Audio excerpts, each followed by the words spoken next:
the bottom of the table's decided to kick into second gear. We're going to be heading into today's games and hopefully bringing you all the action as well. It is going to be thrilling, I'm sure. And at the end of the day, we're going to set that Smash rule boundary. So everything's still to play for. Yeah, it's going very, very quickly, actually, all things considered. I was very, very surprised by how fast things are going. But going into today should be good. We had, like you said, a lot of upsets yesterday, a lot of interesting teams that weren't doing particularly well, suddenly having some good games. S2G turning it on right at the end of the day. Like I said, I think that was a big morale boost for them. Saw them all hugging and cheering, which is necessary, especially when you've had such a terrible groups and knockout stage. I think a little bit of that from the home crowd can do you absolute wonders. But today, like you say, we will be figuring out where that Smash zone will be. Right now, Ulf looks like they're the closest to be setting it in the future. But with so many different teams stepping up from so many different portions of the tables, kind of hard to predict. Yeah, absolutely. You imagine that in general, you expect a first place team to be around a 10-point average, which would put you at 120 points at the end of the day. So the expected boundary that I'm thinking about is around that 130 mark. And with Rondo, that could go a lot higher. Obviously, Ulf right now on 65. If you double that, that would be 130, and then the boundary would be 140. But it's that sort of number that we're looking at the start of tomorrow. But we'll have to wait and see because today's games still need to be played. Of course, there is, as you say, Ulf way out in the lead, but Regnum Kaya fairly consistent yesterday, able to get a couple of really strangely effective rotations in a couple of those circles, and managing to thread the needle a couple of times. Very strangely interesting stuff. Yeah, well, several times I saw them send through the middle of a few things. Yeah, there was actually some pretty cool moments from Regnum Kaya in terms of their rotations. Like you say, like honestly, getting some of those rotates not easy, but that takes practice. It takes discipline. It takes reading the circle well. It takes information gathering. It does take silence. Yeah, I will boil it all down to, silence, cool. But yes, I think that it's definitely some cool rotates coming through from Regnum Kaya. It felt like, I don't want to say sandbagging in the groups and knockout stages, but this is a very different Regnum Kaya to what we saw over yesterday matches. It has been a lot more performant, obviously, and we were looking at consistency over those group stages and sort of wondering about a couple of teams.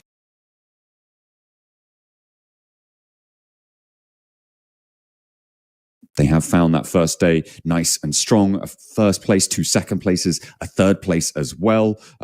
Nice record to have, and that second place is well deserved. A team that, when we talk about consistency coming into this one, it was Papara Supermassive, right? Who were sort of the kings of consistency when it came to their performance both in the league and knockout stages. They did have that massive blast out day back in the league stage to top the tables there, but yesterday not as effective. Still some good games though. I think overall when you watch Papara Supermassive, some of their rotates, their positioning, it didn't look terrible. It really did not look terrible. Caro with a big fan base here. And the one that's eclipsing over on S2G side. So you got both sides of the arena. Do you feel sort of bad for the people underneath the flag right now, Joe? They're just trying to call their mum. They're just having a good time in the audience. They're like, they've covered me up. That's a terrible view. I'm sure it's all in good fun. Maybe they cleared out that area. You can see not all the fans in just yet, although the seats are very, very full now. And of course, with the weekend kicking off, more people are going to be able to get there nice and early for things to begin. And there we go. Finally, they're uncovered. He is actually on the phone. Look at him. He is actually on the phone, and they've just been shaking a flag over his head. What's that about? Yeah, he had things to do, right? He had things to get up to. Got to call in the troopers. We need more support here for S2G. I also think that were they like punching the flag there from underneath? Is that how they make that billowing effect? No, they're just all shaking it like you did in primary school with that big parachute. That was great fun. I don't think anyone remembers that. That's a UK core. That's a UK core memory right there. Yeah, we used to have like the done thing in the UK in primary school was some guy brought in a big parachute I guess it was a big parachute. It was like massive. Like a big circle of rainbow cloth, right? And you'd all just like shake it, and you'd all throw it up in the air, and they'd all climb underneath it, and it'd be like a big tent, and you'd all have a great time. That would be one of our PE lessons. Goodness me. That's not what we did. So what we did, we played sharks. Did you ever play sharks? Oh yeah, where one person's underneath. Yeah. Yeah, and they just drag you under. You get like flung, and now you're a shark. Who do you get next? I don't really know what the goal of that game was, because eventually everyone just gets dragged under. Violence, I think. You're just waiting to see who gets dragged under next. Which is what we're doing here. We're waiting to see who's going to get dragged under in the leaderboards overall. Look at our tournament format and how things have panned out over the past 3 weeks. It's been a little bit of time, right? But we've had the group stages. We dropped a few teams from there. Then went to knockout stages. Slightly less matches, only 5, so it was a bit of a quicker job. We went down to 20 teams and now down to 16. So every week we dropped 4 teams, and now we're here in the finals, battling out to see who will be taking home that 35 grand. Absolutely. It is a nice prize, but the bigger prize that sits behind it is, of course, that PMGC gauntlet spot that everybody is salivating at the prospect of. It is much more favorable to be going into the gauntlet than it is to the group stages. So even if you're winning your regional point table, which several teams have the opportunity to, you do want to be getting top 3 here. And if you want to get in the top spot, one of the ways you can do that is with the smash rule. After today, we'll be setting our score boundary. So say that it's 120 points for whoever's in first place. Add 10 to that, it would sit at 130. That would be our smash score target. If a team hits the target, and after hitting that target, get a chicken dinner, they win. No other extra rules. Doesn't matter if there's anyone with more points than you. If you've hit that target and then you get a chicken dinner after you've hit that target, you win the whole shebang and a gauntlet spot. And here is our calendar for today. Obviously, yesterday it's exactly the same. We're not changing anything here, keeping things very consistent throughout the entirety of the finals. But we will be starting off on Rondo into 3 Erangels and then capping off the day over on Miramar. And finally, one more, Miramar. I think Miramar was a nice one to finish on yesterday, because it's a bit of a weird one where I think that Erangel is nice, does require a lot of strong rotations, but more than ever, I think Miramar, it's a tough map to end on, right? Because it's massive rotations you to make, interesting little movements you have to go for as things are panning out on such a huge map, especially because we keep having these really southern plane paths, which are tough to work with. Here are our qualified teams for the grand finals, and every single one of them, I would say, have done something here and there. Maybe not IWNRX. I think that's the only one I'd probably count out.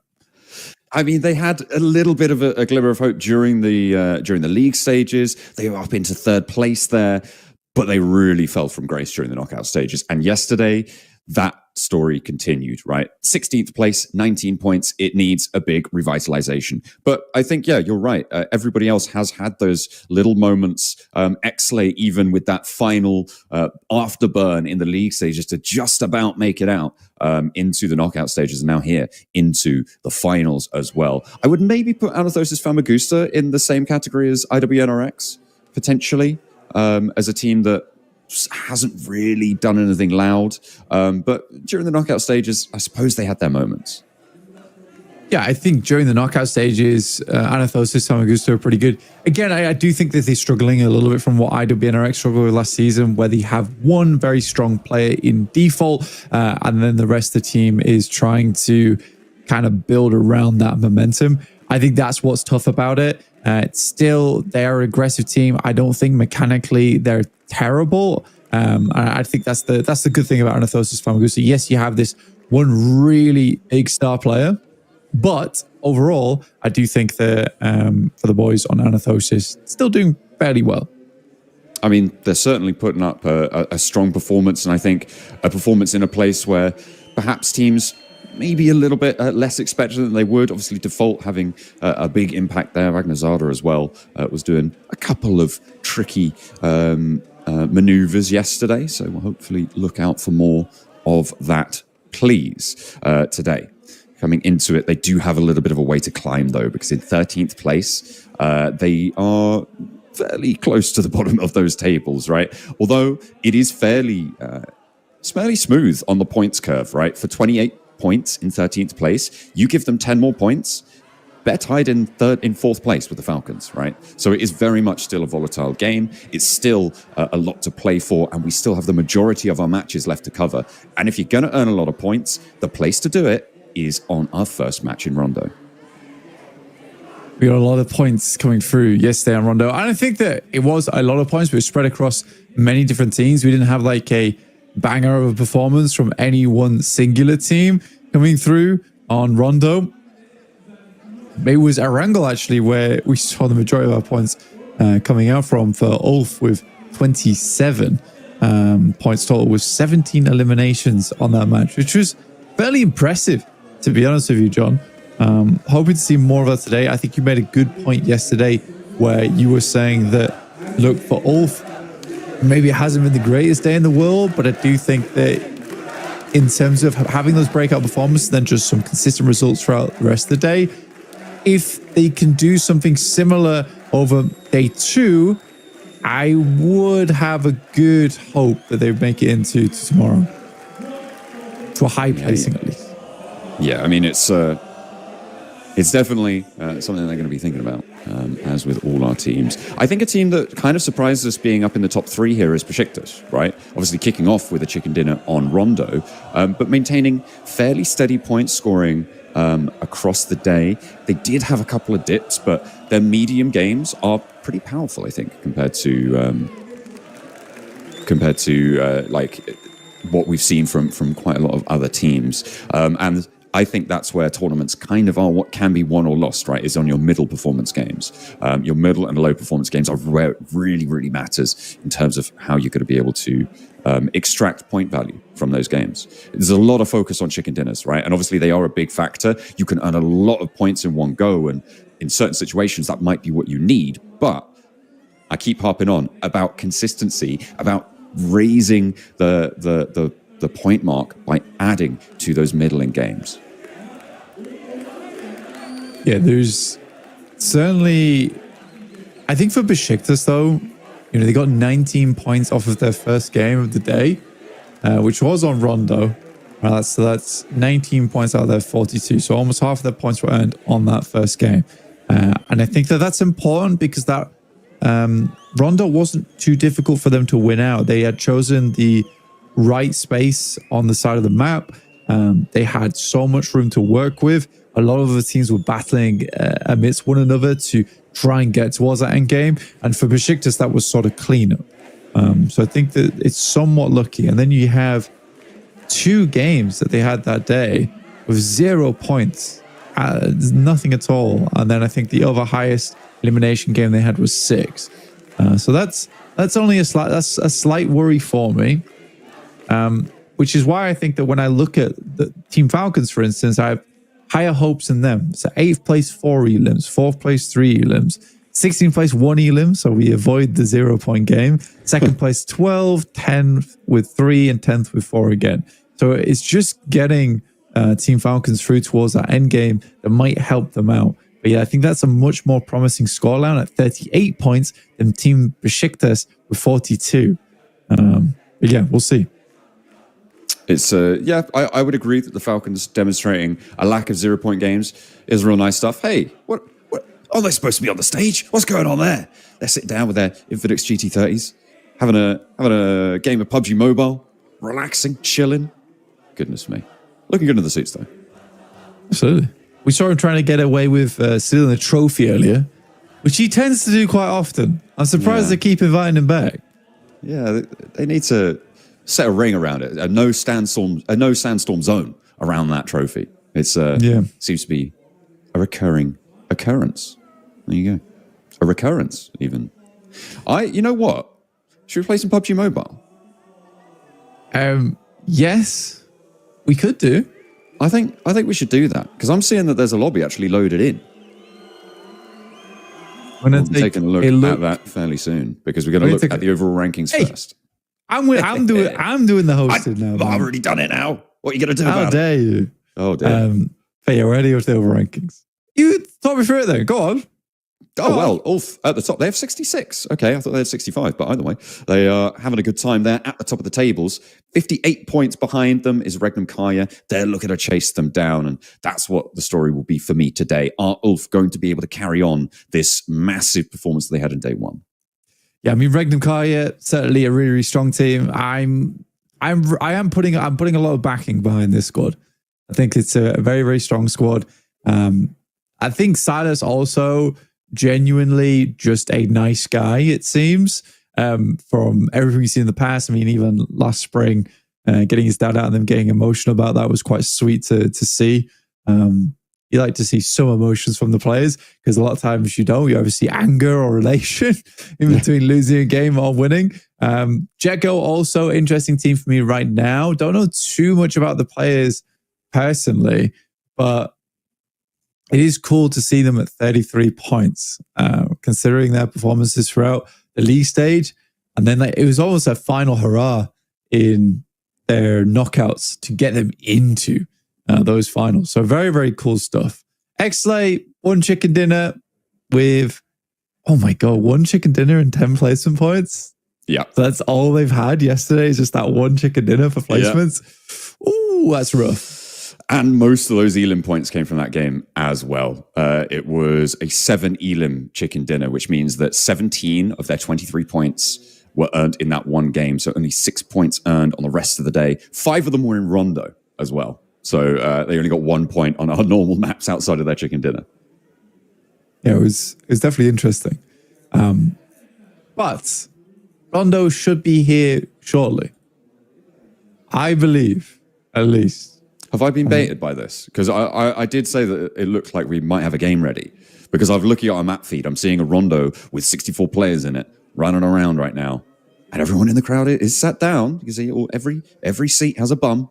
You know, we're sitting everyone. And I'm sure they'll be standing up fairly soon in support of whichever team they so choose. At the moment, I think we're over the Cara zone of the states, of their standings. The stands, there we go.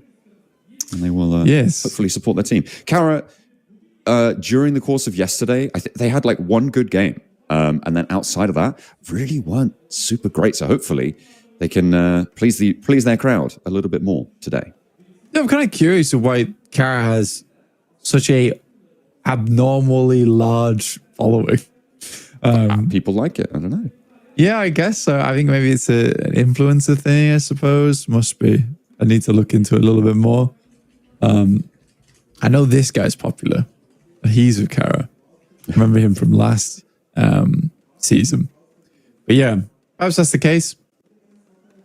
Either way, for Cara, like you say, it's not been craziest of turnouts, but it's nice to see they have a massive fan following behind them. They certainly do.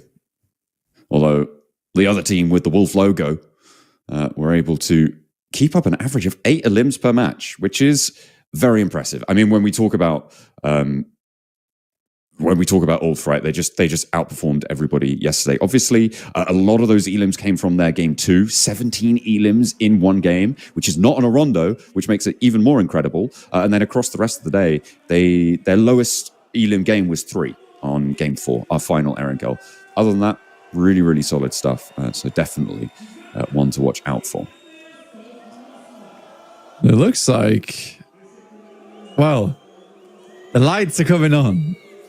I'd be excited to know if the game is starting. I'll have to wait and see. Okay, I think for Ulf, even if they got 17 elims in that one match, 8 elims average is still very impressive. A better Fireflux, let's say.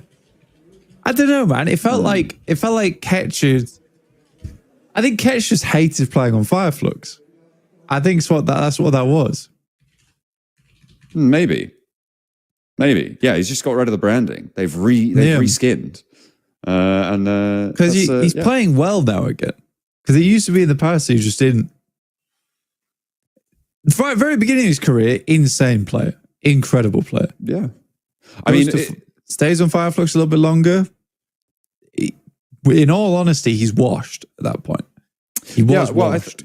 I think that it could be a case of you sort of get so stuck in a long-term like team situation, and that dynamic, it feels like you just can't change it, right? So you maybe you feel something isn't going right, but it's like, oh, this is what we've been doing for 5 years at this point. Maybe you just needed a breath of fresh air, sort of get some room around and get some perspective on his gameplay.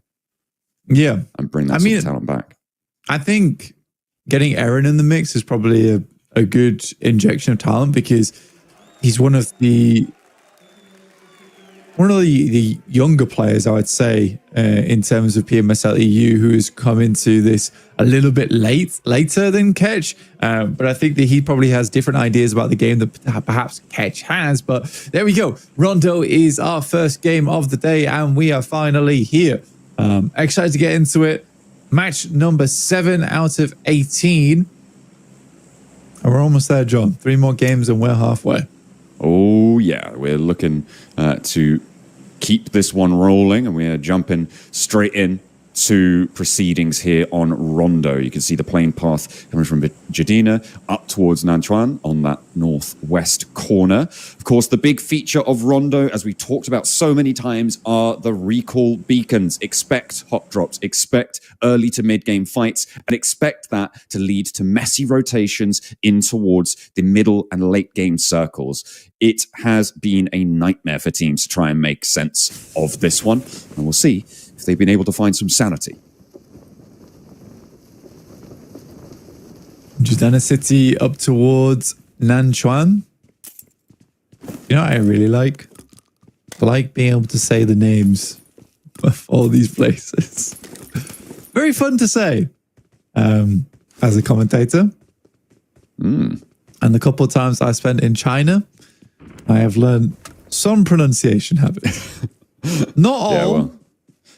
But we're open to advice. We'll put it that way. Oh dear. Yeah, we'll get around to it. I'm sure. Well, it's new for everyone. Northwest circle there, end of the plane path, should be fairly all right, unless there's this embroilment around stadium. I think Ulf wanting to claim that one, but Fenerbahce may be getting in trouble with it. Also, is that Amatos's Famagusta as well underneath them? I believe it is around that stadium area. So far, shots into the sky from Ida. Not going to connect though, just backing it off. K9 as well. Not ideal for this stage of the game, but you can get some nice little pot shots off early. Circle heads over towards the northwest side, so towards stadium actually, around test track on that southeast side. So this does mean there can be a huge amount of fighting. There is a lot of recall stations in this area. Matcap with a knife. This is Xlay, who also has a knife. Oh dear. Bit of bullfighting going on there.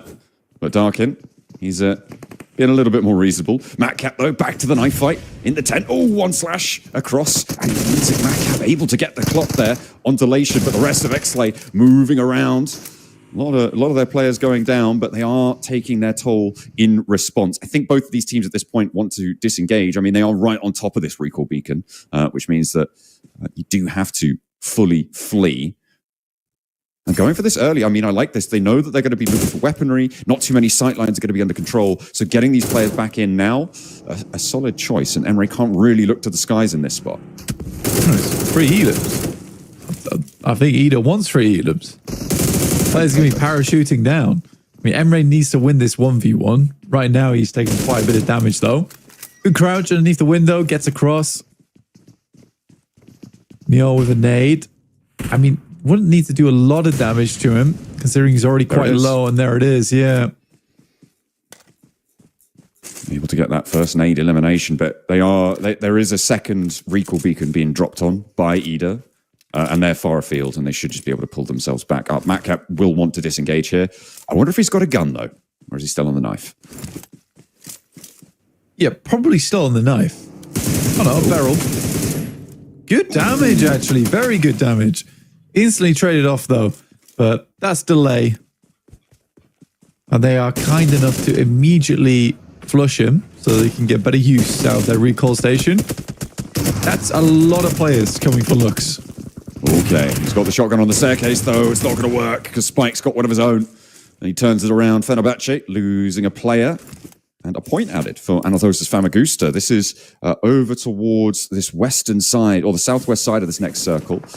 Could be a little bit troublesome. You see these recalls just coming in thick and fast as everybody's bringing their teammates back to life once more. Simple Domac with a little bit of response over to Spike. And doing pretty well with it. Might be a little bit tricky to get to the recall beacon, but that northwest side might be under control. Anathosis Famagusta, hang on a minute. Have they just been fully wiped? Or are they down to 1? Down to 1. As indicated by the green pip. Yeah. And the guy recalling his entire team. Yeah, exactly. Yeah, the early game is going to be a little bit of action here and there. Magnum Kari coming against Falcons. Narvalo gets taken down by Loxy. There's some really clean shots into another. And this is what Zed Wolf's always been known for. Very clean off angles. Redox finds a shot over towards another player from Regnum Kaya who are coming in very quickly to help assist Loxy, who is doing the do-si-do around the vehicle. Lived for quite some time and maybe delayed just long enough for Regnum Kaya to get over there. We'll see if they want to, if they do want to get over there, or if they want to disengage and just keep their players alive, get that recall. The Falcons are a little bit the worse for wear on the fight, so we'll see if they can keep it going. But with Silas getting knocked, I think this is time for Regnum Kai to disengage if they can. But Zed Wolf and Wild, they're going to keep the pressure up, and Falcons going to be playing on us too. Maybe they also want to disengage from this. Going down early in this situation, really not ideal. And Besiktas trying to make that the case for Anathosis Famagusta as they rock up. Trying to move on in, trying to take ground here. Besiktas winning out yesterday on Rondo.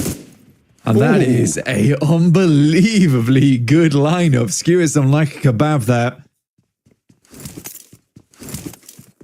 Goodness me. What a spray down there along the side of the building for Falconist. Moving in now to execute on those points. But again, it's still early enough. Teams can just get these recalls. You can see the Falcons. They've got their recall. Rectum Kaya, not too sure where they are, but I'm sure that they are looking for a beacon as quickly as possible. One that they can use to bring everyone back to life. Kamikaze taking a knock from Kara. Hang on a minute. Oh, okay. That was the finish onto Spike on the spray down from Falconist. Not just a pan elim. Goodness me. I don't think we've seen one of those in a long time. People are much more prone to using the knives in the early game. Well, you take a pan, but you can get it. Good for defensive capabilities as well. A lot of times, now that we get the knife as the initial item of choice, we'll forget that the pan is basically tier 4 armor, completely blocking bullets when shot from the back. I think Regnum Kari heading up towards Ryan. I mean, they already got 4 eliminations off this game. I think they're quite pleased with it. The 3 of them were on to Falcons, and then another 1 over towards BR8. They rotate in a similar fashion, but BRA went straight past Stadium, head a little bit further over towards that northwest side. And Besiktas still playing it very slow. Asgard will get a res off themselves, so back up to 4. I mean, so far, like, we've seen 20 eliminations come on through, and we've only lost 3 players, and they can also be rezzed. This is actually being set to be a really high elimination edition game here as more and more start to get taken away. Oh, Anathosis Famagusta might actually be in a spot of bother here.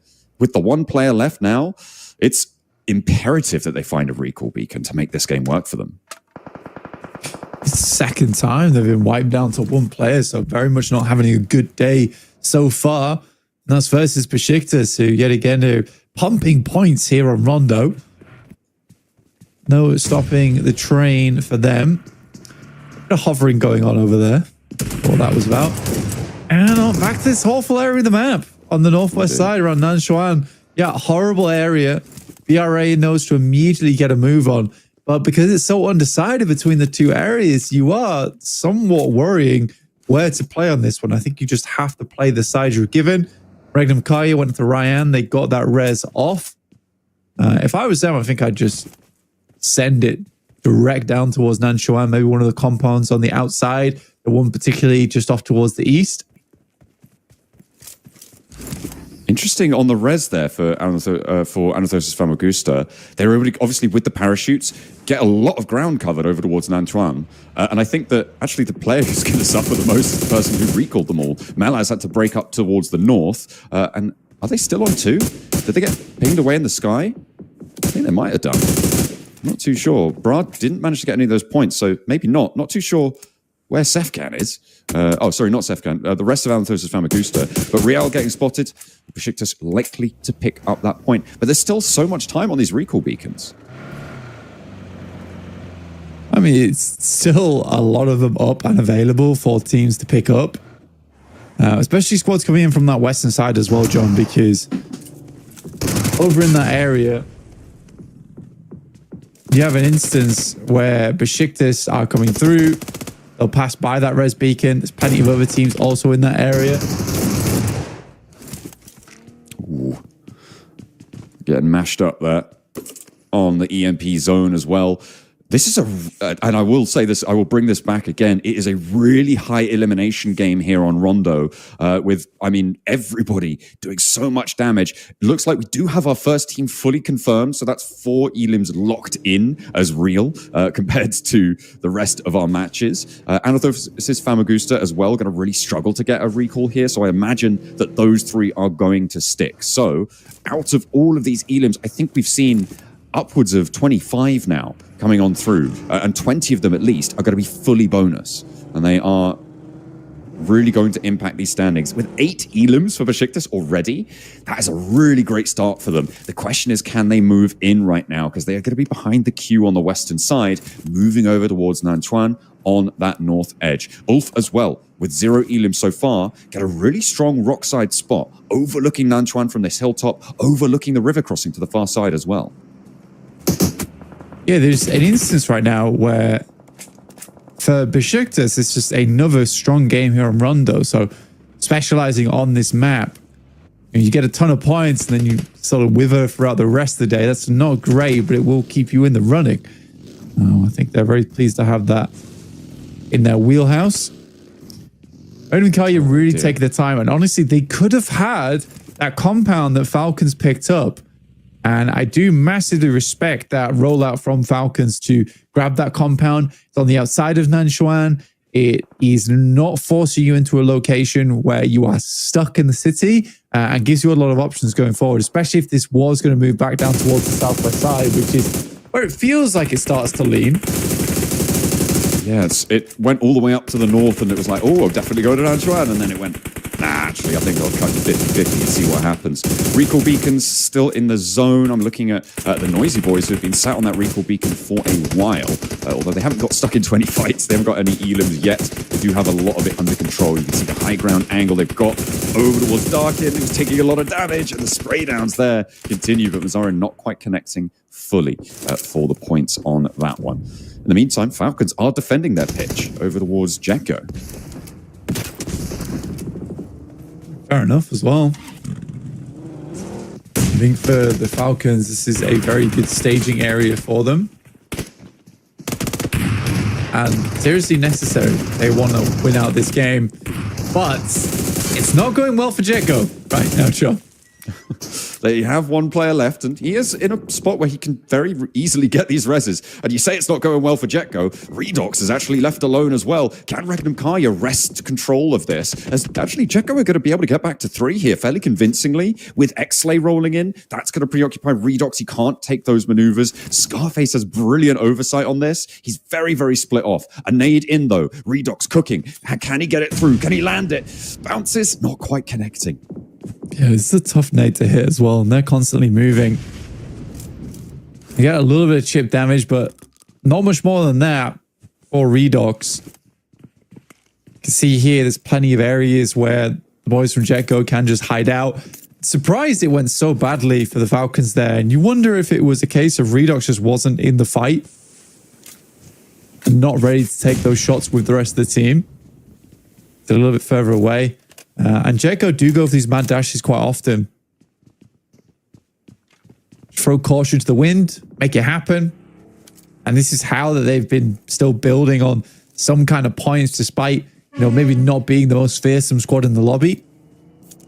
Jeez, I just had a train horn go right outside my window. That's crazy. Sorry. I'm back in though. Loxy, however, not so lucky, getting knocked and flushed by Xlay on the off angle. The approach to this fight, as it may conclude fairly soon. Redox wants to hold his nerve, has one nade, a Molotov on the door frame. That's going to slow Jetco down, force them in through the one opening. And he's got the shotgun, trained, ready to execute here. Needs to step out, no. Backs off, plays the angle, has a nade in hand, he's cooking. The door gets shut. Jetco do not want to let this one go. Open the door, no, he shuts it in his face. Almost takes himself down there. That could have been disastrous. But Xlay still not getting stuck in. They're already with Regnum Kaya on the outside, who are down to 3. Those recall beacons will be shot off fairly soon now, Blank. So it is time to make your move if you want to get back to 4. Jetco get the res, but Redox steps up for another, and he goes blow for blow with it, and will not take a lick of damage in response. Symphony are not able to land, opens the door. Can Redox find what he's looking for? Merciless on a sliver of HP, but no, it will not be good enough. Redox with a valiant hold, but the Falcons fall. The fact that Merciless doesn't go down there actually ruins Redox's push. I think if he was a tiny bit lower, very different story. Very, very different story. Very well played, Redox there. Xlay being very annoying for Regnum Kaya at the moment. Constantly hovering around this third party, I guess, over towards Jetco as well as the boys over on the Falcons, but never really fully committing to it. So Regnum Kaya couldn't also get stuck in. I would be pretty upset if I was Regnum Kaya. You were expecting Xlay to go for something there. Instead, they just send off into the distance and just get exploded by Ulf. I mean, that's what happens when you try and crash onto Ulf on their really incredible rockside position. You know, we saw them in it earlier. They had been a little bit quiet. They've just been delivered a couple of elims, a little resupply. That's very nice to be able to add those ones to the tally. And they're in a really dominant spot. But speaking of being dominant, Besiktas on 11 elims, Blank. At 16 minutes in, they've been able to farm this western side. But have they finally gone a step too far? Have they kept themselves overexposed for just that little bit too long? They've lost a player now, with Boran getting claimed by the play zone. They're down to 3 players. Okay, last remaining. I never really thought about that, but the explosive bow actually is really good at creating impromptu cover. You know, a lot of times people are expending grenades to make that happen, but actually the bow does it very quick. I wonder... And a lot more targeted as well. Yeah. With a nade, it could bounce. You're like, oh, I missed through it. The explosive bow's like, bang, there's a hole. Have you dipping? That's like kind of meta. Ulf's still going crazy as Regnum Kai struggles to get in. I actually am kind of frustrated with Xlay there. Me personally, no. Let's put it that way. For Regnum Kaya, I would be really annoyed though with Xlay because they essentially protect Jetco, and I'm sure there's no collusion involved right now. I'm 100% sure there isn't. But it's because they're so afraid to take that fight. They essentially act as a blockade between Regnum Kaya and actually going for the third party, which is what Xlay should have been doing there. They absolutely should have gone for the third party, but they act as a blockade and then just go kill themselves. It's like, yeah, all you've done is just ruin our game and your own. It's like, my job here is done. Swishes the cape and immediately walks into the cupboard. The lobby needs me. Goodness me. Kara trying to defend, playing off against IWNRX. IWNRX, no elims so far. Definitely needing to rack up those numbers as fast as possible. Kara wanting to put on a show for their home crowd advantage as well. With an aid from CEO. Find Frozen, but goes a little bit wide on that. They're blasting them back, playing around that deployable cover as well that we've been seeing being so impactful in these middle to late game scenarios. And hopefully they can use it to their advantage. IWNRX take a knock, and that is outside the blue with it closing in about 30 seconds. They need this res to come fast. Frozen swinging off to the right side here. Nade goes through. Good damage on top. No Molotov to finish the job though, and no more nades on Lewis. Marceau just tries to go for the rundown, or at least identify where he's playing. But Besiktas up high, they're still not done. Still pumping those points. 13 eliminations now. This is a ginormous game for them. And absolutely fair. If you want to get all your points from Rondo, there's one way to do it. And I think that it is also helpful, John, that this is a very, very similar position of the map where Besiktas won yesterday. They know how they like to play this.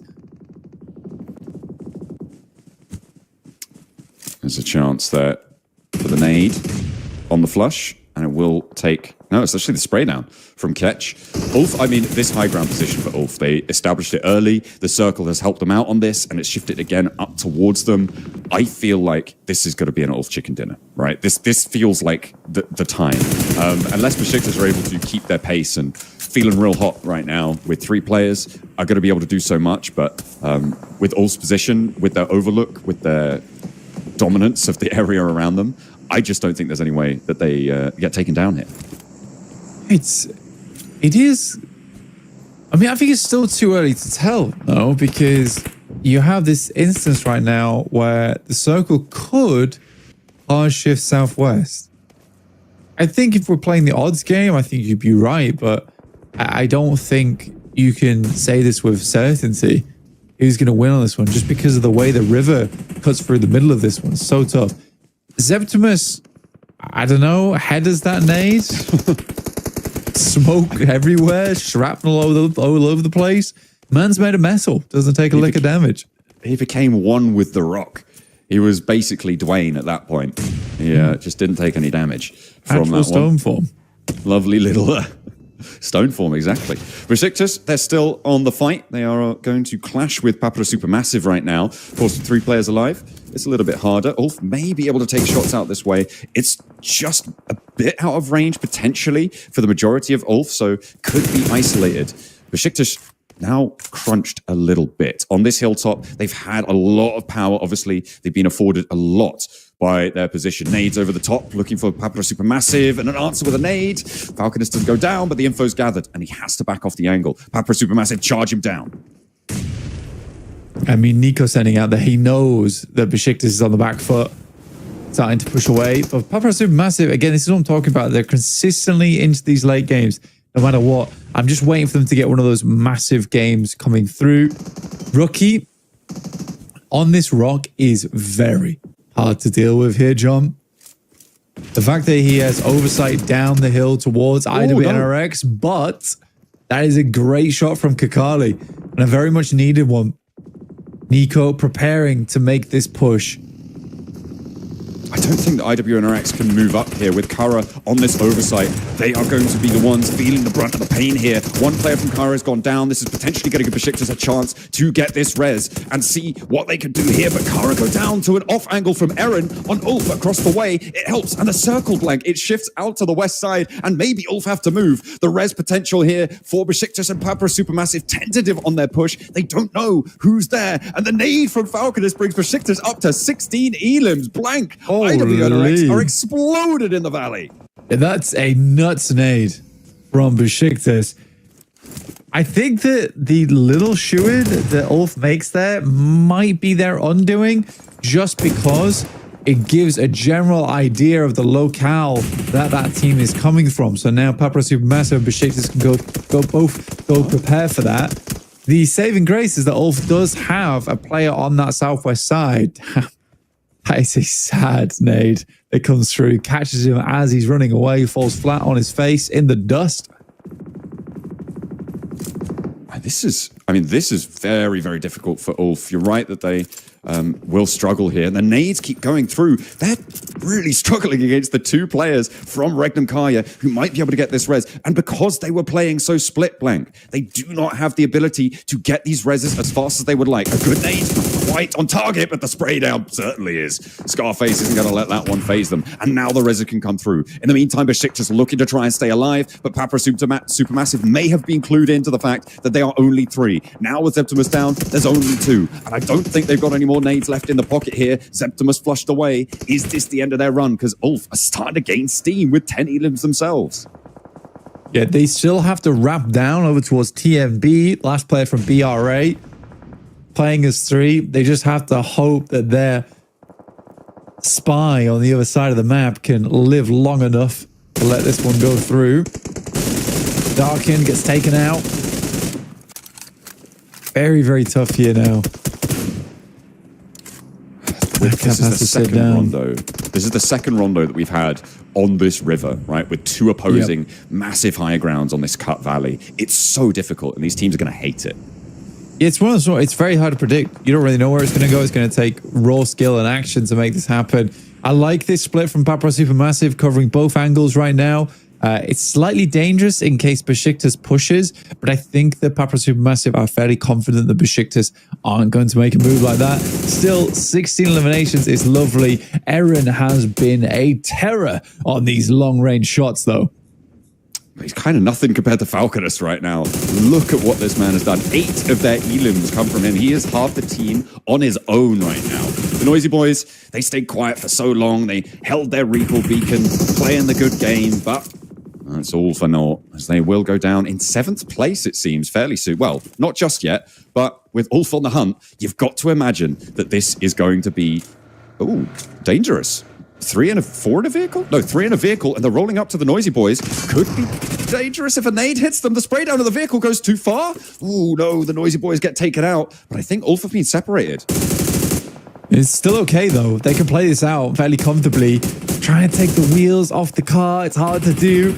Nico goes down to Ketch off in the distance. These shots have been disgusting.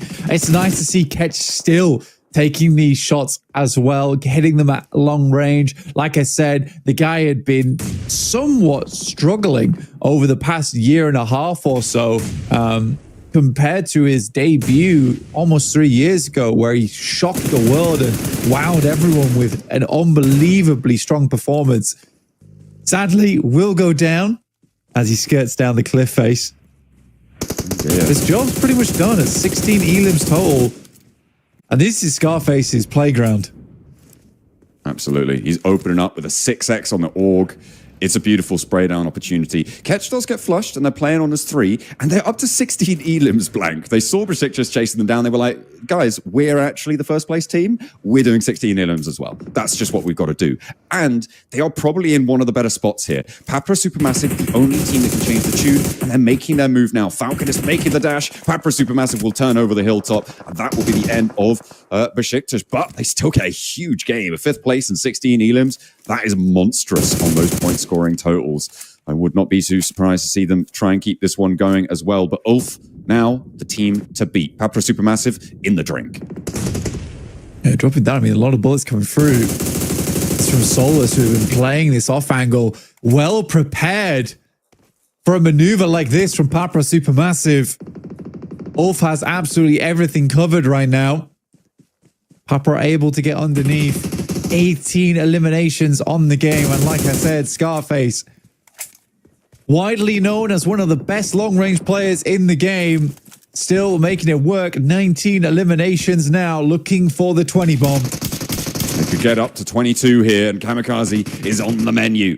Will be found as well. 2-0. They have guaranteed a 30-point chicken dinner if they can convert. Of course, there's 2 players still for them to contend with, but I'm expecting denial here. I'm expecting Papra Supermassive to move out. Oh, maybe not. Okay, they're stepping up.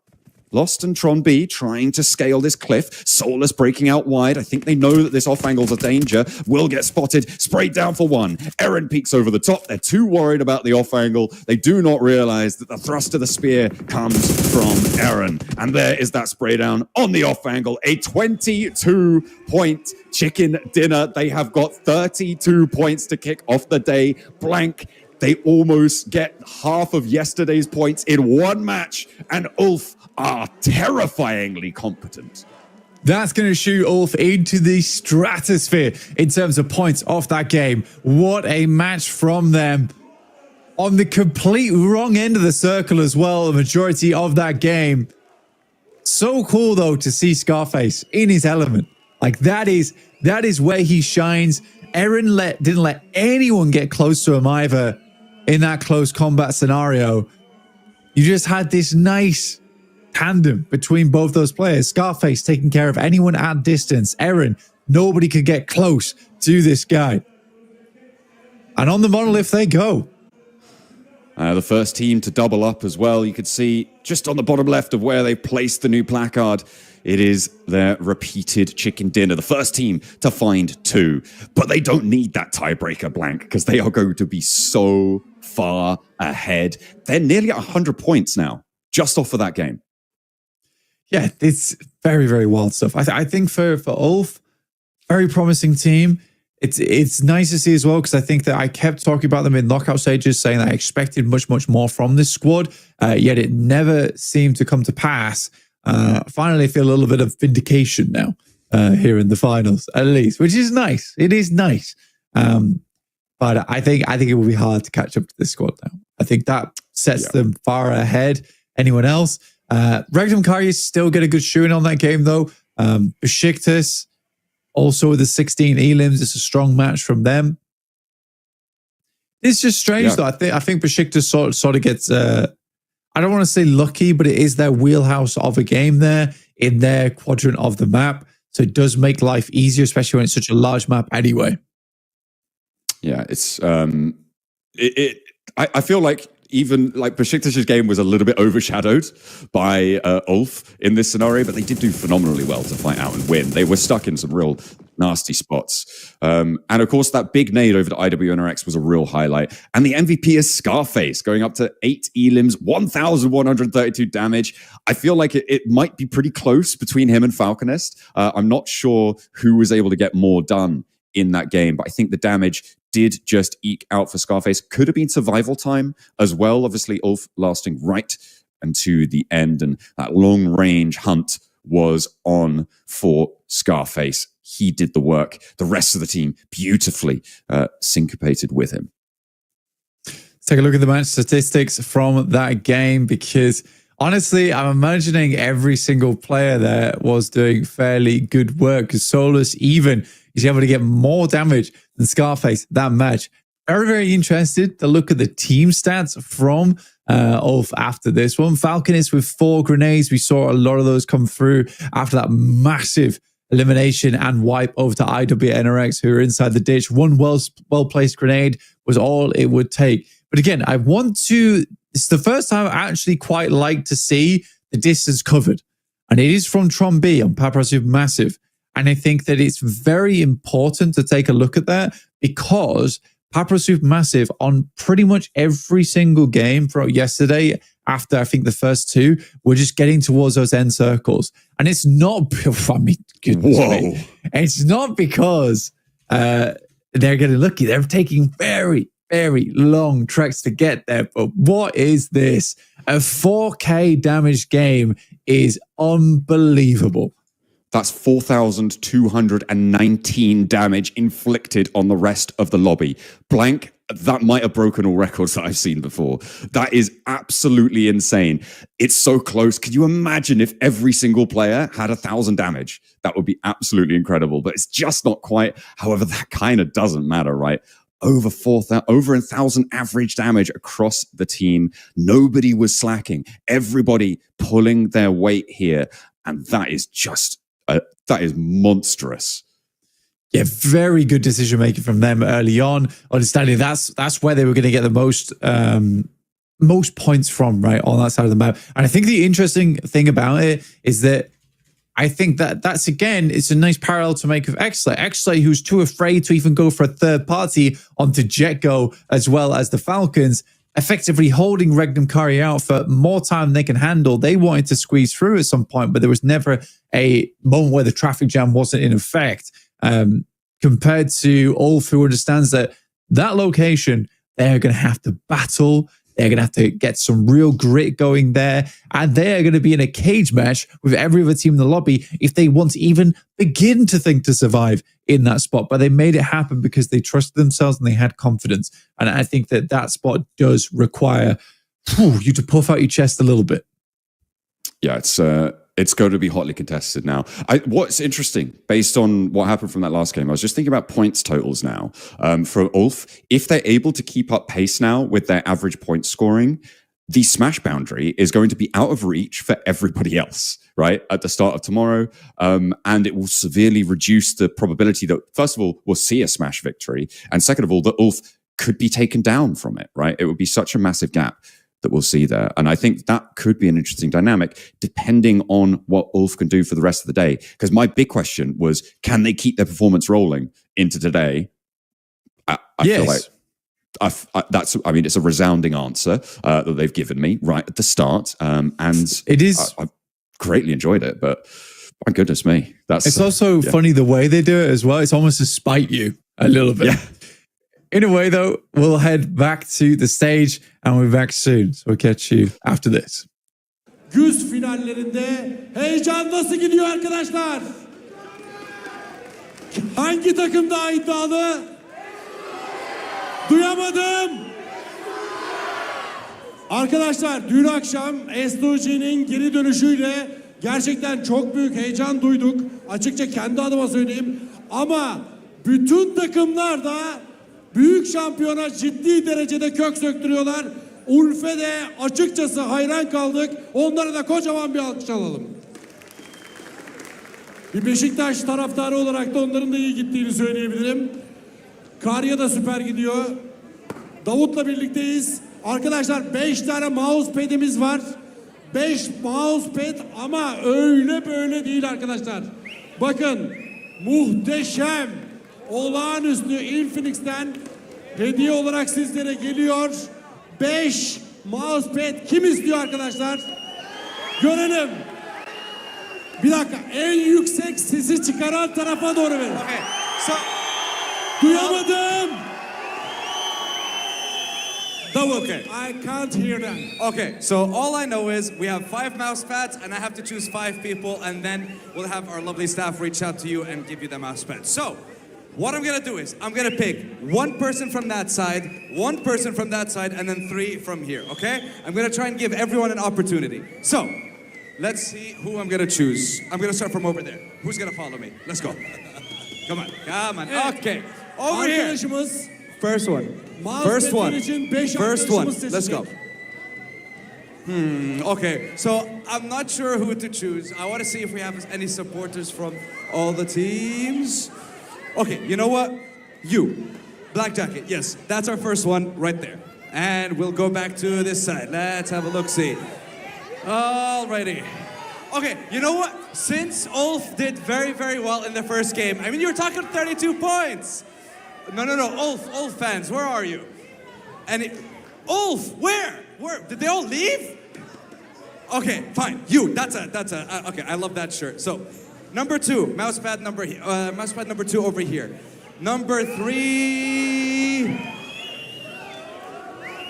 I'll choose you. I like it, yeah. Number 3, right here. Number 4, make some noise, come on, make some noise. Yeah, okay, I like your energy. I like that. Number 4, right there, S2G jersey. Row number 2. And our last one, let's have a look-see. Okay, you know what, fine. Final one for you. There we go. All right, that's our 5 mouse pads. I'll have our lovely staff reach out to you, and then hopefully we'll get our rewards. Don't worry, there's more. Now, we have wheel spins. Arkadaşlar çok teşekkür ediyoruz Davut'a. Bana iş bırakmadığı 5 tane arkadaşımızı çarçabuk bir şekilde seçtiği için kendisine çok teşekkür ediyoruz. And very thank you because you chose very fast. I have to make it quick. I mean, look, we have games. We have games to go through. Thank and you, also, my we friend. have wheels to spin. Let's time. Now we are... Ben niye İngilizce konuşuyorum ki?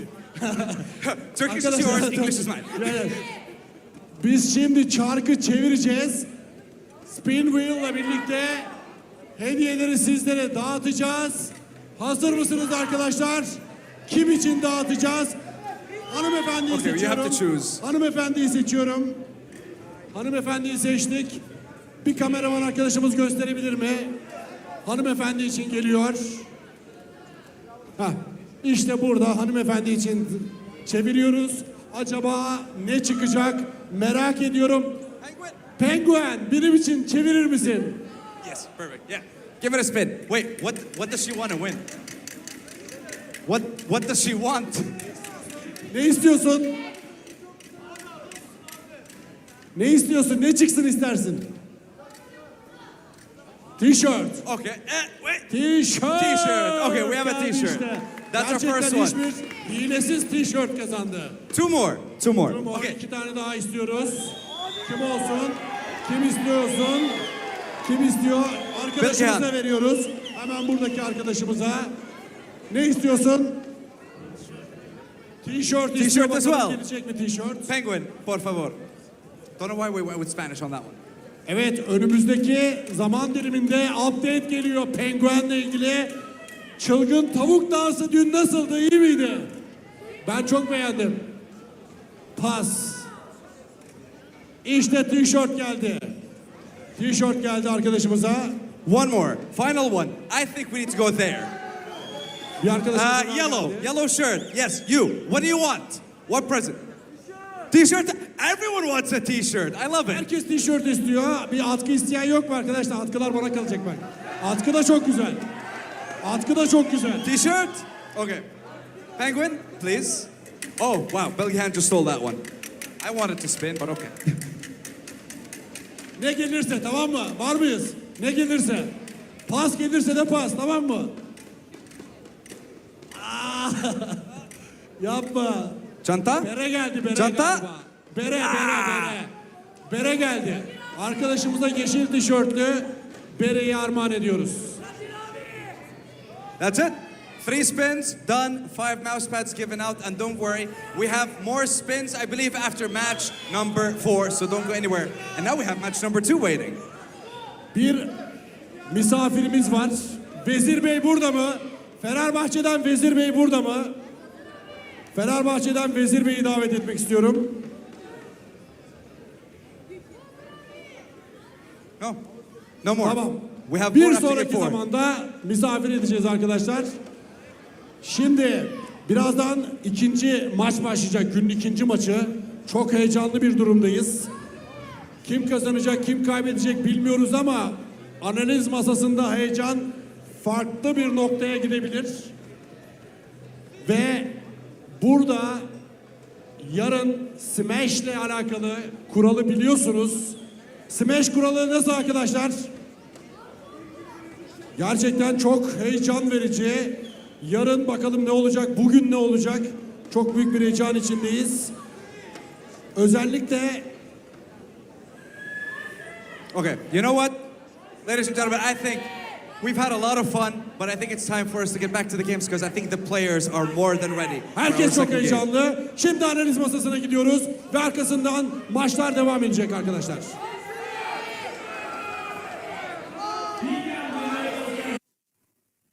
There we go. A lovely look at that lovely wheel that always dishes out the best prizes that everybody seems to always get what they want. It's a very curious wheel, that one. And of course, big fan of the penguin mascot. Always good to have that one thrown on in there. I'm sure we'll be seeing plenty more gifts and prizes being given out. And unfortunately, it's only for the people in the venue, guys. So if you didn't have a ticket, it's too bad. Maybe next season you could end up there and be grabbing some of those prizes for yourselves. So we'll be getting on hopefully fairly soon with our next match. Of course, we finished our rondo. It was absolutely crazy. If you didn't watch it, wait until the end of the show and then go back and watch it because it was absolutely insane. Two teams getting, 16 elims for Besiktas. We were like, whoa, these guys are crazy. How's anyone going to beat them? And then Ulf just went around and said, you know what? Hold my chicken dinner. Actually, no, we'll take it back because they absolutely nailed it with a 22 elim chicken dinner. My goodness me.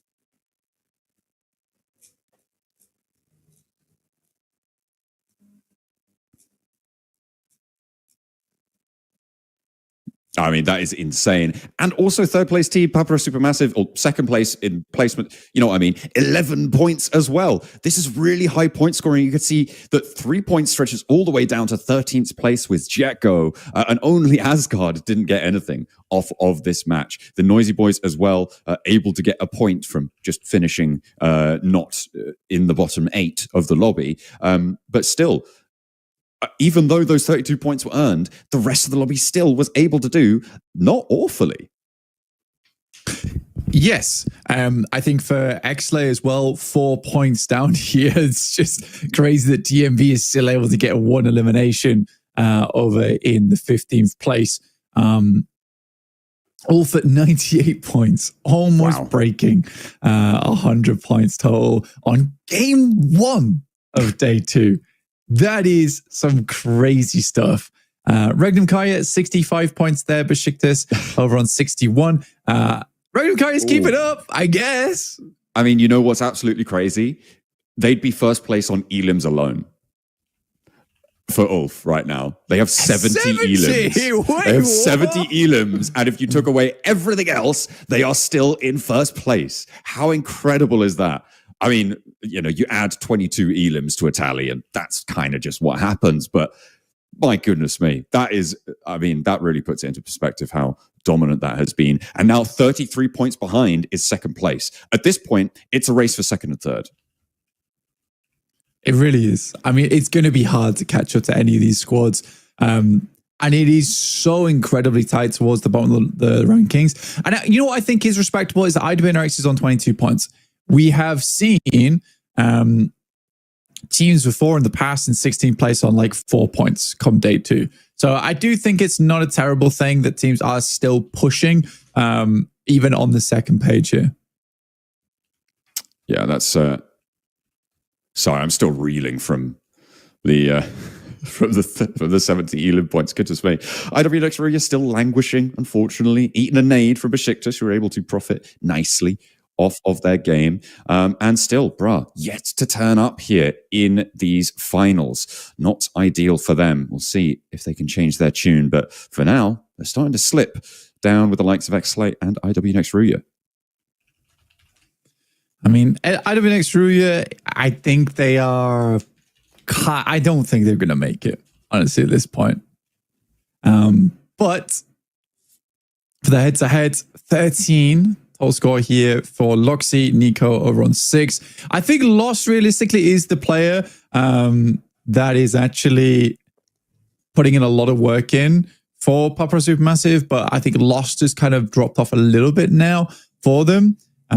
Again, I do need to see a little bit more out of Papara Supermassive. And even that last game had good positioning, but just couldn't quite contend with the firepower coming through from Ulf at the moment. And I think that's the big difference maker. Again, 70 elim, unheard of.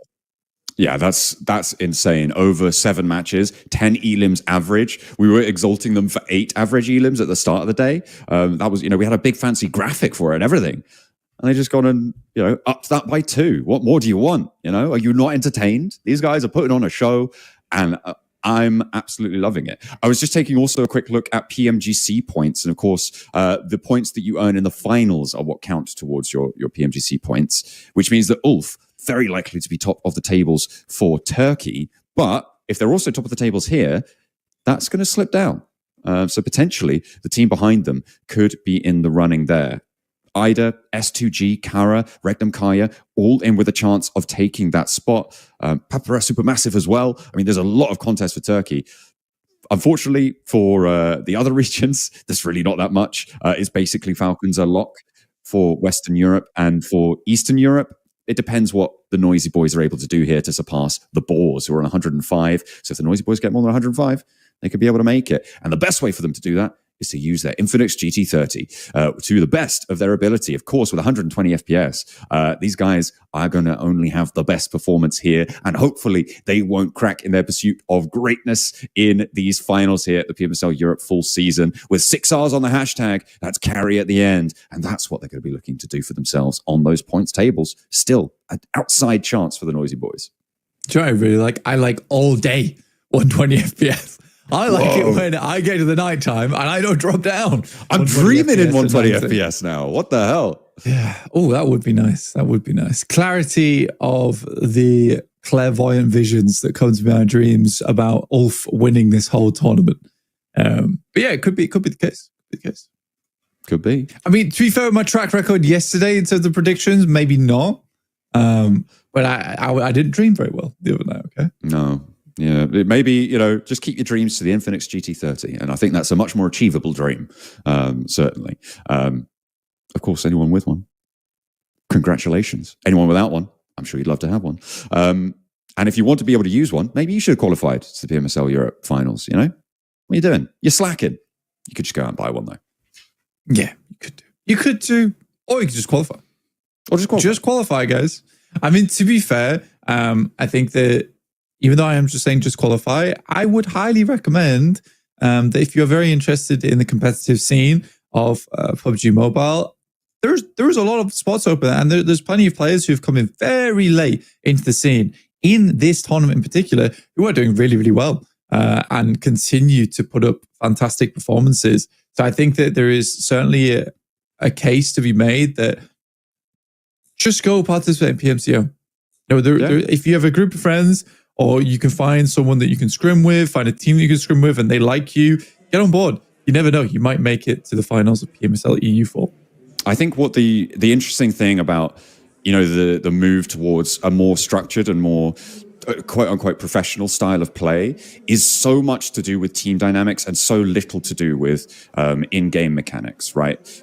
As much as you do need some in-game mechanical skill, the major talent comes from being able to work as a team, to be part of a unit that moves forwards, like we saw Ulf doing, right? They were all performing their roles seamlessly together. It was a well-oiled machine that they were able to find in that last match. And that is potentially, if you want to be on the road to the PMSL finals in your future, that's something that you definitely need to be learning from. But for now, we're going to have another Erangel for you to learn from. Of course, we're heading into match number 8, as we are going to kick off match 8 with a plane path from Novo up towards George Pol.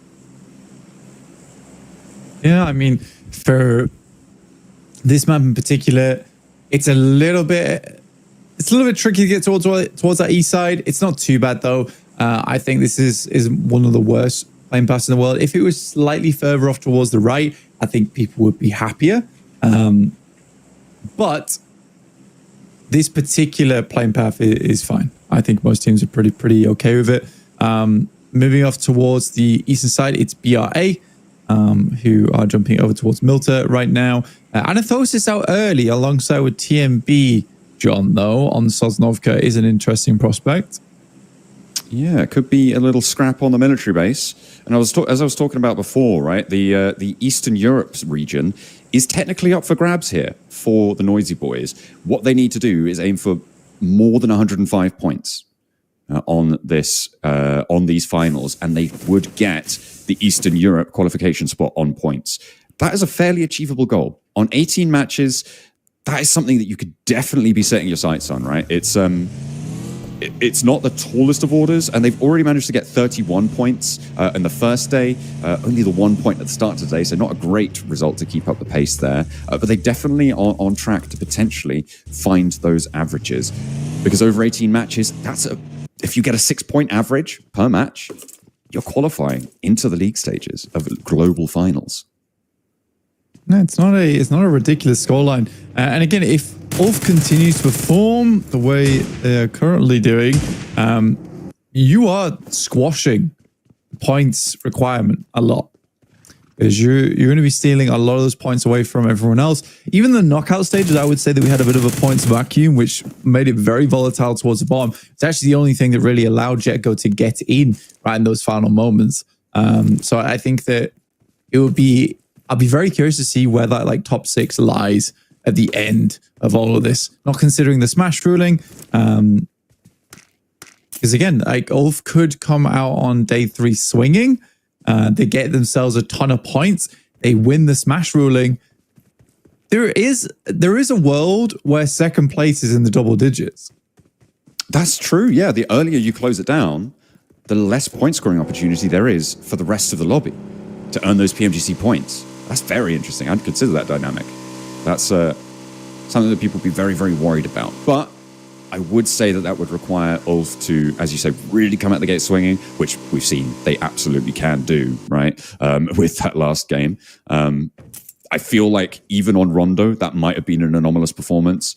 I think it was tied with the highest Elim count we saw on a Rondo from knockout stage, if I'm not mistaken.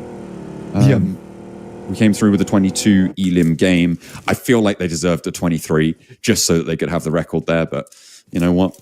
the numbers don't lie. They were only able to get 22, and they couldn't break that 100-point barrier. A lot of early fighting going on here, as Alathosis, Famagusta, and the Noisy Boys do indeed clash. I think that TMB has been so used to having Sosnovka ult themselves. This comes as a little bit of a shock to them, honestly. A tiny bit of a shock. But TMP is just heading out. Gensel's gone. Ida loses that player early on to a bodged drop on a vehicle. But a very, very fine circle on this one. I think most teams are pretty pleased with how this one's going down. No one's too worried about it. Papa Supermassive fairly close to the center, but you know who else is fairly close to the center? It's Ulf. Down south Rozhok way. This is Regnum Kaya. What they tend to do is very early leave Rozhok, right? We saw that happen yesterday, and they may have regretted it slightly, moving back over to Rozhok a little bit later on with the circle, but it's what they've done time and time again on circles that sort of contain this area. They break out east very, very quickly within the first 5 minutes of the game, and they really get their scouting done very fast. Ulf filled that vacuum over towards Rozhok last time. The circle was a little bit further north, so that dynamic could continue. But we are on board with Regnum Kaya, who are doing just that now. They have moved out to actually quite far southeast of Rozhok now.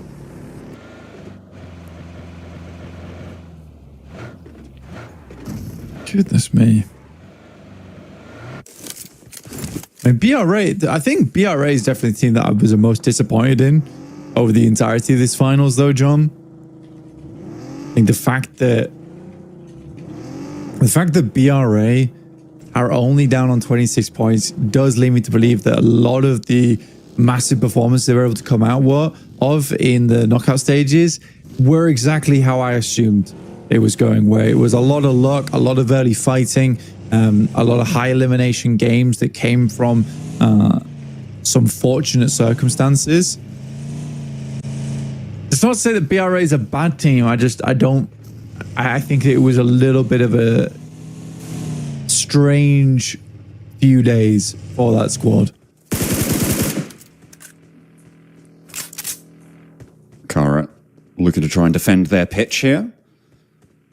And as one of the teams that sort of had high hopes coming into this phase of the tournament, I thought maybe they could outperform themselves, because they have had these little glimmers, these little moments that we've seen from them over the course of the two previous stages, but they're really not bringing it on the stages, on this stage, unfortunately, and hopefully they can open up faster. Of course, the Rondo effect at the start of day two, right?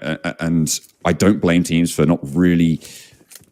well, maybe it is definitely still their fault, but I don't blame them for necessarily being super strong on Rondo strategy at the moment. This is the first season it's been implemented in this region, certainly, and across the world generally. It is still a fairly new trodden path, and I think that making those early adjustments are what teams are going to really look for in terms of earning super huge amount of excess points on Rondo. And I don't know if we've reached the final form of strategy on Rondo yet. I don't imagine we have. I'm sure there's a long way to go, especially when you consider the recall beacons.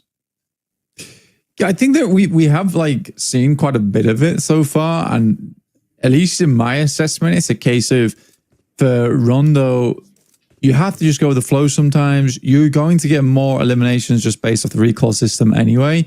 But I have been preferring teams that, at least when the circle comes to them, they prioritize getting a central position. They try and clear out teams around them while still having a backup recall that's close towards the center, so they don't give up center after that.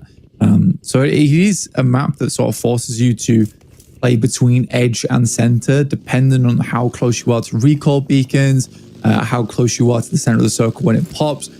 It's all quite interesting. But I also find that you are going to get those games where you are just lucky. You are just lucky. The stars align. You get tons of points off the back of it. And it's not something you can replicate. Where I think that on a Erangel, you get 3 of them a day. I think it's highly likely that you replicate a 17-point or a 15-point game frequently if you are good enough. Well, yeah, that is the big caveat, though, if you are good enough. And I think that teams will start to read into that. And obviously, I mean, at this level, certainly, everybody's going away and crunching every single game after these matches happen and trying to develop, trying to be ahead of the curve. And we'll just have to wait and see how it all changes. A big migration now on a northeast shift. Blank, we're going up to the northeast side. Rectum Kaya trying to move back into the west edge of Yaz Fields, but Besiktas are already there. Ulf might crash into them, though. On that middle side, you've got Ida as well, just north of this. That west side migration is looking tricky, but around Potato Hill, there's also close conflict. A lot of damage going through. Lewis will get himself first drop. But yeah, I think over towards Yaz, it is a little bit stressful here that you got Yaz Fields in play. Now, I am slightly disappointed in Regnum Kaya because this is the first time we don't see them take West Yaz compound. Very frustrating for me to see that happen after there's been so much stock over the past multiple games where they look over towards the north side of Rosok Bridge, they pick up West Yaz compound and play from there. I mean, they still get an okay spot down towards that south side. And I think they can be fairly pleased with this position. This is where Silas won out PMGC all that time ago when they're back on S2G. Yeah, it's a historical place for Turkey. Yeah. I mean, if seeing that repeated would be brilliant. Maybe for S2G, maybe for Silas. We'll have to wait. You know, Frank and Kaya would be glad of it, but what are so the STG fans. Most successful players in the world, honestly. And I don't think I count Powerboy in that. I think the most successful player in the world, no? Yeah, well, not on a technical basis, because Powerboy and Order are probably the most successful players in the world when it comes to PUBG Mobile esports. You think? Yes, absolutely. They won twice in a row, PMGC, right? Hard to beat that. No one's beaten that.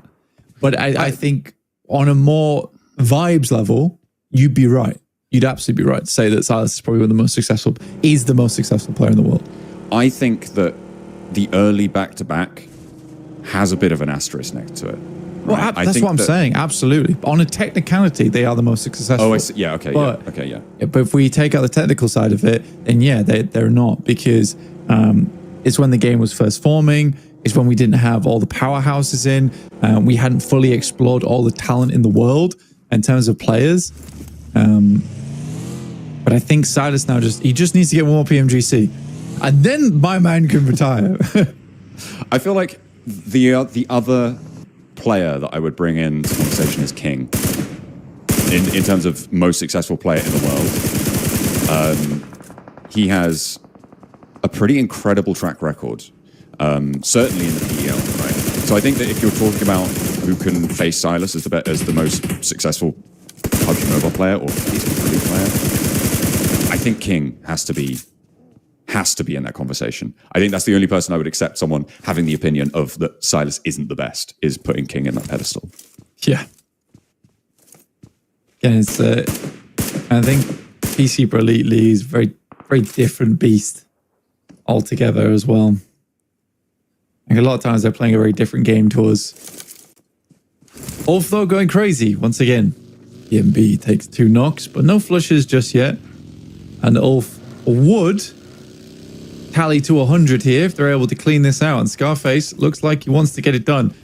A 1v4 might be a bit bold. Luckily, he has backup. He's got the boys. They're rolling in a nice little assault onto it. There's no defense here, and catches them, slacking. Mazzaro does find the retribution, maybe looking for a flush here. They lose catch, but it will not matter. 102 points now on the tally for Ulf. They are over into the triple digits, and that has got to feel real terrifying. Everybody in the lobby will see that elimination feed lighting up and go, I think they might have just done it. We're beans. 2nd or 3rd place race it is, boys. Let's see. And big news as well for the Noisy Boys on their chase towards the Boars PMGC points total. They go down with 2 points again, so only 3 points today. Yeah, it's bad. It's very, very bad. I'm kind of I'm kind of interested. I'm kind of interested by Ulf right now and how they played that out, because I think they thought they were still playing on Rondo, sending all the players in. So you're not a care in the world. But you pass by. But almost 40 points ahead is ridiculous from second place. Day 2, match 2. We haven't even concluded match 2 yet. I think that's what's even wilder. Yeah, I think for Ulf, they're chilling now, but it looks like they're not taking the foot off the gas just yet. They claim a nice little bit of space over towards the southwest side. But this is definitely an uncomfortable circle. A lot of areas to manage, maintain. Asgard have I think probably one of my more favored spots in the circle, which is on the south side of Yaz, out looking towards the field, and gives you plenty of time to work with. Slight struggle when you have to leave, but I think it's a very cozy spot up until that point. Everybody trying to find their slice. Oh, a bit of an east shift, I think. That's a real hard east shift over towards, oh my goodness. They look at Papra Supermassive in Heaven Compound right there. They're playing the 2-2 split. This could get dangerous. I'm thinking Regnum Kaya are crashing right now. They're already in the vehicles. They're heading that way. I feel like this might be a North Point Papra Supermassive being cut in two. Well, that depends if Papra Supermassive are able to hold on. What is this? And why has it happened? And they are blocking them all in. This is like a shepherd with the sheep. And Falcons are not getting out of this. Oh no. I think he might have actually cut their entire path in half with the hovercraft. And so they couldn't move anymore. That is disgusting. Oh, the Falcons are going to hate it. With one simple trick, Falcons hate him. Goodness me. S2G actually beat Regnum Kaya to the punch to getting up to the foothills of the Papra Supermassive compound. But it's not going to matter. Papra Supermassive going into half either way. I don't imagine that the North Point, the South Point rather, the higher end of this compound is going to be holdable. But Icy up the staircase, careens on in for S2G. But as a solo, I don't think he's going to be able to hold this against Regnum Kaya when they decide to get stuck into this. It's pretty clean though. Pretty damn clean. I mean, they lose from 3. Icy. Yeah. I wasn't talking about that. That was messy. But for Icy, very clean. We'll Molotov out Spike from Anathosis. I think Regnum Kaya's push gets cut short. So funny when you get to higher levels of PUBG Mobile. Sometimes these kind of rotates become extremely messy. They become messier rather than cleaner because everyone knows exactly where the winning position is. So they're all just making a dart for it. So very, very interesting stuff. But this is a cool ending. It's very open, very tough to play. Vehicles are very necessary. I think hovercrafts here actually hold a lot of weight in terms of value, just because setting up actual compounds via vehicles is going to be a big deal later on. I have a sneaking suspicion. And it's more of like a gut rumbly kind of suspicion that whoever is in heaven isn't going to win this match. I feel like whilst, technically, I mean, sort of far and away the strongest spot, I feel like whoever controls the south open slopes might have a better opportunity here. I'm looking right now to see if Kara can be that team, because they are doing pretty well on that south edge in terms of control. If they can get rid of IWNRX, but by all accounts seems to be going quite well, as Aaron spins out for Ulf on the cross. Last player alive for him. Backs it into Park. Seems like. Not on a double yellow. Good to Park there, mate. So the thing is with Heaven, right, is that it is the winning position. And I think you'd also be right to say that, it's slightly different. It's a case of whoever remains in Heaven is likely going to win the match. It's hard to hold on to it. I think that even if you're talking about Kara right now, if this moves north, they will end up in Heaven at some point. I think you're right. I mean, it's the sensible pick is whoever controls Heaven should win the game. Right now, though, it's kind of no one, because you've got Icy. Yeah, exactly. And, I'm not disagreeing with you. I think I'm just trying to extrapolate on the point of you're right in the sense of this is not an amazing spot right now for Papra Supermassive because they're getting assaulted massively. Now, though, as it moves over towards the western side, absolutely terrible. Ooh.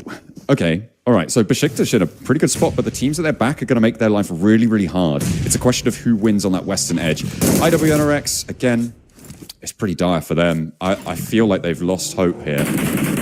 It's just been nothing after nothing. A string of nothings on their scorecard, and you can't let that go. Fenerbahce going to look to depart from that western side. Actually, Besiktas, have they crossed the road? No, I think they haven't. I think that's just a mini-map offset that isn't quite right there. They are still on the western side of that road, playing the bank. As Papua Supermassive lose their final player, looks like that assault will continue, but they have to leave from the high ground. There's a lot of players heading over right now. Exley finally decided they want to actually take a fight for once. Move over towards the remnants of the players in heaven. Sending nades in to no avail versus Ida right now, John. They do have the surround, though, and I think if you can corral these teams in, you've got to force them to have to move, right? This is stage 5 blue. It's going to do more than tickle. And they will have to make that dash. Besiktas taking shots out to the western side to stop anyone from moving in, and they do need to maintain their ground here. Again, they are still on the west side of that road.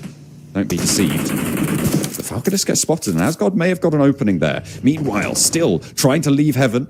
A little crash down for Exley there. I think he might have been trying to go over and onto the roof, but goes a little bit long. Icy still. What are we doing? You can't challenge him on that staircase. Nobody's learning the lesson, and he's got a little bit more to go. 7 rounds. He's only going to need the 2 to be able to put that one down. Picks up 3 more. Is he going to find some ammunition in the box? Just managed to get it on board. Has 2 more upstairs as well to refresh on.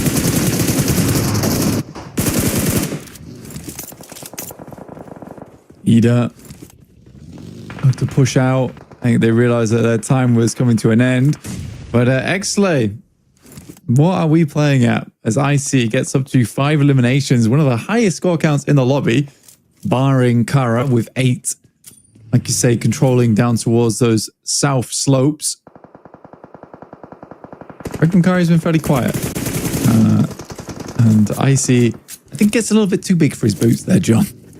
I mean, they got 5 elims, and a lot of them were from Icy, so a little bit of an ego check there may be necessary to stop them getting too big-headed. Hopefully S2G can keep things going, because they also are potentially in contest for a point spot qualification. Both do go down. Regnum Kaya, though, in the lead as it stands on the Turkey regional points. But if they're in 1st, 2nd, or 3rd, then that's going to get bumped down to S2G again, potentially. I'm thinking a little bit too much about point 6. I should be focusing on this roll-up as Regnum Kaya tests straight through the middle of Asgard. And it is going to be Ragnarok sent their way. Goodness me, Regnum Kaya trundling on over. Yeah, I mean, for Regnum Kaya, smoke's down. They did lose Wild, which doesn't bode well for him, considering Wild being alive is like a lucky blessing, your survival time. Loxy's going to wrap back, though. Predicting that teams are going to wrap that way. Early warning system available for the team. Yeah, I think Regnum Kaya, Besiktas, Ida, main teams that count. Kara, with the support of the entire crowd right now. I feel like Kara potentially in one of the strongest spots here. If they can get rid of Ida on that northeast flank, right? That descent from heaven is still out in the blue zone. Kara have a little bit of terrain to play around, these long open slopes. Depending on what sort of vehicle cover they can find, could go well for them. The rooftops for Jetgo, not quite connecting on Merciless, and they haven't really got anything done so far this match. But on the north side, they're a major threat to Besiktas. Emre from Ida. Out of a scout. I think a lot of teams really struggling to figure out where to play right now. There's not a lot of space that is exactly wonderful to drop into. Dead Wolf corners. It's getting as much information as possible. It's just small dips, defilés to work with right now, rocks, a bit of hard cover. Yeah, not easy. I think Regnum Kaya know that they can't really make progress on the west side of the road here, so making inroads to the east edge, probably a better bet for them. And Loxy launching nades in, going to soften Ida up. And Kara going to the other side of that compression, and Ida going to squirt out the side there. Unfortunately, get picked up there. Mopped up with a spray down from CEO, from Regnum Kaya as well, but Loxy gets a little bit too bold. Jetgo do get traded on towards, so that should temper their aggression somewhat. But now it's all up to Emre. The muscles himself, see what he could do. Lewis looking to cut Regnum Kaya. Loxy does go down, as does Ida here. Kara still getting a lot done, but it's mostly Marceau with 6 limbs on side. A really succinct little roll over towards Falcon. Simple Domak is under fire by everyone and is literally set ablaze upon a bonfire. Not the ideal place to be. That's the Guy Fawkes treatment. It's a bad time. It really is. Besiktas, they've been hunkering down here for a while. They did lose Zeptimus, but they are still slap bang in the middle. Next circle will reveal itself in 4 seconds. 1 second. It's actually going to be right now. As we go up north, Regnum Kaya get a bit of luck there on a hard northeast shift. They needed it. I mean, they've been struggling for a while now, but still at 3 players technically. I think teams know that they are struggling. They look like the weakened team, but that will give them a lot of time to work with. But like I said, it's really barren land. Zed Wolf does have a med kit to work with, but you can see there, it's practically all he's got. Luckily does have a big reset on both the helmets as well as the vests from the loot crate, which will provide some cover to the team. Just a touch. Just a touch of cover. And that sometimes can be the difference maker. Can be a big difference maker. All of these teams looking to put pedal to metal. The fact that both Regnum Kaya and Besiktas are alive here, Blank, is kind of bad news for the rest of the lobby, right? There's a 13-point drop between Besiktas in 3rd place and Papra Supermassive in 4th. That's only going to extend with placements. Kara looking to try and chase that down, and finding a chicken dinner here would be a great way to do that. But the more that boundary separates, the more likely it is that they're not going to be able to catch up. Bra wants to put points on the board as well, and he's going to light up for 2 on the spray down. And they are going to find a little bit of an answer, and in come the rest of Bra for the backup. Regnum Kaya want to find the side angle shots, the third-party situation. Storm hops out with a vehicle now at his back, plays on the hay bale, will survive for a little bit longer, but Quantum not so lucky. And now it's a one-man Storm trying to make something happen, but he's under a hail of bullets, and I don't think he's going to last too much longer. It's Poser to put him down. I mean, everyone else in the lobby just wants to pick up as many eliminations as possible.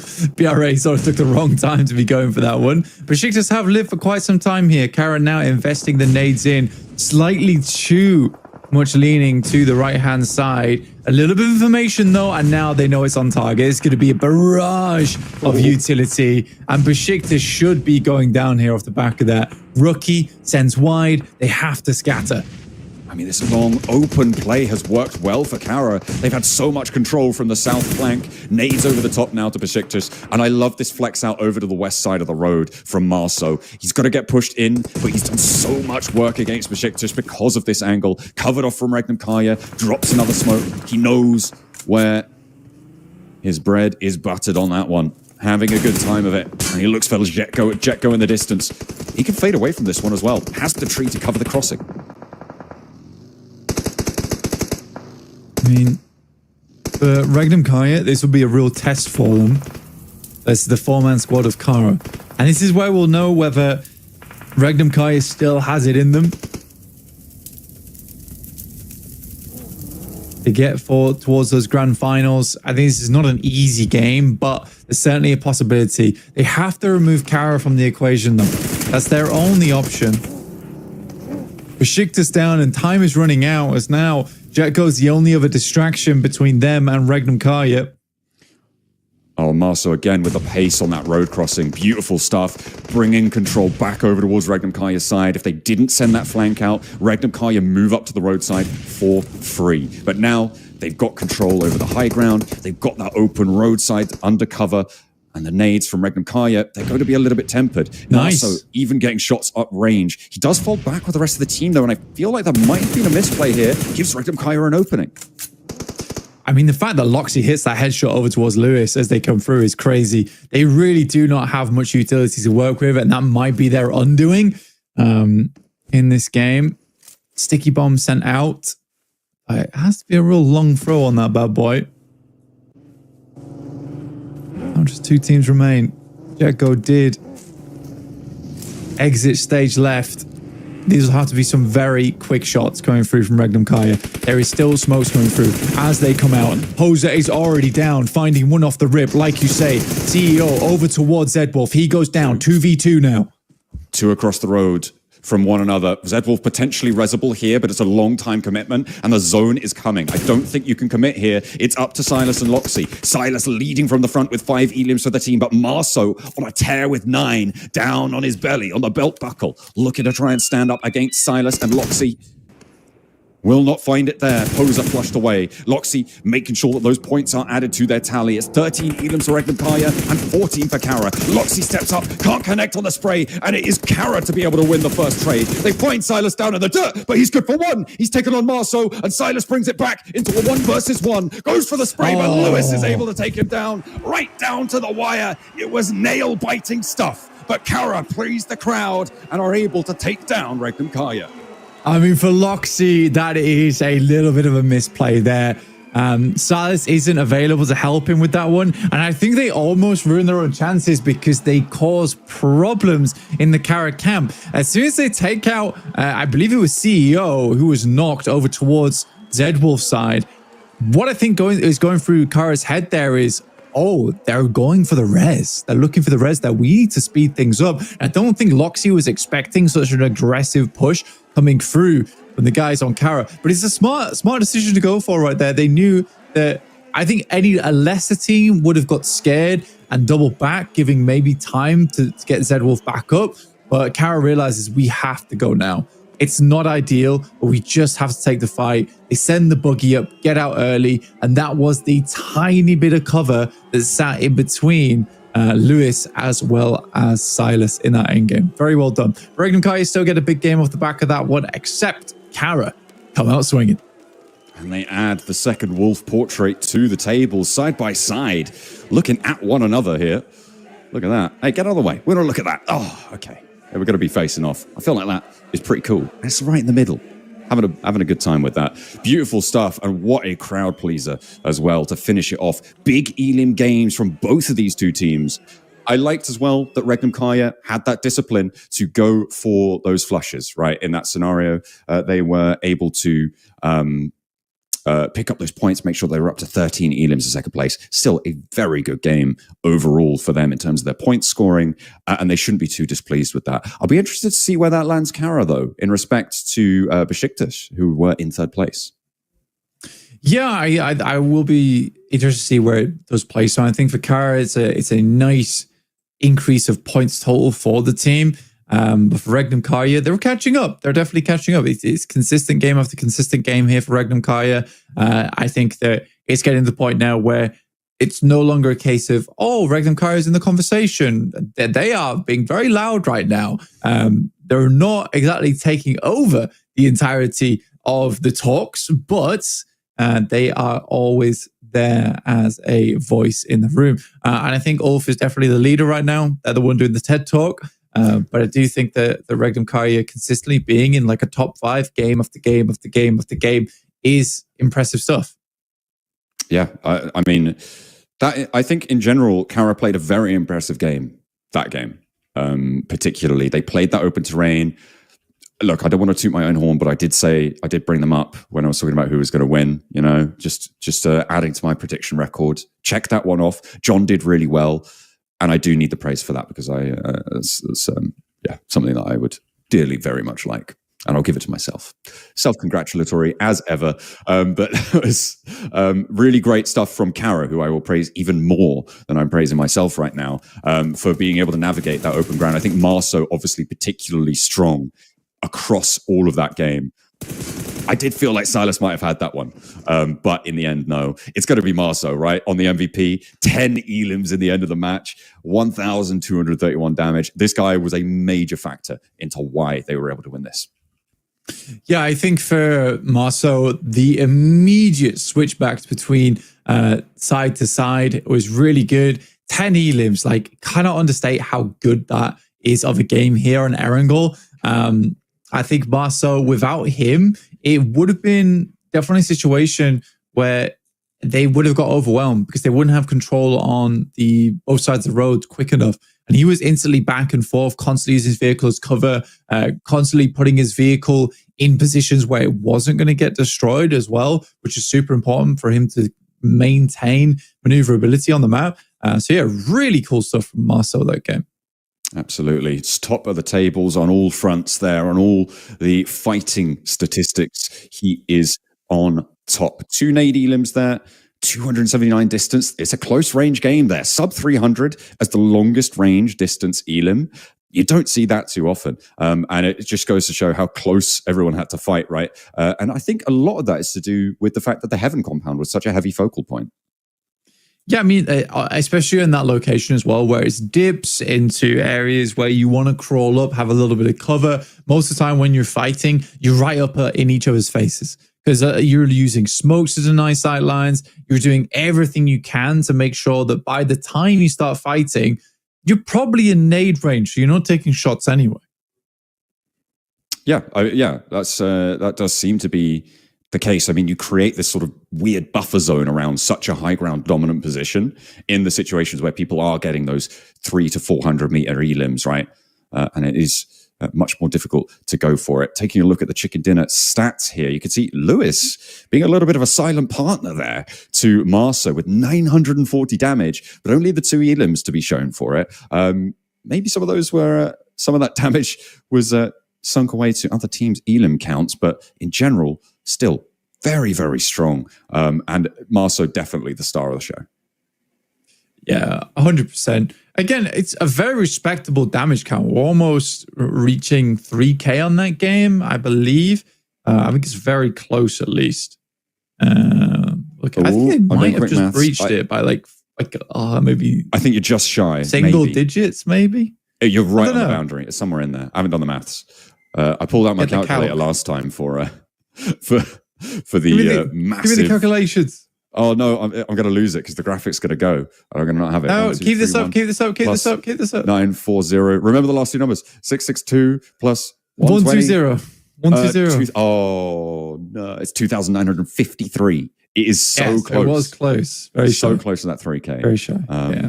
Still, very impressive stuff coming through from Cairo. And again, I think their open ground play was impeccable. I think that I have no faults on it. Yeah, I think just shy of 3K is still damn good on Erangel. Not always easy to hit that marker. Something you more see on maybe like a Sandhawk, which is now dead. RIP. RIP Sandhawk.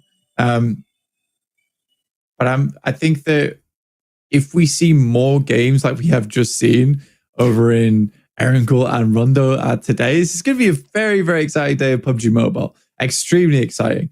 I can't believe just how much has come through right now in terms of point scoring, in terms of critical teams towards the top side of the lobby.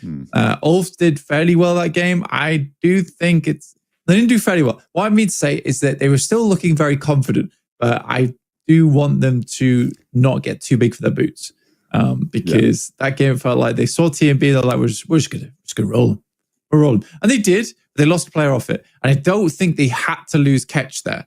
I think they could have really suffocated TMB inside that building and then slowly picked their way through them before having to make a move. Because immediately after that, they were like, oh, we're going to go for a crazy move over towards Heaven. Yeah, I mean, that seemed to be the next launching point.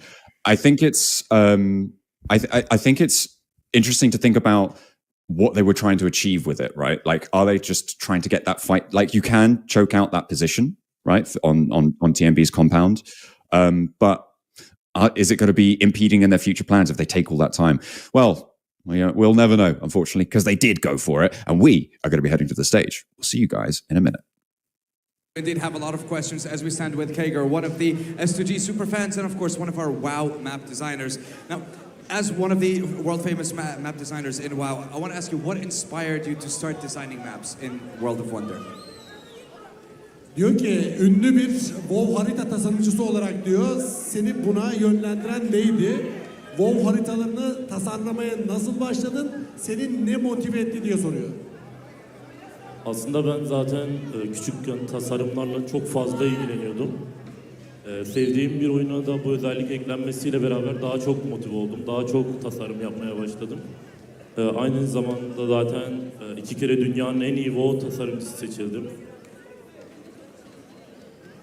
So, from my understanding of Turkish so far, he's been a designer for a very long time, ever since he was a kid. And when World of Wonder came out as well, he just found the way to kind of fuel that creativity, and he was just constantly diving in, creating maps, one right after the other.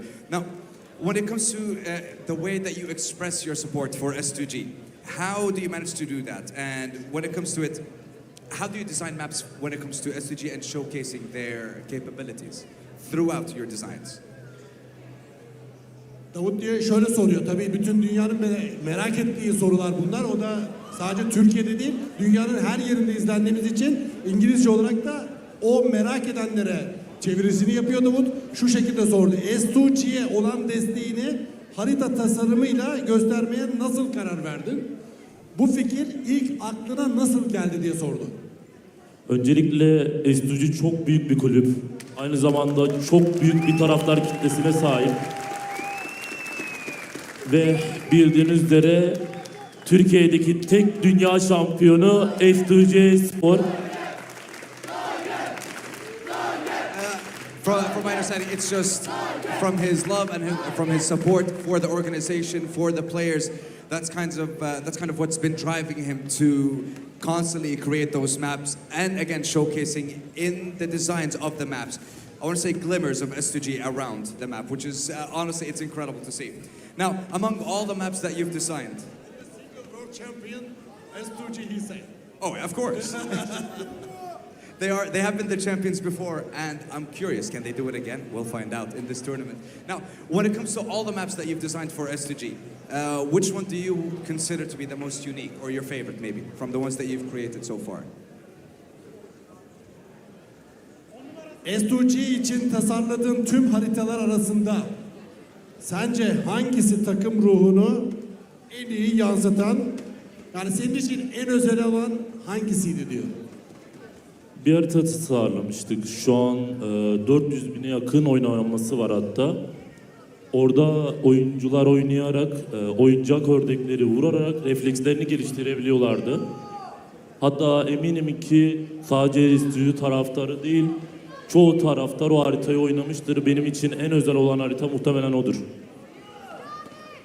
Alkış yok mu? He said he doesn't do it just for the organization, he does it for the fans. He doesn't see like there's one unique one specifically. He's a fan of a lot of his own creations. Now, when it comes to the maps that you've had the chance to create, have any of the S2G players or the fans had an opportunity to try out the maps that you have created?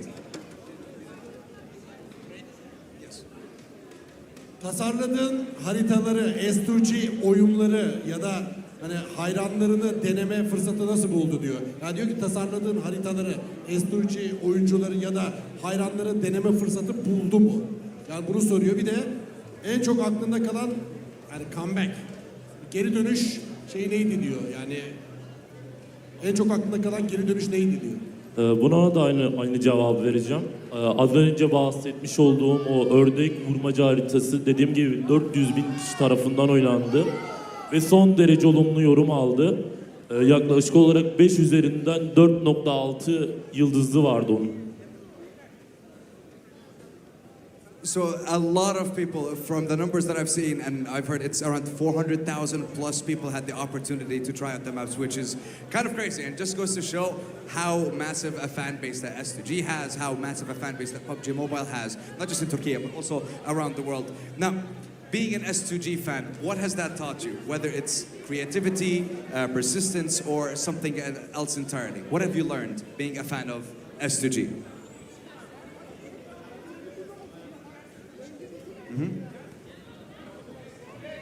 Bir S2G hayranı olmak sana sabır, azim, yaratıcılık veya başka konularda ne öğretti? Yani sana ne öğretti? Ya şimdi şöyle, az önce de söyledim. Türkiye'deki tek dünya şampiyonu S2G. Benim de bu takıma layık bir Volt tasarımcısı olmam gerekiyordu. Bu sebepten dolayı tabii ki S2G'yi seçecektim. Başka seçeceğim takım olduğunu düşünmüyorum. I mean, you're talking about the only organization in Turkey to be crowned a world champion. This is what S2G's legacy has been so far, and being a fan of them has just made me push myself to the limits, and I want to be enough for them. I want to be as good as they have been on the international stage and in previous competitions. And you know what? I like that. And now S2G, they still have an opportunity to come out on top and maybe even make it to PMGC. Now, if S2G wins the championship, what kind of map design would you make to celebrate that moment for the organization? It's not going to be easy, but I want to see what the overall leaderboard looks like. But they still do have a chance. I understand, Toki. If I understand true, şöyle bir şey soruyor. Diyor ki eğer S2G bu yıl şampiyon olursa bu zaferi kutlamak için nasıl bir harita tasarlamak isterdin? Right? Aslında bu sürpriz olacaktı ama bir ipucu verecek olursam bütün oyuncularımız, bütün e-sporcularımızın portrelerini oyun içerisinde tasarlayarak orada kendileri oyuna girdiğinde kendi portrelerini görüp oyun oynayabilecekler. Wow. I like that. He said it's gonna be a surprise, but I'll give you a hint. I would want to see, using the images of the players all around the map and just showcasing them. And I absolutely love that. Thank you very much, Kaiger, for joining us. And I want my photo also. Yeah. Actually, you know what? Can you put me and Bilge hand as well, please? Okay, that'd be perfect. If you put my photo, I will be very happy, my friend. Okay, please try this. Okay. We're gonna have a conversation about that. Neden olmasın abi? Yeter ki S2G şampiyon olsun. Arkadaşlar, herkese başarılar diliyorum. Gerçekten S2G dünya şampiyonu olarak bizim ülkemizi çok iyi temsil ettiği için onlarla da gurur duyuyoruz. İnşallah bakalım, ama her zaman söylediğimiz gibi en çok hak edenin kazanacağı 2025 Avrupa Şampiyonası'nın içindeyiz. Hak eden kazansın diyoruz. Hepsiyle gurur duyuyoruz. Dünya şampiyonluğu için emir adımlarla giden takımlarımıza başarılar diliyoruz. Son bir şey söyleyeceğim abi. Benim buraya gelmemde bu taraftarın payı çok büyük. Onlara buradan çok ama çok teşekkür ediyorum. If I came here for these fans, he says. You know what? I love every single one of the fans that we have here in the complex arena. Kaiger, thank you very much for joining us. We're now going to head on over back to the analyst desk and get ourselves started with our third match of the day. See you there. And welcome back. Thank you very much to the stage, to that interview. We are going to be heading ever forwards towards our terminal destination here at these finals. Of course, with the smash ruling, that could be any time in day 3. We'll have to wait and see. But it seems like Ulf are still going to be atop the pack. With that last game, though, I feel like Kara may have made their mark on the tables and might be in with a chance of jumping up towards one of those podiums. A couple of the highlights from that last game, and it was some high elim games from both Kara and Regnum Karya. It was indeed. I mean, there definitely was some pretty big highlights from this game for one player in particular here, and it is Marceau, who is dominating the highlight clip reel right now after an incredible performance from himself. Lewis as well was doing some great work, a lot of damage from him, but not a huge conversion rate on their side. Icy also single-handedly holding out 2 teams, which is kind of crazy overall. Regnum Karya were doing their best. I think Regnum Karya didn't have the greatest of spots on the map, but they held their own regardless. Yeah, their scout out back to the east to flex out towards Ida, I think was really strong and obviously showed great great leadership from Silas and great execution from the rest of his team. Excellent communication is the key to that one. And I really did feel like Silas might have had it there in the end, but the buggy cover turned out to be too strong to defend from it. Match rankings here, 27 points at the top for Kara. A really needed infusion of points to add to their tally. And Regnum Kaya should be clearing away ahead of Besiktas, who got 6 points, which is respectable, but apparently we're on a big game day today. So there you go. Yeah.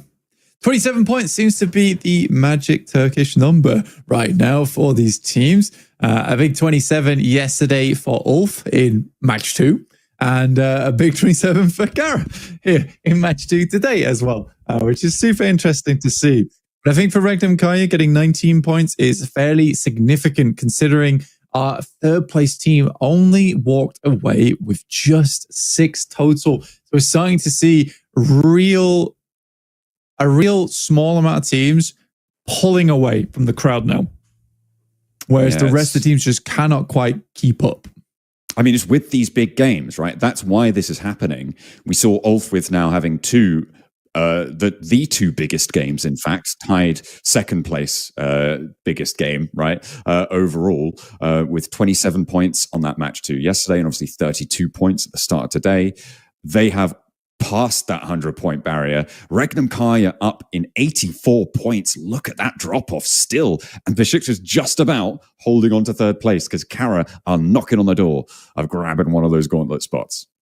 Yeah, hot on the heels here. And I think for Ulf as well, being on 102 down to 84 for Regnum Kaya, last game, it was only a 40-point difference. I was going to say only for a second. Then, what am I talking about? But yeah, it was a gigantic 40-point difference between those squads. And it felt insurmountable. But Regnum Kaya, I think this is the worrying thing for Ulf, is that Ulf is able to get these big games, big window games, where you can see they have 74 elims. They absolutely go crazy on some of these matches. But the difference is that Regnum Kaya, it feels like they're not really running out of breath here. They are constantly catching up in the distance. No matter what kind of big sprints Ulf's making, Regnum Kaya is just got a steady jog on at the moment. Kara taking up the rear right now with 60 points. They are getting closer and closer to the target. Besiktas gets so. Again, it is just like some decent games here and there, but I don't think there's been any kind of like amazing moments. Yeah, it's something that does need to be there, apparently, if you want to be in those top 3. Down towards the bottom of these tables, 24 points for IW Next Ruya. They're playing badly, blank. That is what we have, what we've divined over the course of these games. And maybe I'll bring it up once a match. We'll see. S2G on 41 points here, trying to break into the top of the tables. And again, they are still in contention for qualification, not necessarily through the gauntlet to the gauntlet spots at the top, but through the Turkey region points, right? Because they are contesting directly with Ulf and Regnum Kaya. Sure, they're quite far behind both of those two teams, but given the fact that Ulf and Regnum Kaya are not unlikely to be getting gauntlet spots directly, S2G are now competing with Ida, with Kara, with Papra Supermassive, and these are the 4 teams that are really looking to try and contest on those Turkey points. So S2G fans out there, all is not lost. They still have a chance. It's the question of, can they out-earn Ida? And well, after that game, they might struggle to out-earn Kara, because you can see the top 4 gunslingers. Well, this table has been adapted to the performance on Rondo. Yeah, I mean, for 3 players coming through from Ulf, all in the top 4 gunslingers, and Loxy only just really making it in there. 74 damage to 77 from Scarface. But yeah, it is incredible to see 3 players from Ulf all on the top 4 gunslingers of this page. More so, Aaron, with 4.8k damage. That's going to be hard to keep up with. I don't know, maybe like 3.25k damage, which is very, very close. But Loxy just about is able to grab that 4th place spot. Keeping Regnum Kaya in the running. Absolutely. They're still, being repped. And it kind of goes to what you were talking about before, right? That sort of, that steady, interminable pace that they are seemingly able to keep up as we spot our S2G fans. They're not that hard to spot. They're all in bright purple and white shirts and big flags. Kara, Sure, they've got a darker shirt color to them, but they are making themselves known, and their fan base happy with that last match. Yeah.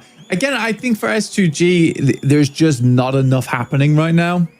And that's the issue for them, is that there is some moments where you look at them and like, that was a good play. That was a good move. But there is not enough. It's the key word is there is some moments. And I think that for S2G, it's not consistent enough to keep going forward. When you look at, for instance, Regnum Karya, where you just cannot keep this team down, that's what's going to really assist that squad when you move through to, for instance, PMGC Gauntlet, a team that is just indomitable in terms of point scoring. They are not falling behind because every single game, top 5, top 6, top 3, top 2, chicken dinner, it's happening eventually. It's going to come through. I also do really like the one thing I'm seeing a lot now recently, John, which is that the boys on that team are starting to invest a little bit more into Zed Wolf's signature playstyle, which is taking those really long off angles and going for some insane shots. I don't think that was the case before, and I think that whoever made that decision on the team coming into today is a very smart cookie, because I think if you're going to get Zed Wolf on the team, you have to take advantage of his strengths. You can't slot him in, expect him to play like Sarah did. You can't expect him to play like Toshbik did. You have to let him play to his own strengths, which that absolutely is. So does the rest of the team have to mold around that a little bit? Sure, but you are getting a big positive out the back of it. Yeah, I absolutely agree that Zed Wolf has seemingly, they found that little something that they needed, and it seemed to be, just allow him to do what he enjoys doing. And what's interesting is he's not necessarily being this sort of bright burning front runner on the team because he's doing that. He's giving opportunity to the rest of his team rather than being the one that needs to get all of those points as well as breaking those opportunities open, which is the power that he's found in response to what Regnum Karya are utilizing him for. He's able to utilize them to really have an impact on the rest of the team's performance. And I think that is the exact synergy that we've been talking about for Zed Wolf, missing and wanting for a while now. Can he keep going, though? Can Regnum Karya make their way up to the highest heights to match, go blow for blow with Ulf? Well, they'll have an opportunity to do so here as we are reaching our halfway point match blank. It is match 3 on the day, match 9 on the set, and we'll see where the chips fall. A hard Southern Plain path. You're right, John. This is where we break the halfway point for all these teams. Tough playing path, honestly, very, very tough playing path down towards the south side. Makes getting it towards Severny really difficult, but more importantly, makes a lot of these vehicle pickups very, very tough. It's likely we'll see Anathosis as well as TMB clash in terms of trying to get vehicles early on. There'll be teams fighting over farm, but for Regnum Karya, there is a scary portion for Ulf here where they match them in points performance if Ulf cannot have another good game, because again, it does come straight back to yesterday where Ulf has like these breakout performances, but they don't have them all the time. Their points come in big checks. In between those big checks, very little is going into the points bank account. Yeah, it's going to need to be topped up. Hopefully they got some savings. Pop that one through. Ooh, we saw a very similar circle to this before blank, and this was the Noisy Boys win, right? On a circle like this where they played up towards Observatory. It's generally fairly unlikely, again, that it will head to Military. That time it did. And it really favored the Noisy Boys, who played a blinder, all things considered, and actually earned a lot of their points on that match. So we'll see if they can try and repeat that. I don't imagine we're going to get 2 Military games off this circle, but you know what? I spoke too soon last time, so I'm not going to make that prediction fully. I'm stepping back from it. I'm not committing. Yeah, I mean, it's not unlikely that we get a Sosnovka finish on this one. It doesn't encompass the entirety of it, but it absolutely could move down that way. It is just the stage 2 decision, right? If we get a Southern shift on the circle, I think at that point, it is statistically likely that it's going to be a Sosnovka finish. So we're really just waiting for the stage 2 circle to come through. And I think that most teams would actually prefer to see a Sosnovka finish on this one. It is going to be a bit of a crunch playing over towards Farm, over towards Milta. Teams having to play around Shelter is always a little bit uncomfortable.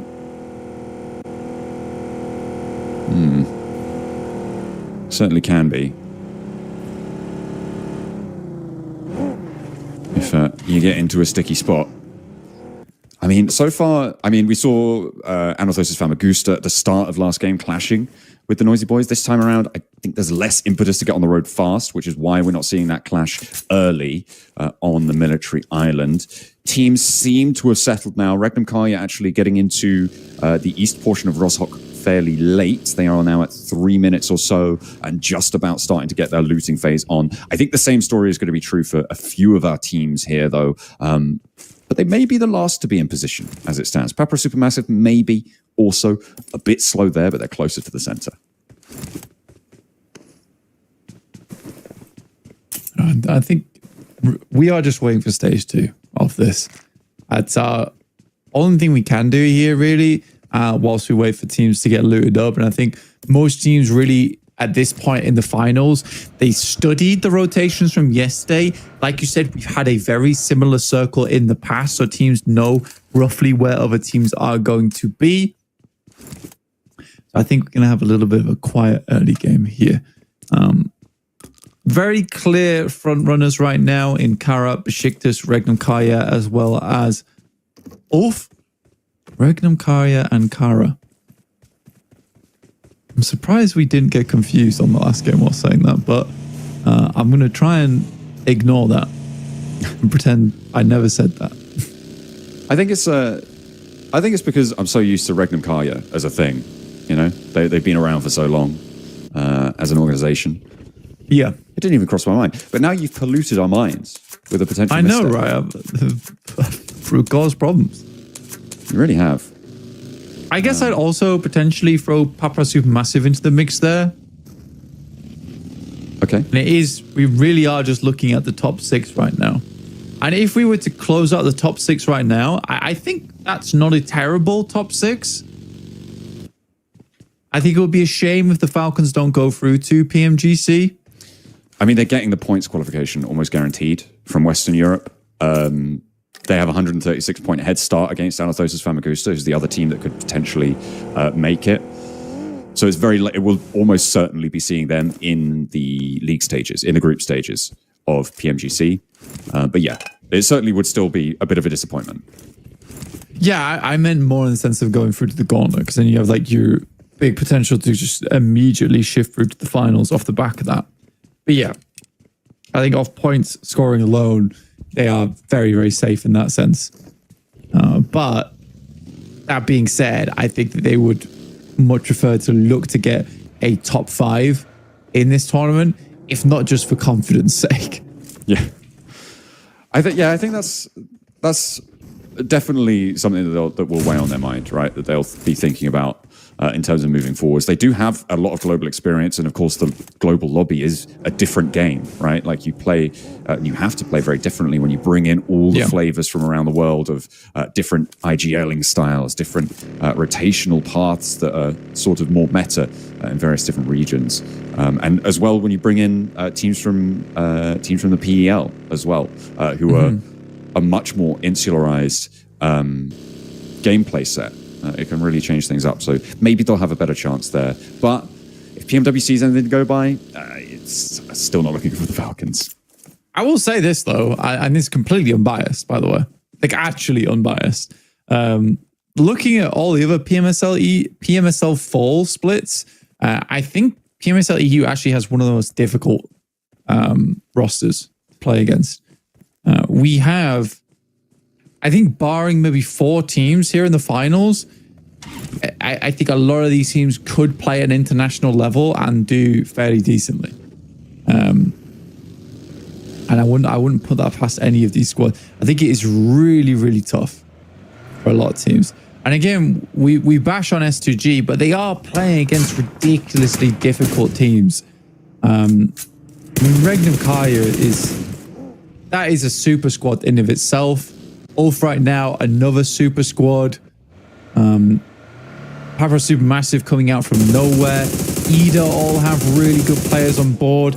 I think Ida's a very interesting one where, you know, they lost Aaron Shaw. You pick up Matt Cap, who honestly was putting Fireflux on his back last season. But you also have Darkin on that team. And I think Darkin is a very underrated player who was outshone by Aaron a lot of times, despite doing really, really well in a lot of the games. Yeah, it's seemingly this mid-season shuffle has had quite a big impact across the board on a lot of our rosters. Some better than others, it has to be said, but for now, there have been some real standout pickups, and obviously Eren, like you highlighted there, one of the most impactful onto the Fireflux roster. S2G losing a lot of power, though. That's got to feel like a little bit of a sting. Emre spray down out into the open. A lot of road combat going on right now. Ooh, Darkin spotted. Yekta able to clock it from X-Lane, breaking out into the blue to try and get that off angle with Emre. Darkin very exposed. Yeah, they're just descending. They're confirming the point here. No reason not to. Too far off in the distance for the rest of Ida. And not to lose the player because of it. And we move up. So Norris Sosnovka finish up towards farm side and shelter. I think it moving over towards the west here does help out a lot of teams that don't want to play around shelter, play around prison split, which is rough. But there is only a few really nice compounds. Sadly, it's not west enough that you have some of those prominent positions like east side of Pachinki. The compound just the west side of Falcons there is very nice, but how likely is it going to be? How likely is it going to be in the next circle? I don't think very high. It's going to be really tricky. S2G adding some points, and Ida kind of, they've been out of one combat zone into another, and Soulcase's got to waste no time in confirming that. Ida having a real rough time here, and S2G happy to get the point. Hey, look at that. They're on the front page now. A big jump. But you could see there's a massive tiebreaker in the middle of the table. 7, 8, 9, all on 42 points. And this middle glut is very, very tightly packed here, right? Still, you've got Ida up on 48 points now. And that's gainable by, I mean, even down to like 13th place, right? Yeah, I think Kara's kind of the breakout point for a lot of teams. If you get past 4th place, then suddenly you're in the running with the big boys of the lobby. With Besiktas, Regnum, Kari, and Ulf. Arguably Kara now, but again, you have to consider that Kara just came off a 27-point game. So other than that, they have been fairly low on the leaderboards. Yeah. But Paprasumas is definitely looking for something a little bit stronger. Anathosis, Famagusta, what an easy camp for them on the bridge over towards TMB. Yeah, I feel like these guys should have expected this. I mean, they know that they dropped there. They know that they're on that rotational path. Sure, that maybe not expecting them to be holding out, maybe thinking, okay, we'll get further over. But this is another bad game for the Noisy Boys, and their chances of points qualification starting to slip now. They will need to bring out some big games, which we have seen from them, but they did have a lot of circle luck to help them last time that happened. They were given the observatory game and did profit well off it, but they'll be praying for another one of those. Unfortunately, don't think it's going to be this time. There's S2G, spot IWNRX, and potentially some easy prey here. A soft target. Just getting away as fast as possible. And Swain really did open himself up to be knocked there. Lucky to get away with his life. Circle shifts down towards farm. And Regnum Kaya is absolutely blasting their way down there. Nitrous propelled into action. But they don't go too far. I think they spot IWNRX walking their way through. They opt to sit on the north side, potentially lock out some teams from that northwest. Falcons were very slow to the punch. They have been in this position for quite some time, and I think they're still considering their next move. It's a little bit of a hesitant decision that they're making.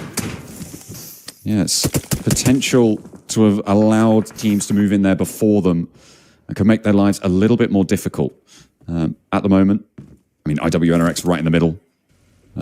Fortunately, Unfortunately, they've got only 3 players to be playing around, but a lot of the area around them is going to be very well protected by the high ground angles on the buildings, from that farm, from that Milta angle.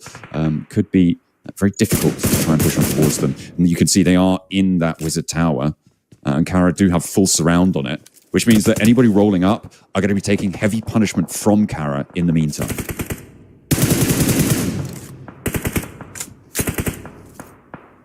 A quick stock of the surrounding ground. IWNRX did make their way towards center circle, but they lost a player for it. And I think that kind of play is not worth it, personally. BRA dropping down to 14th. We talked about them before, and they're still continuing to hemorrhage players here, down to 3. I think X-Slay probably the team that I think that they're just the worst out of the group. It is unfortunate to see. I think the difference between them and IWNRX, considering like IWNRX is technically doing worse than them. However, IWNRX is consistently trying to make plays, whereas I think X-Slay, on the other hand, they're picking up scraps. Like, they're not playing to win points. I think I'd agree with that assessment. I think that IWNRX are fumbling the things that they're trying to do, whereas it's just passive losses coming through from X-Slay. Which is, I've just repeated what you've just said there, which is good for me. No, you just gotta like reworded it, that's fine. Yeah, I like it. Ulf with a challenge from S2G, wrapping around behind, but Ulf wanting to get further forwards in, probably not wanting to stick around too long on that northwestern side.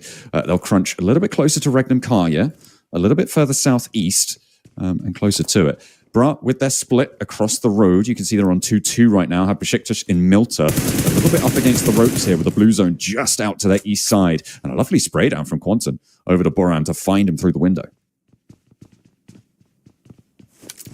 Circle off towards southwest. Falcons actually, although it was a hesitant decision, it took a little while to make, and I think that that's more a case of Ralph being worried on his decision making on his scout, whether it was good or not.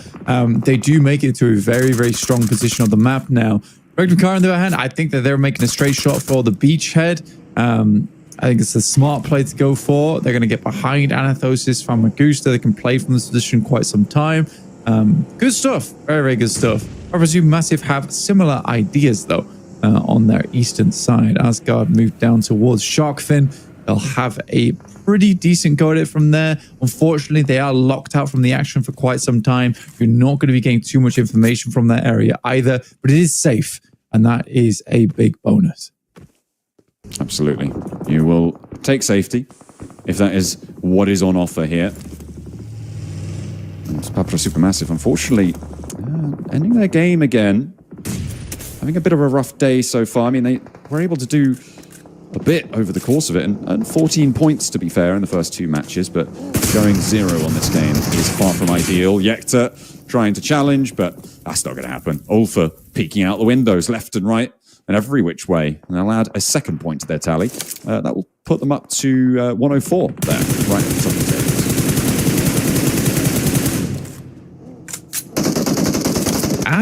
I'm a bit skeptical. Come on. You have to take the shots here. He was sat inside the vehicle. Oh, no.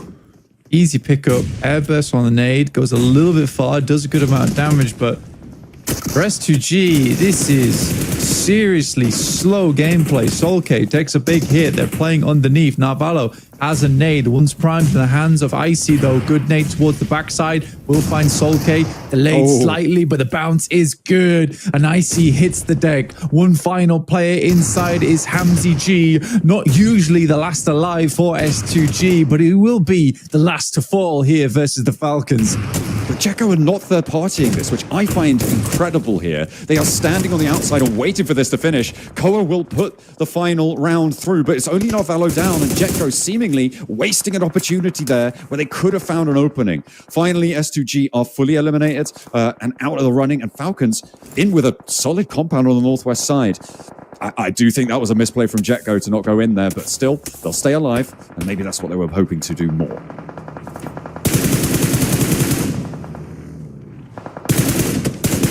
SG off the distance. I mean, they're trying to get involved, and they have to get involved from that position as well. Don't have much choice.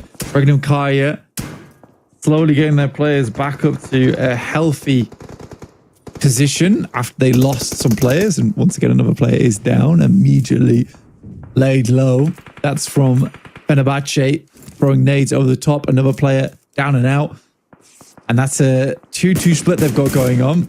But the only way they get those two players back up now is if Zed Wolf as well as Silas head across. It'll be a bold move. They are making the cross now. Yeah, it's a chance to maybe get on through. I'm not seeing big elimination feeds here, but Regnum Kai having a tough time still on those reses, still looking for it. Fenerbahce close to the circle. We're going back up north, and Kara in prime location here, Blank. They are going to have a real big opportunity to convert off another big game. But can they earn the points they need here? Besiktas will be on their southeast flank with 4 players alive, and they've already started to turn up the heat a little bit underneath on the south side.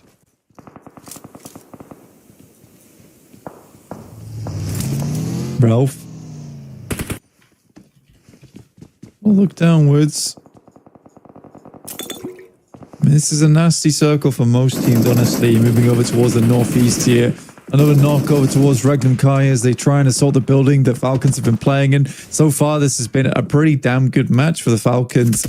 Holding out multiple teams. Yes, they've lost a player, but that comes with the business that they are in right now, which is holding on to this compound, onto this fortress.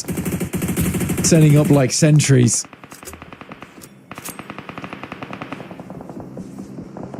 They will have to try and keep that oversight. Try and keep it under control. When you're next door, Kara and Ulf, it's a pretty gnarly situation to want to get involved in there. So we'll see if anyone can make it through on that south boundary. And Besiktas are getting plinked away by Brat, who are playing as 3.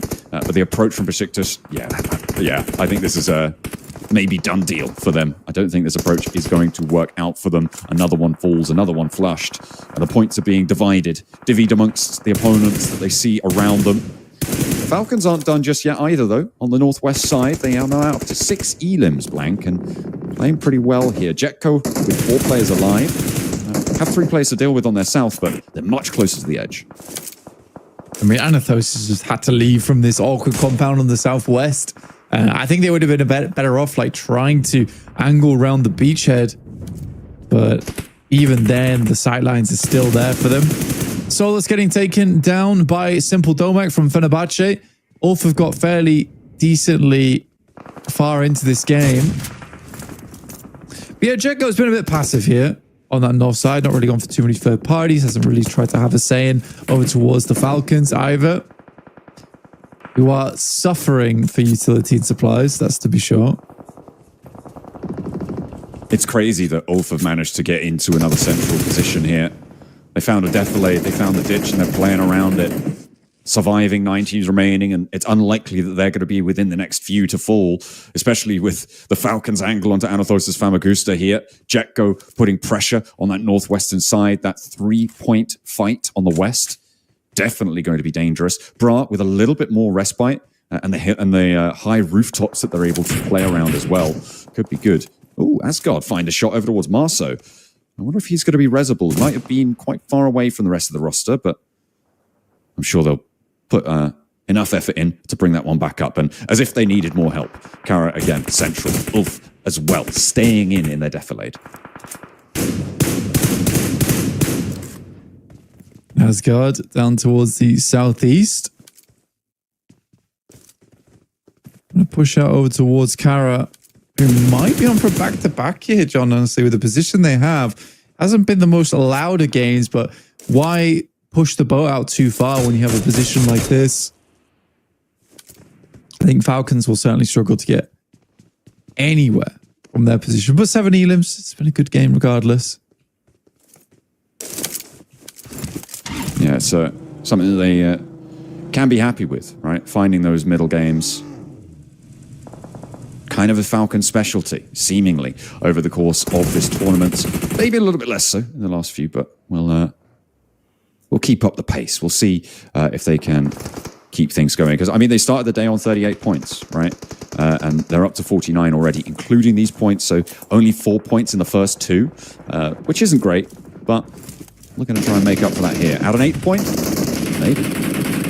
Looks for a 9th as well, and they'll find it. Spray down and Anathosis Famagusta are eliminated. Placement points now starting to kick in, and our teams will be happy to see them. It was pretty well wrapped there from the Falcons. And getting 9 points off the back of that is really good because they should have been down and out on making this push. So for the Falcons to be able to get that done, very, very well done. They get a little bit of health back as well. I mean, they are running on fumes at the moment, John. There's not much left in the tank, but they are taking it as far as it will go. It's something they'll try their best to do. A knock on to Scarface. There you go. Oh dear. Look what Aaron's got his hands on. That's nasty. Add an airdrop into the middle of Ulf. Why not? You know? That seems fair. Give them the Lynx AMR. One shot, one elim. They do finish off Scarface.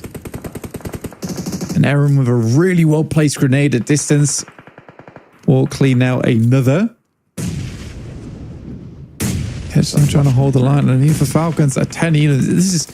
I don't even really care if they go down right now. This has been a very cool match from the Falcons. Finally, Jetgo start to get involved. It's a late entrance to the circle, or late entrance to the party. Ooh, and they could have done it earlier, but Jetgo do finally take down the Falcons now, and they are playing on as 4. So maybe it was the right call after all to stick on the outside of that one, not get too involved. IWNRX have been surviving. They've got 2 elims, but now they're burning and they're dying. It's going bad as they take a turn on the northern side. In the Wizard Tower, really needing to cast heal on themselves right now. It's not a wizard spell.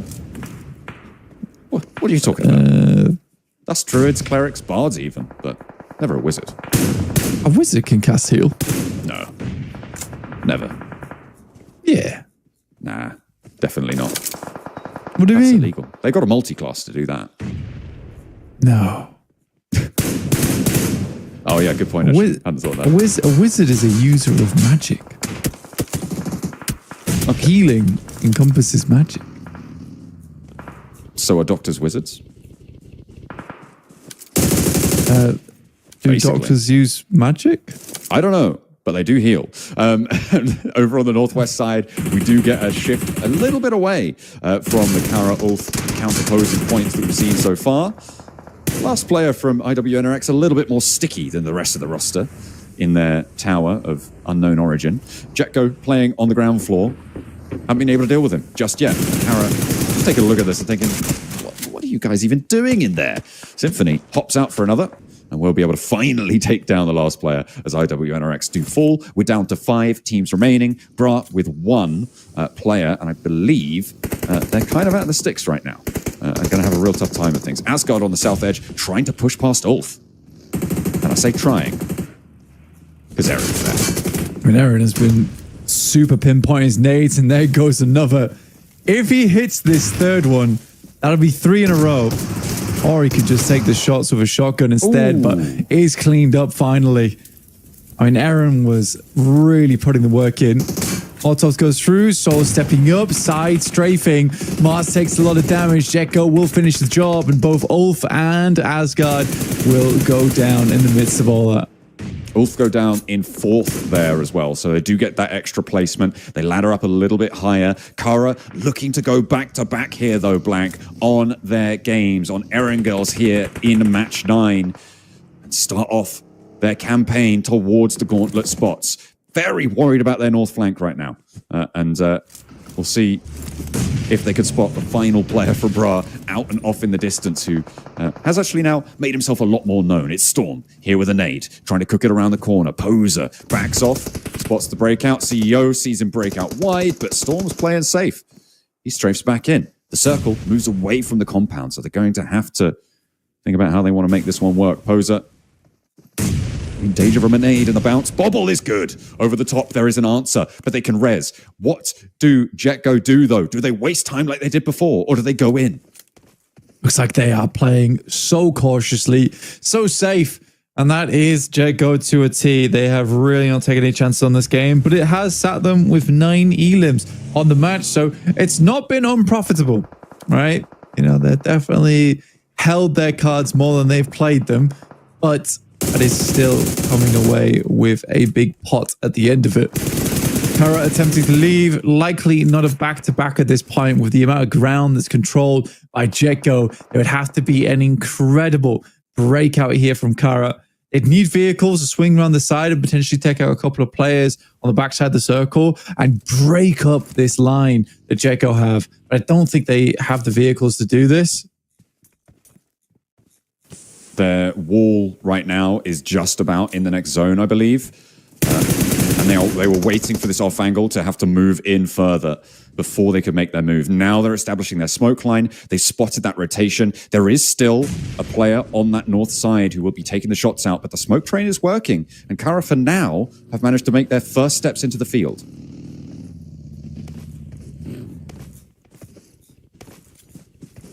They're really just giving them a lot of ground here to work with. 5 nades. I mean, it's close. It's very close to him. They do get unlucky there. They need to wait slightly longer before throwing these nades. They need a knock or two to get this one to work. They have this slight little lip to work with, which is the big thing. Actually, maybe those nades were good. It backed Jetgo off, prevented them from moving too far up. The idea is to keep them so their backs are to the edge of the blue. So when they finally have to peek out, it's not into hard cover. This is actually quite intelligent from Kara. But he does rely on gun skill now. Merciless could have a big nade opportunity here. They take Freedom down, but they're all grouped up now on the peak.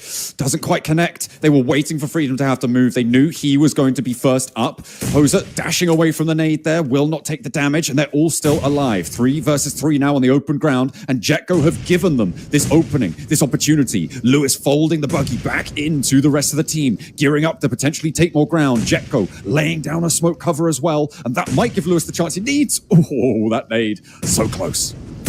Yeah, they're running out of nades right now, so they need Kara to move forward. They need Lewis to scout out exactly where they are. That's why he's in the buggy. He provides the highest point you can be in the vehicle whilst getting the most amount of vision off the back of it. That's why they're saying about the buggy. They do miss the nades now. So he returns back to the fold. They have to rely on gun skill alone. He's still giving across information. Those early nades to keep Jetgo from preventing them from moving up towards the trees, preventing them from using that hard cover for themselves. Super intelligent play coming through from Kara. Now he's just going to go for the rundown. He gets one. He's likely going to go down for this. He's able to hit it off the back. I don't believe what I'm seeing. Hoser now with a chance to take it down. Last player down in the dirt, and Kara make their way out into the open fields of farm and will destroy their opponents. No wall will hold them. They are unleashed here in a back-to-back chicken dinner, and what a glorious ascent they're making up the tables now. I mean, for Jetgo, that is some DBS at the end there. I would be really upset when it comes to that. Lewis just gets sick of the scouting and just rocks straight past, gets out, is able to hit the shotgun pellets, does a lot of damage. I don't think he knocked the second guy with the DPS, but he did 90% of the HP before the rest of the team was able to come in. And he provided such a distraction. There was so much ground covered by Kara. And that is, like you say, the first back-to-back for any team inside the lobby. What a way to end our halfway point. That is incredible stuff. The elim count, not huge, but I think what they might have got 9 towards the end there, something in that region. A 19-point chicken dinner off of their already huge game last game as well, to be able to find a really, really solid points total. That is something special for Kara. I think they're potentially in second place. They might have an opportunity to be pretty close to Ulf after this, actually. Yeah, I think that they're likely in third or second place now. after that game, because that sets them up to, I think it's around like 90 points or something. Very, very close to 90 points. Very well played to Kara, though. Yeah, wow. Really good stuff. I mean, yeah, great opening into the field. But it came back to Jetgo, right? It was a misplay by them, I think, that opened the door for this. Whereas in the last match, I feel like Kara really, played well and generated their own opportunity. This was an opportunity that was given to them by Jetgo, and they successfully took it and played it very well. Yeah. But it was exactly what Jetgo did before, right? On that fight that they could have third-partied between Falcons and S2G, they stood back. They were like, you know what? We're just going to chill and see what happens here. And then they give so much area to that hard cover that you talked about that Kara were just like, oh, well, thank you very much. We'll take those 10 points and your extra 3 elims. It's great. Sure. Feels a little bit lackluster from Jetgo, but as you say, plays into their characteristic. Yeah, I think, again, you're absolutely right, where because Jetgo do not push for more ground, for more space, by the time it gets to that end game, Kara is set up in such a way that they can effectively hold out Jetgo in a really miserable and uncomfortable way. And it's funny because I initially thought those nades weren't great coming out from Jetgo because they were nowhere near being able to get those shots. But in the meantime, we're going to go to a quick break. I'll be back soon. See you later.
Skibidi Toilet has arrived. New Skibidi Toilet object. Powerful enemies. Thrilling battles. Protect the base. Use WoW's powerful creation tools and build defense towers to your heart's content. Engage in intense battles. Various defense towers. Earn points in battle. Unlock more defense towers. Tons of strategies. Epic battles. Play now.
You don't feel the same. Wondering when it changed. Did you come to play, my baby?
Welcome back to the PMSL Europe. We are, of course, at our halfway mark. We have just had a back-to-back chicken dinner from Kara that followed up from an amazing 32-point game from Ulf at the start of today. It has been a great day two, and the stories getting told right now are very, very exciting stuff. Unfortunately for a lot of the lobby, though, those stories involve a lot of points being earned. And that makes it so much harder to think about getting towards the top.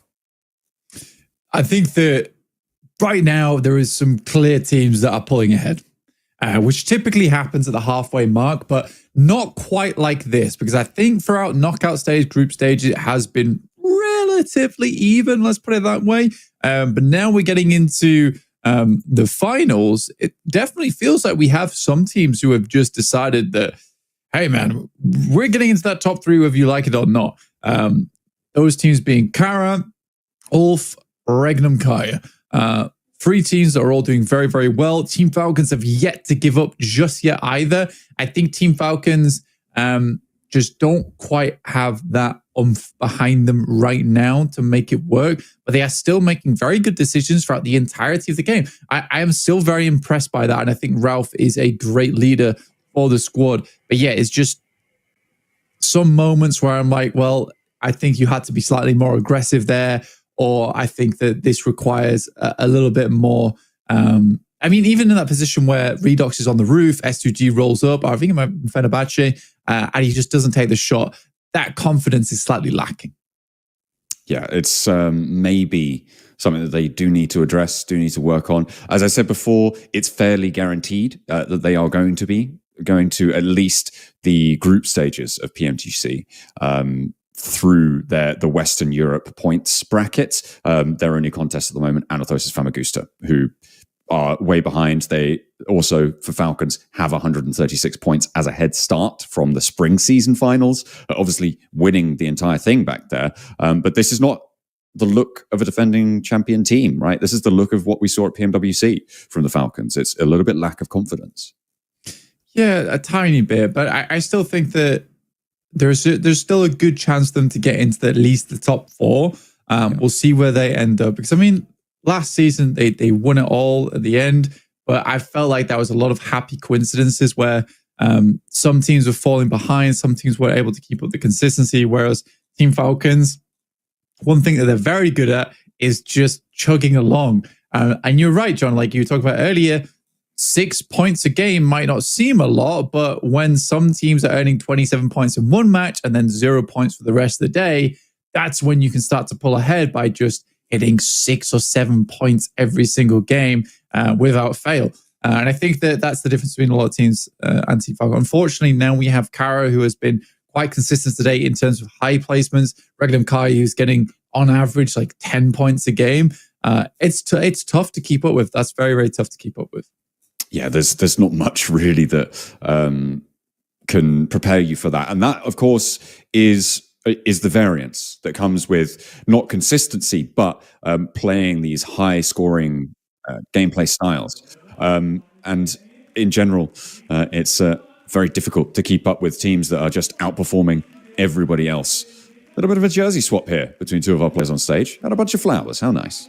Yeah, it's very sweet. Very, very sweet indeed. You got Kara there. Oh, Ida loves Kara. That's quite nice. That's quite nice.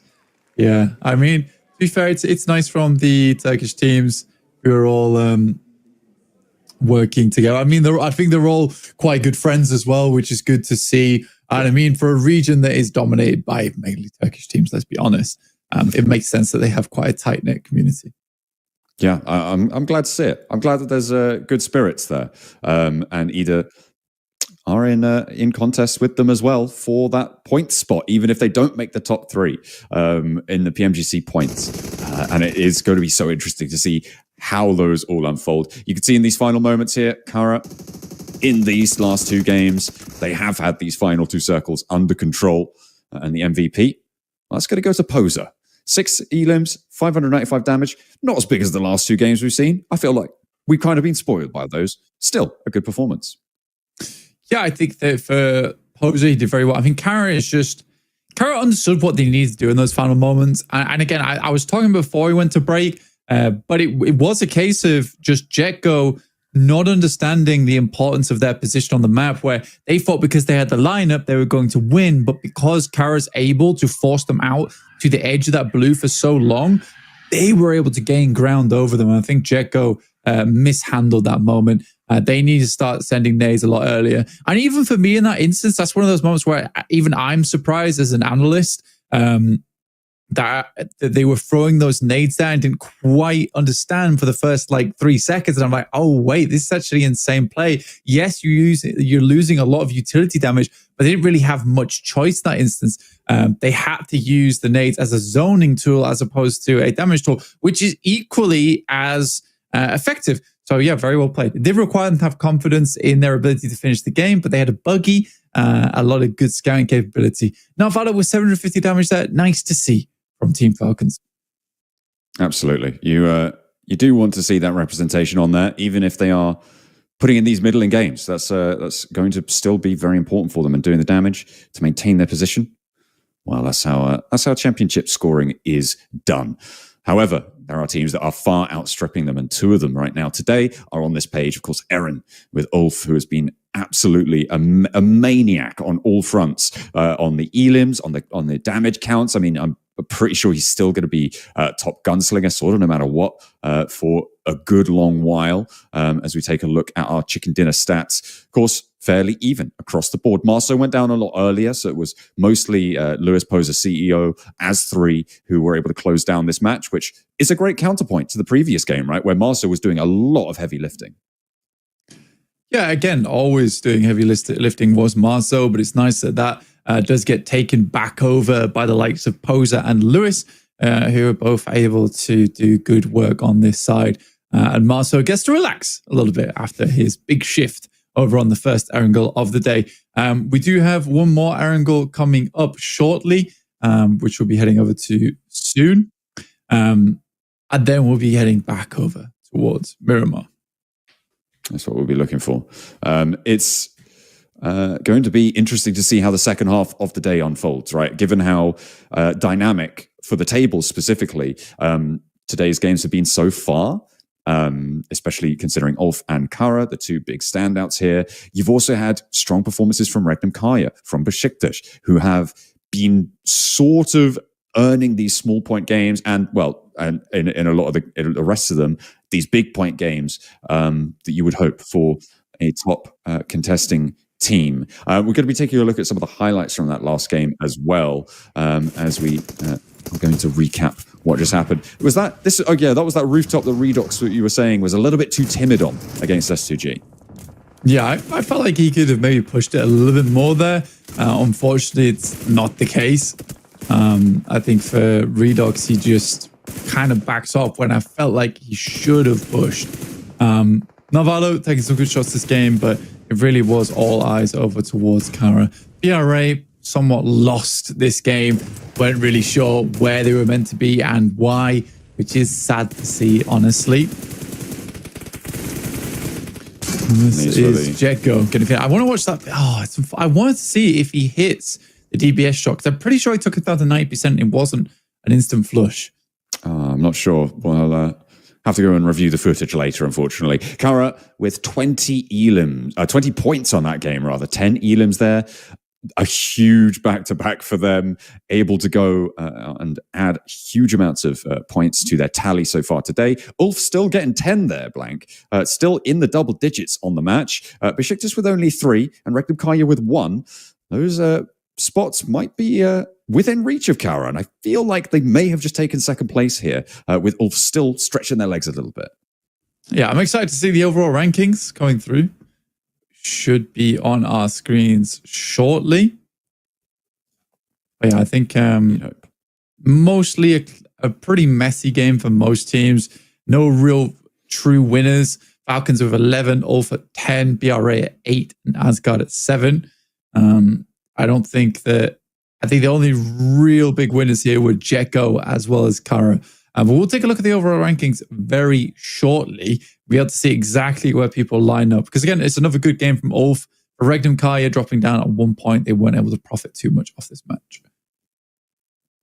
And there are the overalls. Regnum Kaya holding on to second place there. Ulf still, though, very clearly in the lead on 110. And Kara joining Ulf with 2 chicken dinners on that tally. Besiktas pushed aside, now 10 points behind Kara. And that drop-off is massive down towards Jetgo with 57 in 5th.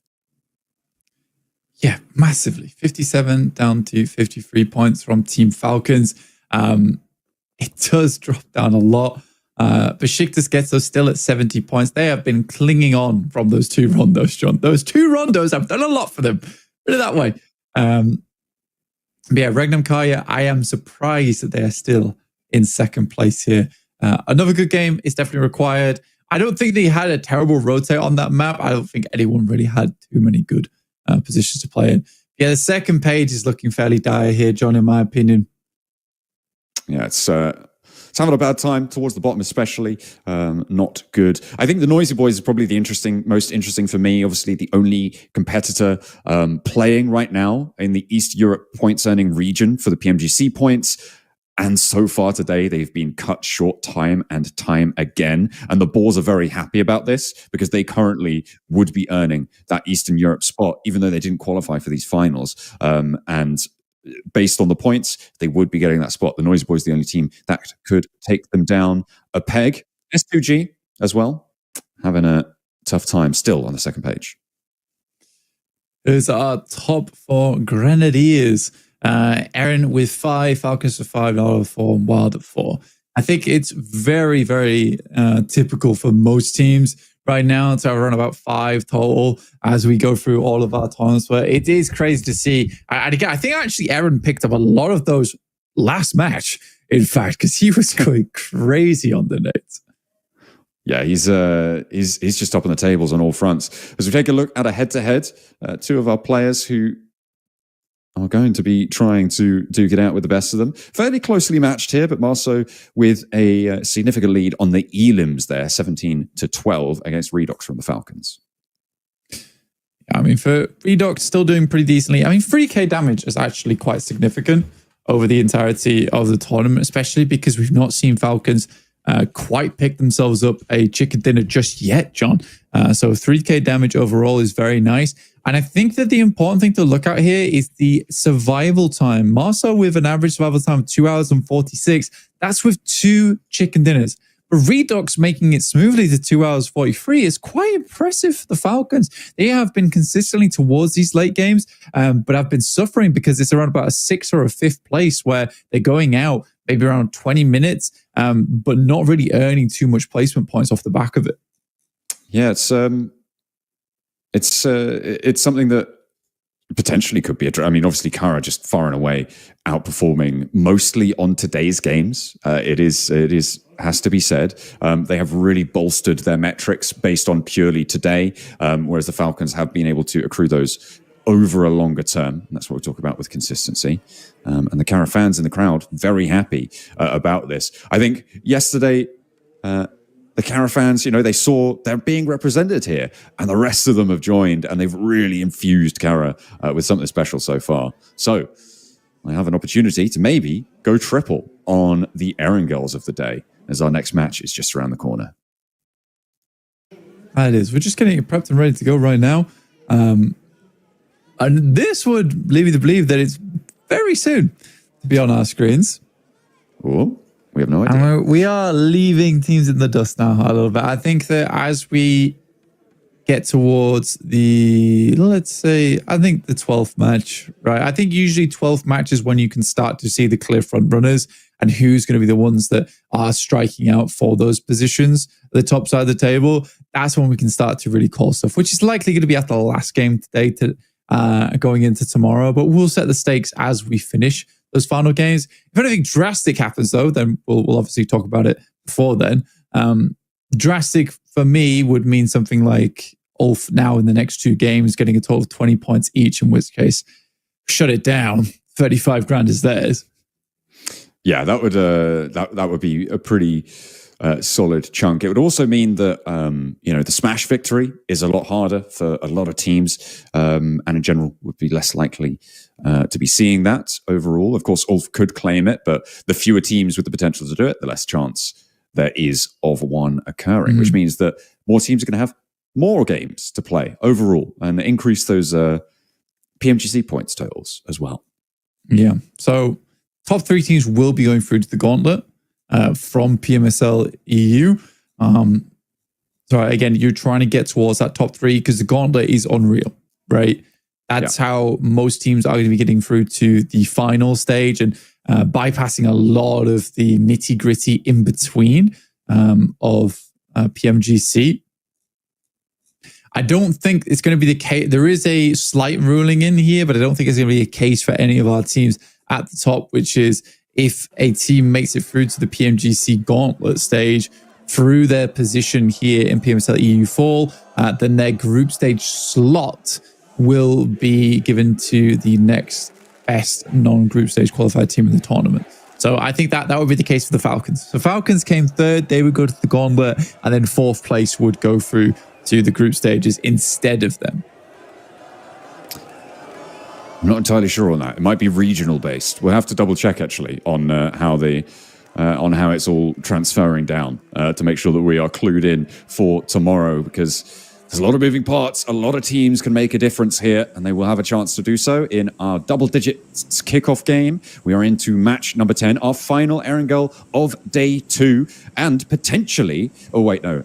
We have to see at least one more Erangel. I was going to say potentially our final Erangel of the tournament, but assuming that someone breaks that smash boundary in match 1, we will have to see an Erangel, and then see it 1. Potentially our penultimate Erangel. There you go. Yeah. Match 10. I believe that is how it works, though, John. The group stage slot, I mean, the rule book says their group stage slot will be transferred to the next best non-group stage qualified team. So I imagine it doesn't matter about those regional points. So it would just be, for instance, if that team came third or first or second, it would just go to the fourth place team in this tournament. Okay. That's that does seem to be accurate based on what we're reading, but we'll double check. We'll get the lawyers on it, you know? We don't want to make any... in the rule book? Any presumptions. Well, it could be that it only, like, next highest PMSL 4 rankings team based but that's on what I'm their saying. region. Like, it's next, it could be next unsaid. best non-group stage qualified. So non-group stage qualified. So that would mean they didn't qualify. I don't know. Well, yeah, it's a little bit murky, and I will definitely want clarification before we go ahead and make any claims. Are we going to see more hot drops? No, because Anathosis Famagusta back up to Kameshki split. They will be on the north side. Circle goes out to the west, so no military island shenanigans here, and no bridge camping from Anathosis at least. Maybe from IWNRX against the south team of the Noisy Boys.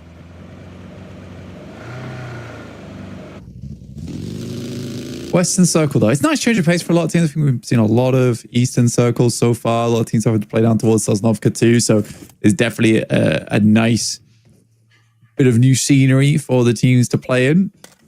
But it does mean new rotations to contend with.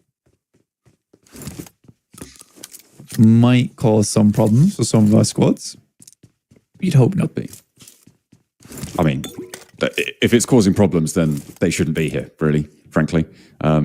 Maybe anything that's newly developed could, but generally, everyone's played this map thousands of times. Some tens of thousands of times, I'm sure. And they will be familiar with this area. You'd hope, anyway. You'd hope. But someone's got to win it in the end. Ulf, certainly winning right now on the tables. Breaking fast, and they normally dropping down towards the south side of Rozhok, playing around that school apartment sort of area. Looks like they're going to continue to do so. Grabbing the loot, grabbing the vehicles as we reach our 3rd minute.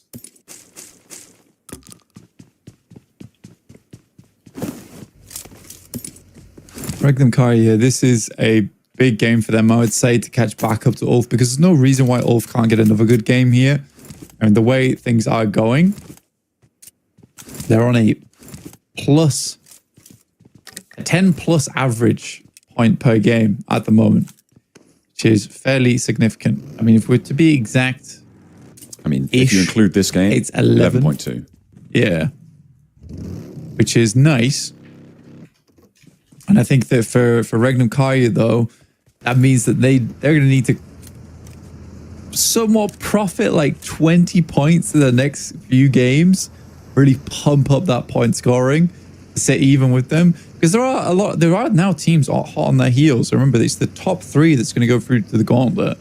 So I think that you're slightly worried now, but I do think the big 3 is probably Ulf, Regnum Karya, and Kara, right? Yes, it would seem so. I think the Falcons are maybe that outside chance, but you're talking about a 30-point drop there. Besiktas, I think, would be a bit of a turn-up if they were able to get up into the top 3 here, right? I don't think it was expected that they would be in contention coming into this tournament. They've obviously got some strong players on board, but the fact that they are in 4th and within striking distance of any of the second and third place teams, I think Besiktas are this outside chance here, but the drop-offs beneath that are going to start to get more and more daunting as time goes on. It's going to need big games. It might need the start of tomorrow's Rondo to add on up and change things around.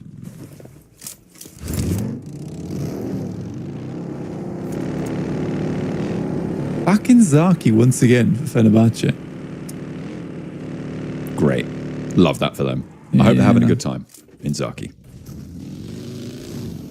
I mean, BRA, I just don't know what happened to this team. It has been rough for them. S2G down towards Primos, attempted to get over towards that north side.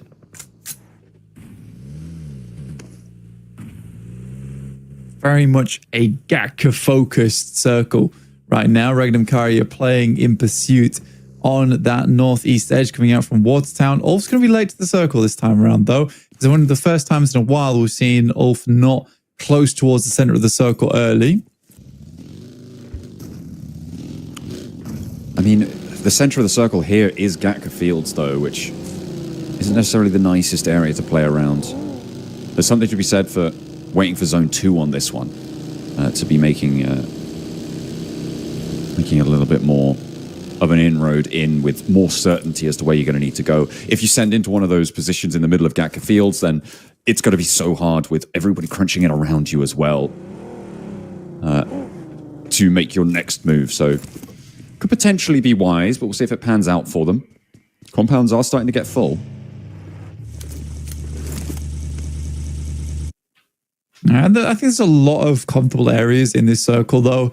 Most players want to play central at the moment because you want to confirm down towards fielded area. And it's frustrating to have to play on the south here because if you want to take one of the strong compounds on the south and it moves north, it means you are pushing through the field very, very quickly. Everyone knows that moving through fields is basically a shooting gallery for a lot of other teams. So not typically what you want to do here. So I do respect that a lot of teams decided to go central on this one. Up towards the top of Everest, you have Asgard. That's the wrong mythology. What's going on there?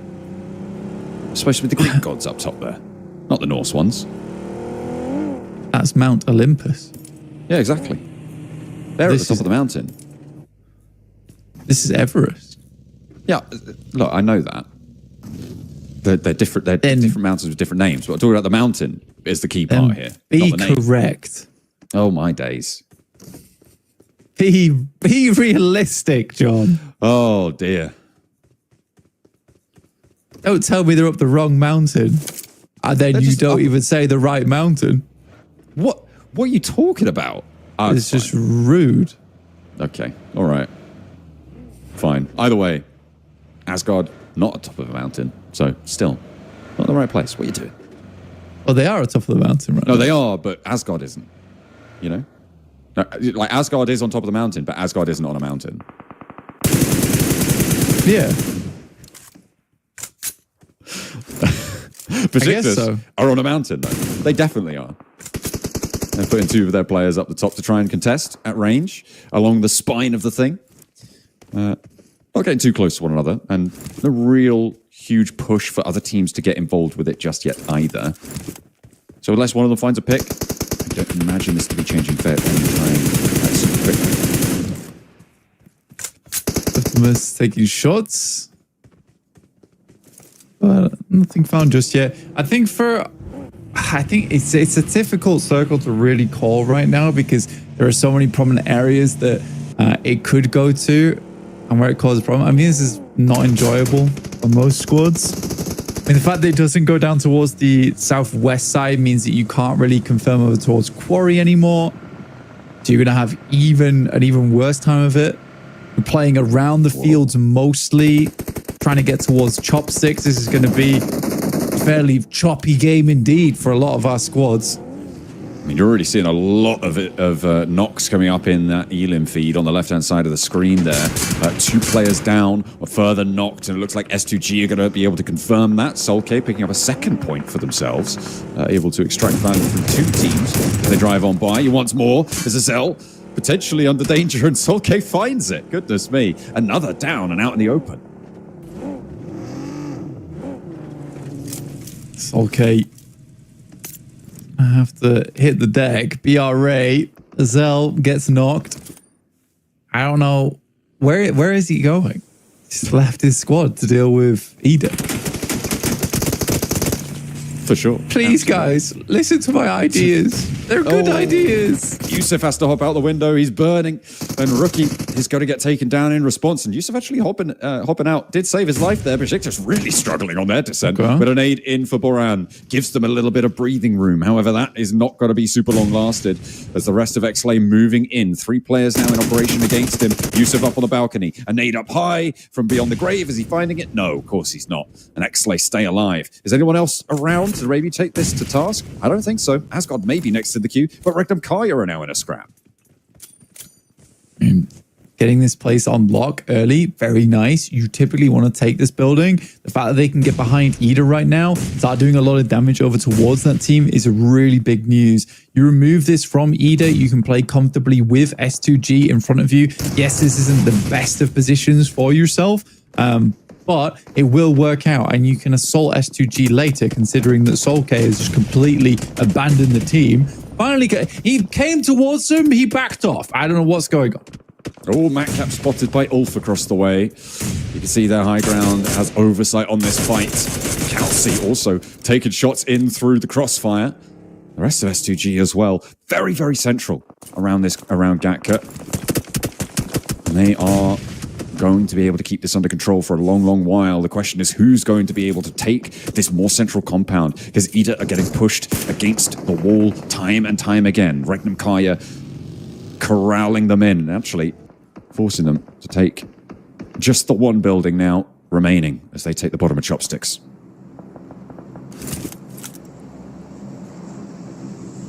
A lot of players down already. Circle moves further towards the southwest, again encompassing more of that field. There is a good compound actually on the northeast side of Quarry that Jetgo look to be going to take right now. Fenerbahce also close. S2G, Solke still scouting towards that south side, has yet to re-involve himself with the team.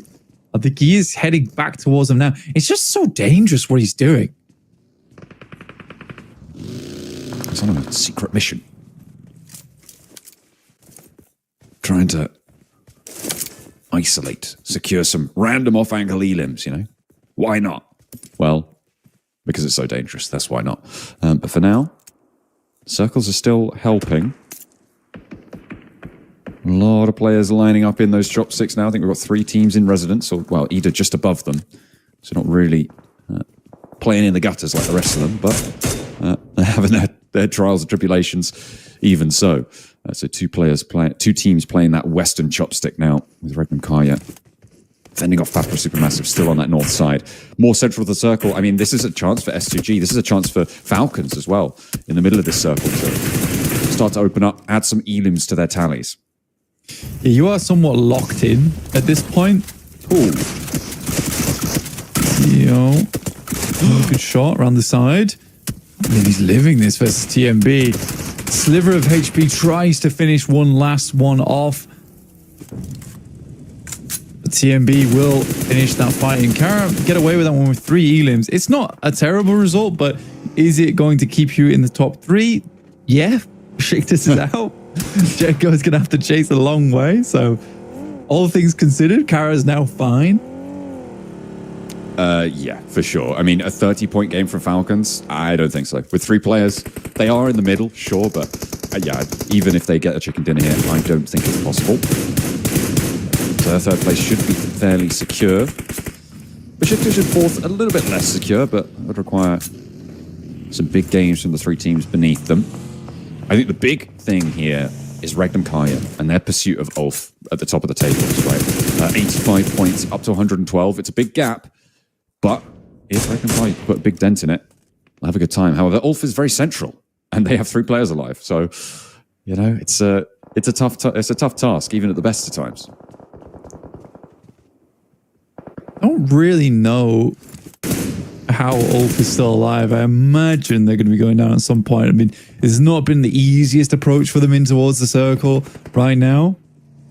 I was also very surprised, probably just as surprised you were, that X-Late got away with that full squad wipe and then resetting Gatka. I think everyone else was way more concerned with getting to any kind of position on the map, but Gatka wouldn't have been a bad spot to pick up. It will be now, though, as we head far down towards the south. And that compound I was talking about earlier that Jetgo was picking up now becomes a really prominent position. A lot of teams would like that purely because it gives you a huge amount of control over towards your eastern side. Your back is covered by the mountain side. You don't really have to worry about that. And this 180 in front of you has so much vision to all the teams coming in from the east.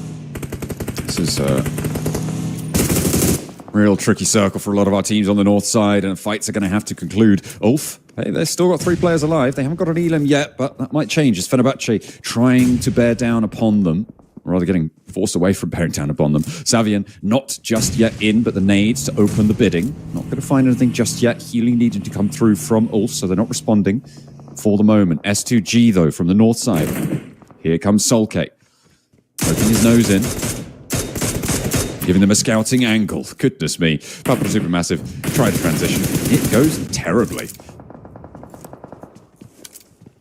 Yeah, I mean, I am somewhat sad about Papa Supermassive's performance here in the finals. They looked so good in the knockout stages. Some really clean fights as well. I think that was the main thing that I was impressed by, is that their mechanical skill and just the way that they played off one another was really good. I think they just haven't had that same confidence coming into today, sadly, or coming into the finals in general. But a lot of teams having to make some crazy moves down south. X-Slate almost gets ahead of Regnum Kari on their rotate and is forced to chase.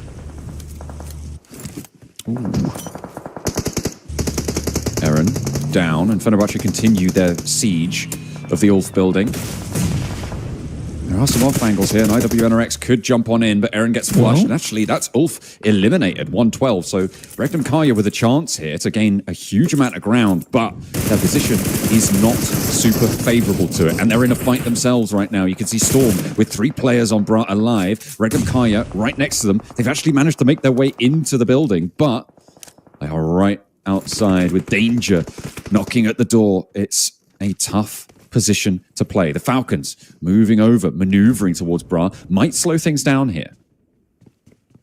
Yeah, it's a ridiculously quick cleanup on the side of Ulf. That is a sad angle. Through the window, BRA are across the way from them. I imagine they will use a lot of utilities just to get towards this position, though, so Regnum Kari is okay for now. But with Ulf out, Kara out, Besiktas out, this is a really good game for Regnum Kari to start picking up points from. Good nade from Narvalo. Moving in, thought he could hop in the window. No, there's fire on the other side. Need to be more careful than that. But he steps up and he will pick up that point either way. Regnum Kari just waiting. And they have managed to get a lot of healing on board. They did take a knock. I think they've res that now. S2G thinking about how to get in as well. They've been going this way, that way on the north side. And we'll see where they opt to try and crash in towards. Because at the moment, the Jetco compound, I mean, it's a good position, but oh my God, that south shift is harsh to everybody. Yep, no one's enjoying this. I think Asgard actually have a really good chance at this game, just purely because they'll be able to control a lot of this high ground on looking over towards so many teams. For Regnum Kari, at this point, they somewhat want to split. But because Mars is already set up on this northwest side, they have to wait. This S2G is going to make the mad dash first. Solke immediately moving over towards Mars' spot, hoping that there isn't any team here, but Asgard have been forced out onto the edge for such a long time, and now this works out for them. S2G trying to find a way in. They're still playing as 4, but they are really out in the cold right now. They're going to push in towards Asgard. They're going to go for the wide sweep. Koa going to challenge and see what they can find, but Sulke's already down. Regnum Kaya, all in one car, all in one vehicle, are getting out of there. No one's challenging them. Nobody's shooting at the blank. They're making it all the way to the hill. I don't know how that's possible. Actually, I do know why that's possible. It's because Asgard is preoccupied with S2G right now. Wow. So Regnum Kai is able to just squeeze on in, and everyone else is taking their own fights. Everyone else is currently preoccupied. Adathosis can't take shots. They have no sight lines. Paparazzi Massive can't see this. Jetgo couldn't see this happen. That is an insanely tight rotate you have to make, and they pick Central off the back of it. They had to have heard fighting on the western side, and they had to assume there was only one team that was daring enough to be on this western side in the first place, because it was not a great spot up until this point. So they just had to make the gamble. They just assumed that there was one team on that western side, the only team there. If they're fighting, we can make the wrap. Incredible. That is unbelievable, really. And Asgard have lost a lot of power here as well, because they've been bogged down in this fight with S2G and allowed Regnum Kaya miraculously to get on through. The fact that they all did it in one vehicle as well, I mean, I hate it. I hate it so much. And congratulations to them for making it. But goodness me, that was dangerous to the max. I mean, technically it was dangerous, but I think when they, all things considered, it wasn't that bad for them. Honestly, I think that they had thought about all the risks. Yes, this one team sees them, but in that instance, there is no sight lines that can look at them. It's a brave move. Asgard now looking down towards Regnum Kaya right now, and they do need to start taking shots at a couple other teams. They lost one player and they tried to cut off Asgard on this southwest side, which is definitely an interesting approach from Regnum Kaya, now down to just 2. They give up a lot of their presence off the back of that. Yeah, they moved, I think, 3 players out to the west side there. They had a central position. They were like, oh, let's just stop Asgard rotating. But they got caught, and now they're down to 2 players, and they are both out on this western side. So instead of being in the middle, that's where IWNRX find themselves, and they now have to fend off against 4 players from Asgard, who are bearing down upon them, and Falcons to the north as well. Yeah, I think for Regnum Kaya, the thought process is that it's likely a fight like that on the northwest side. It's not clean for either team. But for Regnum Kaya, they are out and done. Asgard does a marvelous job to hold out S2G the way they did, and then instantly wrap down towards that south side.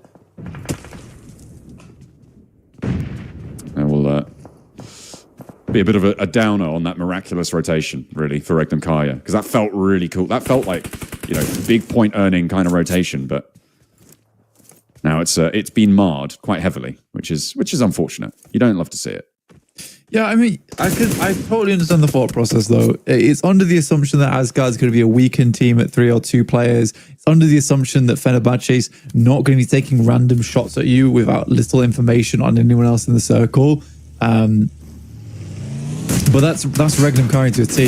Everything they do is based off assumptions coming through from Silas.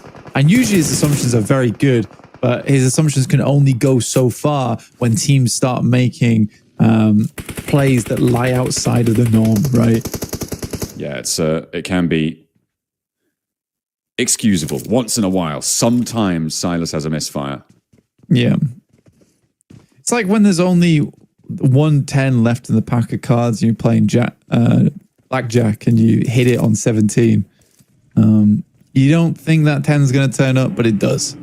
Unfortunately, you go bust in those situations. But in reality, it is the correct thing to do, right? You just get ruined by a little bit of bad luck. Yeah, well, yeah. In the end, they do go down. So no gain on Ulf. It was a pretty golden opportunity for them to put a huge dent in that first place barrier, that boundary. But opportunity will not be afforded to them now. So who's on the cards to try and make their ascension here? I mean, Asgard, they've been doing pretty well. Falcons also needed an opportunity here. And with a lot of the heavy hitters already eliminated here, Blank, this is a chance to earn a lot of points on a match. Well, hopefully for some teams, I think the difficulty is because this has been such a gruesome circle for so many squads. You can see that it's quite evenly spread between teams in terms of the eliminations. I mean, all the way down to TMB with 2, IWNRX have got 4. Teams have gone up like Fenerbahce with 5 points already, Xlay at 7. But yeah. Ooh. Redox nearly able to dispatch Asgard in whole, but they will remain, and not just in part, but they will stay as 4. With 10 eliminations now.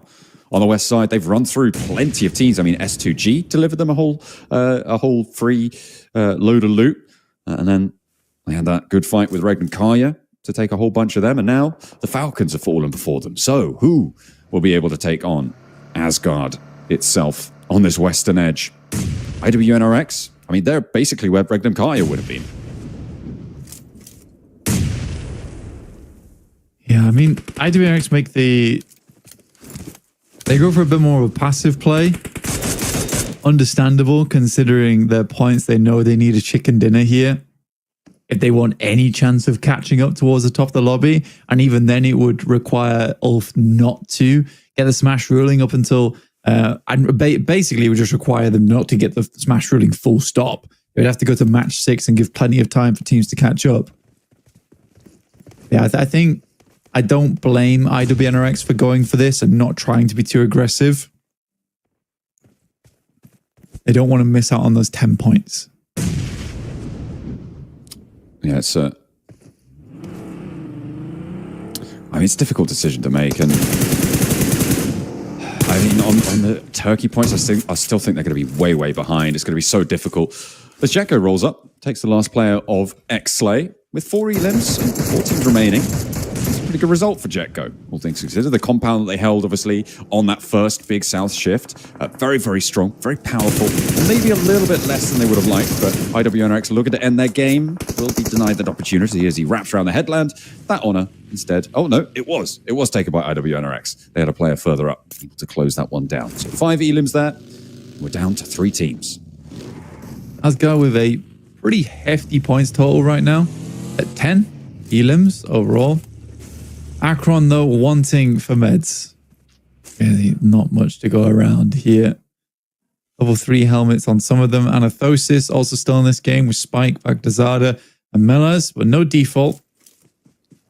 Went down earlier in the game. He's the heavy hitter of the squad as well, so losing him early might affect their chances at a chicken dinner. Certainly could. And playing as 3, yeah, on this southeast boundary. Sure, they've got this ridgeline. But it is a little bit choking when you have to move. Asgard, they have a downhill in front of them, which makes it really difficult to make an approach with Anathosis Famagusta's position still in action. And you can see that's why they're thinking about this north flank quite a lot. But with that south shift, I mean, they could head on down. Don't let it fool you. The minimap is saying there's a building in. There is not a building in this next circle. That is a little bit further south of where we're sitting. Yeah, a lot of these player icons on the minimap are not where they say either. Slightly off to the right. Slightly offset. So but all these teams quite worried to go up against each other here, I think, because they don't have the points to spare. And that is something that's definitely afforded to you as a team like Ulf, where you are so many points ahead that you can afford to take risks like this, knowing that likely you are going to remain in that top 3 and be going through to the gauntlet. NRX, they're right on the doorstep. Asgard more preoccupied with taking out tires, but now they've been signaled. The flares have been lit and they will be in for the fight, but unfortunately the opener is good. 1 down now. Sefkan is there, but that's an immediate response. An immediate second knock as well over towards Kakali. And now Kine is wondering where his team have just gone. On the forefront, you can see Swain on the back lines trying to keep things real. And Anathosis Famagusta got a strike while the iron's hot here, actually moving Melas into position. A big nade, but Asgard are like, who do you think you are? Step it onto our turf. There's no way you're allowed in here. They turn around all 3 of their players that are still up, still ready for the fight. Just push on through, and you cannot make an entrance there. They have the wherewithal to do it, but Spike gets the flush, and Asgard are busted down to 3. That's a really big nade from Spike. From the back lines, Will take down Swain as well. Mars does spot over towards him. Shot sent back. IWNRX. Frozen just gives his life. Pretty much.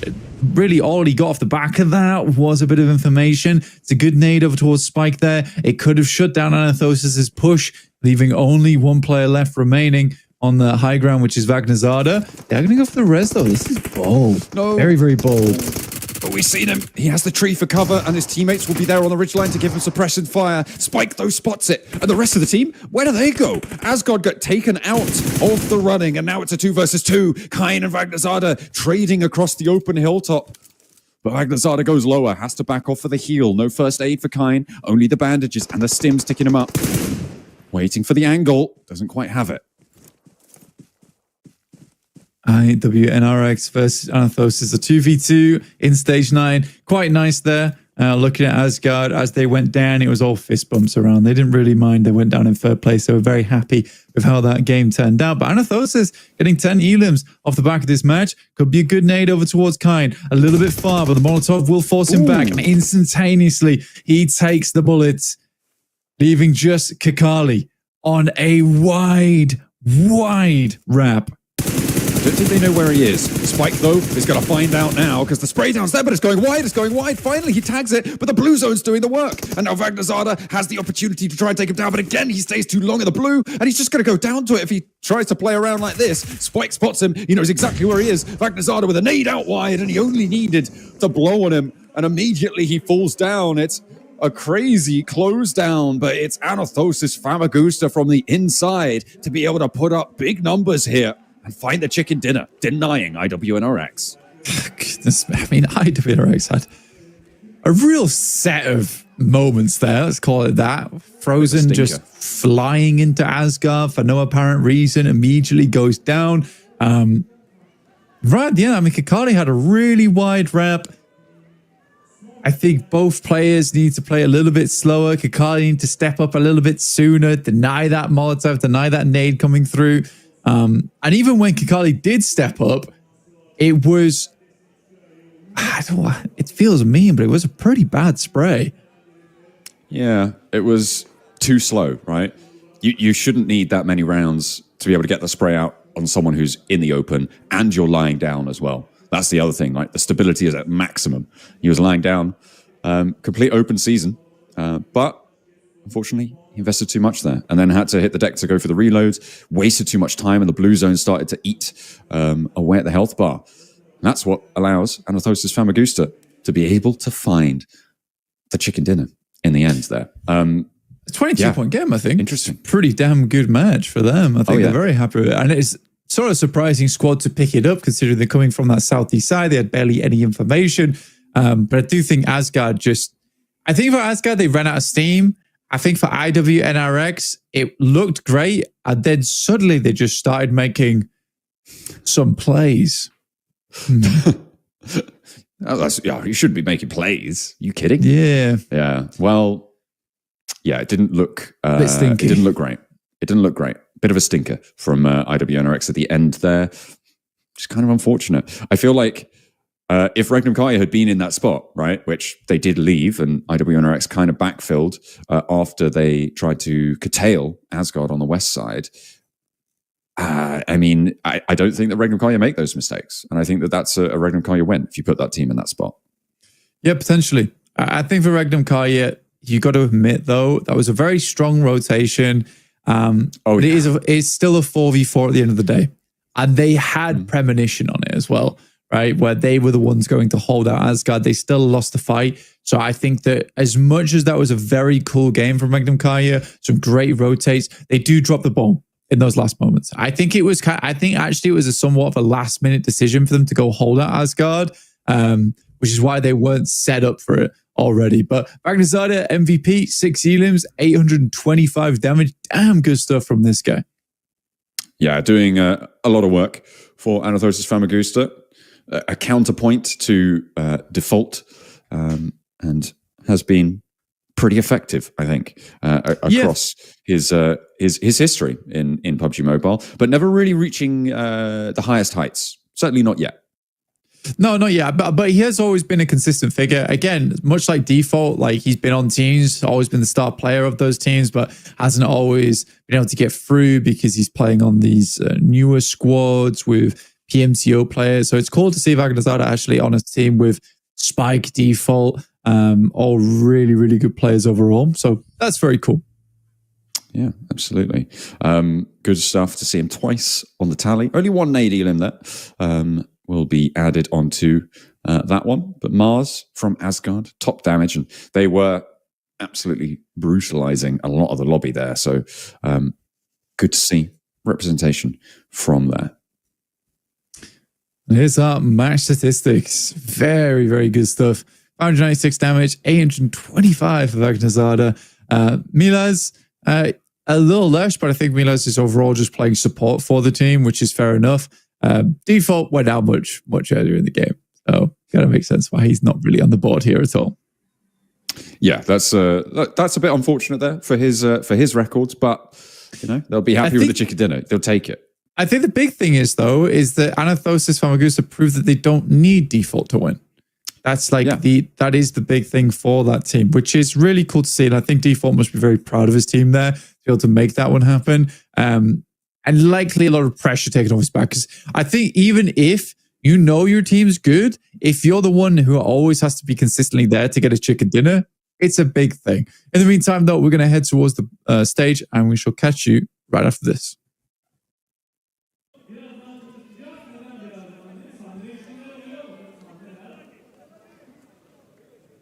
Heyecan son derece büyük.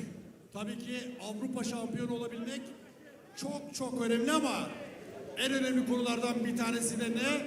Dünya şampiyonasına katılabilmek için bilet almak. Bunun için de mücadele sürüyor. İlla da şampiyon olmak değil de ikinci, üçüncü, dördüncünün de çok büyük önemi olduğu bir şampiyonanın devamındayız. İkinci gün bitmek üzere. Artık çok az bir zaman dilimi kaldı. Yanımızda kim var? Rohan var. Bir alkış alalım arkadaşlar. Arkadaşlar hepiniz hoş geldiniz. Nasılsın Rohan? Teşekkür ederim. Sizler nasılsınız? Sağ olun, ben de iyiyim. İda Sport. Nasıl gidiyor?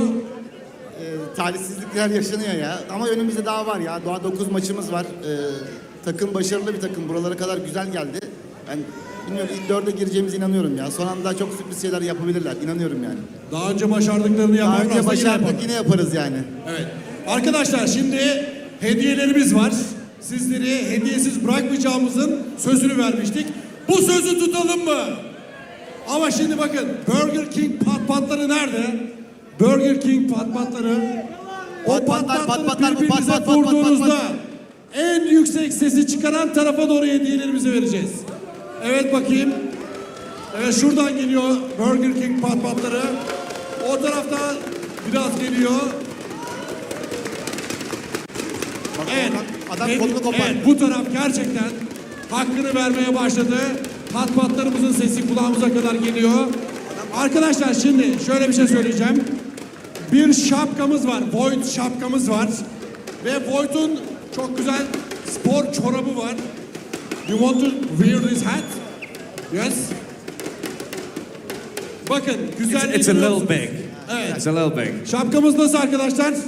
Sahip olmak isteyenler ellerini kaldırsın. Ellere gelelim arkadaşlar. Rohan seçecek. Okay. So we're basically giving Ya out şimdi 5 ben buradan hats, 5 seçersem mouse adaletsizlik pads. olacak. Hepsi ilaç, seçmiyorum ben burada. Bak seni seçtim. Evet, gösterdiği arkadaşımıza veriyoruz bir tanesini. Şapka. Hemen adını alacaklar. What Testler about up alacaksın there? masada. Up there. Over there. We have quite a big group. Oradan seçelim. Bak şu beyp, altında beyp şortu olan. O arkadaş. Başka kaç tane vereceğiz? 5 tane Herkese veririm arkadaşlar. ben 5 aslında. tane veriyoruz. 5 tane versek. Seni seçiyorum. Bir tane de buradan seçeyim ya. Adaletsiz olmasın. Bir tane seni seçtim. Bir tane seni seçtim ya. I feel like I'm just a Bir tane model oradan here seçtim. to present the Bir tane de oradaki gözlüklü arkadaşı seçiyorum. Sevgili dostlar, 5 adet şapkamız ve çorap gitti. Hayırlı olsun. Dün tişörtler dağıtmıştık, doğru mu? Voigt'un. Ve Davut'un göstermiş olduğu bu mükemmel mouse pad'e sahip olmak isteyenlerde sıra.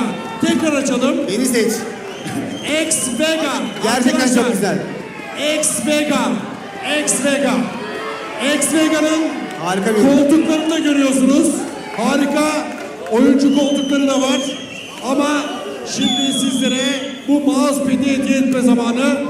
Okay, so I'm choosing now. Davut seçiyor. Okay. Right. White and gray jacket right here. That's one. Two is, let's see. Up there at the very top, right next to the red jacket, I think that's two Kara supporters. Yes, you two, with the right hand up and left hand up. The person on the right at the very edge, in that very corner. Yes, you get one. Okay, number 3, you know what? S2G wearing the hijab. No, sit down, Brad. Yes, you. That one, yes, with the thumbs up. That's number 3. We're gonna make this very quick. Number 4, I want to say brown shirt at the very end. No, behind the blue jacket. Yes, you. That's number 4. Hold on. And number 5, you know what? I want to give one over there. You know what? With the Fenerbahce banner, I believe. That one, is it Fenerbahce? Yes, you. That's the last one. O zaman şöyle bir şey söyleyeyim. That was quick. Bu benim elimde kalmasın değil mi? Hoppa, bir tane gitti. Evet, Penguen'imize bir alkış alabilir miyiz? Sevgili arkadaşlar, yeni update'te Penguin var. Penguin dansını göreceğiz. Çılgın tavuk dansı içinde heyecanınızı sıkı tutun sevgili dostlar. İda Esports'un İnşallah performansını takip edeceğiz. İnşallah. Ben buradan Kadri Yeltekin'e de selamlar gönderiyorum. Çok Aleykümselam. büyük destekçisidir. Kadri kardeşime de buradan selamlar gönderiyorum. Aleykümselam. All right, well, we've given 5 hats, we've given the socks, we've given the 5 mouse pads, and you know what? I think it's time to jump into game number 5 as well. We have 2 more to go. Miramar's on the way. Ida as well. Rohan, thank you very much for joining us. We wish you the best of luck. Let's head on over back to the studio.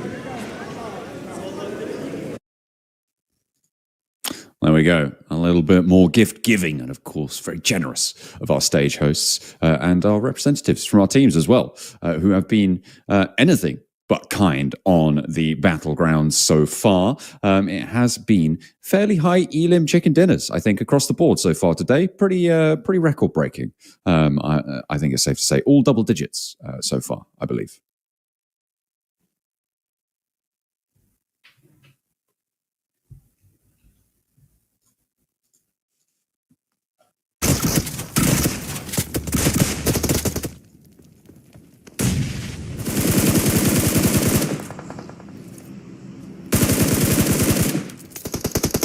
Taking their chicken dinner earlier on was for Anathosis Famagusta, who were doing fantastic work overall for us all.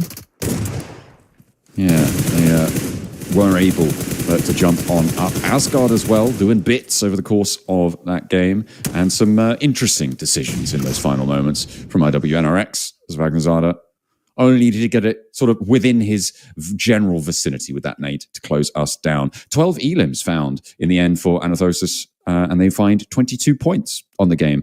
And Asgard, 12 elims as well, 17 points. 4 double-digit games, actually, as Exley chiming in with 3 and 7 to make 10.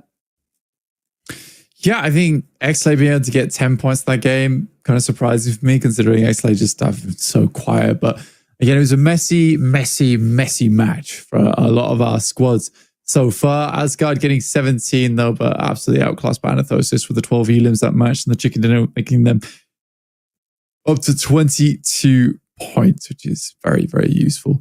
S2G, 4 elims. That's about it. I was very confused by S2G's playstyle that game.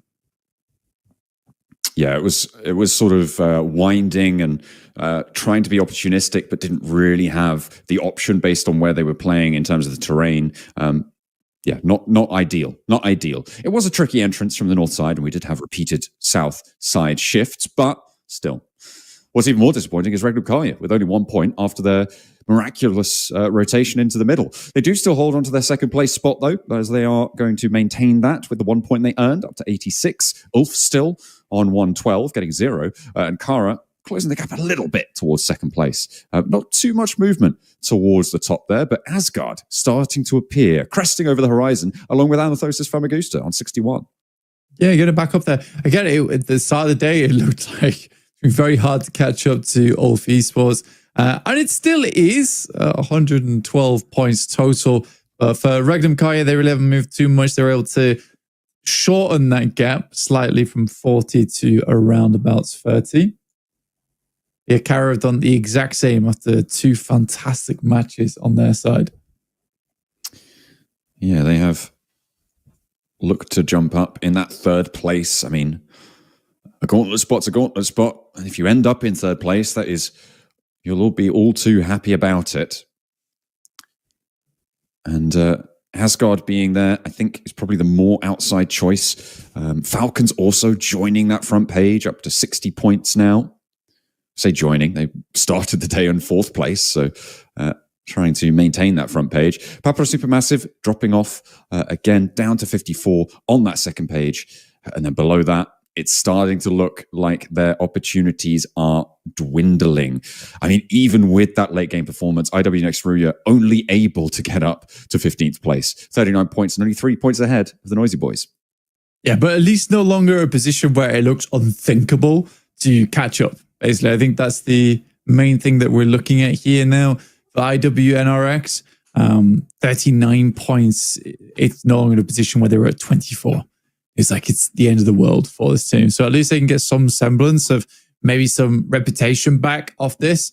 But it's not looking good. Definitely not looking good. Here's our top 4. Guys, you know you're supposed to include other teams except for Ulf, right? On the tables? Has anyone said, oh, these are just the top 4 in the tournament. Okay, fair enough. Ulf, really powerful right now. And it's notable that Eren quite far ahead, but what's more interesting is that drop off from Ketch down to Scarface. Almost 1,000 damage between them. Yeah, I mean, honestly, for Ulf, well played. This really has been an incredible tournament so far for this team. And although the points don't look insurmountable for that squad, the amount of damage that they're putting out around the map is phenomenal. Oh, yeah. They are sort of relentless in their outward pressure that has been seen. A couple of missteps so far, but they made up for that in the aggregate of their performances today so far. Is Miramar going to be different for them? Because that's what we've got coming up next, I believe. We'll be going to a Miramar game and taking a turn around the desert where things did change up a little bit yesterday. Yeah, I think for Miramar, definitely some interesting matches. I think that the main one was like we had that super southern playing path, which made life very, very difficult. But overall, it was most of the time down towards the south side of the map anyway. I think it was the same circle basically twice, both in those horrible, choppy, rocky areas of the map, which definitely was unenjoyable for a lot of our teams. Yeah, it is pretty rough. We did always go down to those southwest hills, you're right. And you know what? I'd go there again. It was great fun, I thought. I had a great time watching it. And as you say, our players, probably a much worse time playing it. Thinking about where I prefer it to go, I guess anywhere else. Maybe Partona. That'd be fun. But yeah, I think it would be interesting to see how teams navigate different rotations on Miramar to try and capitalize. Will S2G find another chicken dinner? That's the big question. It is the big question. I mean, for S2G, it was a great ending to yesterday's slumping performance. But I don't know. I don't know if they can. I don't know if they can do it again. Honestly, this is kind of mean to do to Metcalf. The exchange students on both teams. I mean, double the elims, almost double the damage. Yeah, I think for Metcalf, still a great player overall. Cannot say that against him. I think that, again, I massively respect Metcalf because he came into Fireflux, which was essentially a team that seemed to not care anymore, to try and carry them as much as possible. And now Aaron's in his boots, except he's doing just a little bit better. I think more than a little bit right now. He is Quite a lot. I feel like he is by far and away the only candidate for MVP of this tournament right now, for this tournament, certainly for the finals. Maybe not the entire tournament. But yeah, it's very, very impressive what he's been able to do. And actually, it might be for the entire tournament as well, because, I mean, looking at performances of teams that outshone them, I mean, who else is stepping up? I guess Regnum Kaya, someone from Regnum Kaya, maybe Loxy, would be overall tournament MVP, maybe a little bit more. But even then, I don't know. I think that Aaron has just been phenomenal in all stages. Yeah, I think that. What team was he on way back when? I remember he played on Ida. He played on. I can't remember before Ida. It was a team that was similar Zeus. to Lightning. Yeah, there we go, Zeus. Yeah, I knew it had something to do with Lightning. Yeah, there we go. But there you go, Zeus. He was back on Zeus, and even then he was star player of that. Got picked up by Ida. Played very well hand in hand with Darkin. Said goodbye to him, and now playing with some really, really strong players over there. But yeah, it's hard to compare, especially when Matt Cap's now playing on Ida, who is just not having the best of times. I mean, there's still some great players there, like for instance, Darkin. But yeah, they just can't really match up to this revitalized Ulf Esports squad. I don't know if the deal was just better or what, like Fireflux just offering them like a chocolate bar a day or what? I don't know. I have no idea. But I mean, it's interesting when you look at these transfers and sort of consider the impact that they have, right? Because it's often sort of, it's quite easy to look at this player good. Why, like, you know, why is this not working? And it's to do with so much more sort of complex interpersonal, like how players work with each other, how they get on, even. Like, does he cook stinky food in the microwave when they're in their practice room? Like, you know, it's things like that can really change the tune. So maybe it wasn't the sort of environment that Matt Cap wanted to go on. Maybe he has someone who he particularly wanted to play with over in the new roster on Ida. Anything could have really prompted that decision. Not necessarily just the money, although I'm sure there was a little bit of money that changed hands because of the deal. We'll have to see. Yeah, potentially. We are just waiting to get into the lobby, guys. It should be here shortly. I think we're up to almost 60 players in, just waiting on, well, we are waiting on 5 exactly. 4 now. Ooh. But I'm not sure what we were waiting for. We were waiting for something. Yeah. Like players. Penguin to leave, I guess. Something like that. Before we get into this first Miramar of the day. Yeah. And then close things out, potentially. At some point. I mean, you'd hope, wouldn't you? You'd hope that we are going to be able to close this one out. I'm pretty sure we will. But we're just getting everyone locked and loaded right now. 62 players now in the lobby. Oh, we're so close. But even then, got to wait for the match to start as well. I think what was interesting about that last match was it felt like a very clear demonstration of why teams at the top have been able to earn those points more consistently. In those final moments, this was a group of teams that have not really had the opportunity to be in these late games so far, these finals, who have not really shown the power that we have. And you could kind of feel it, right? It got a little bit mucky. I mean, pointed the finger here at IWNRX, unfortunately. They definitely made some plays that teams towards the top just wouldn't have made. And we've seen far better discipline, far more strength across the board in final circles from more successful teams so far. So I think that was an interesting sort of perspective maker of a final circle. Yeah, I mean, for Anathosis, Famagusta, it's a good ending, but it was weird in the sense of like, no one really wanted to do anything. Which had just come down to 3 teams playing on 3 opposite ends of the circle, then finally forced to fight against one another. Like the circle was the final arbiter of that.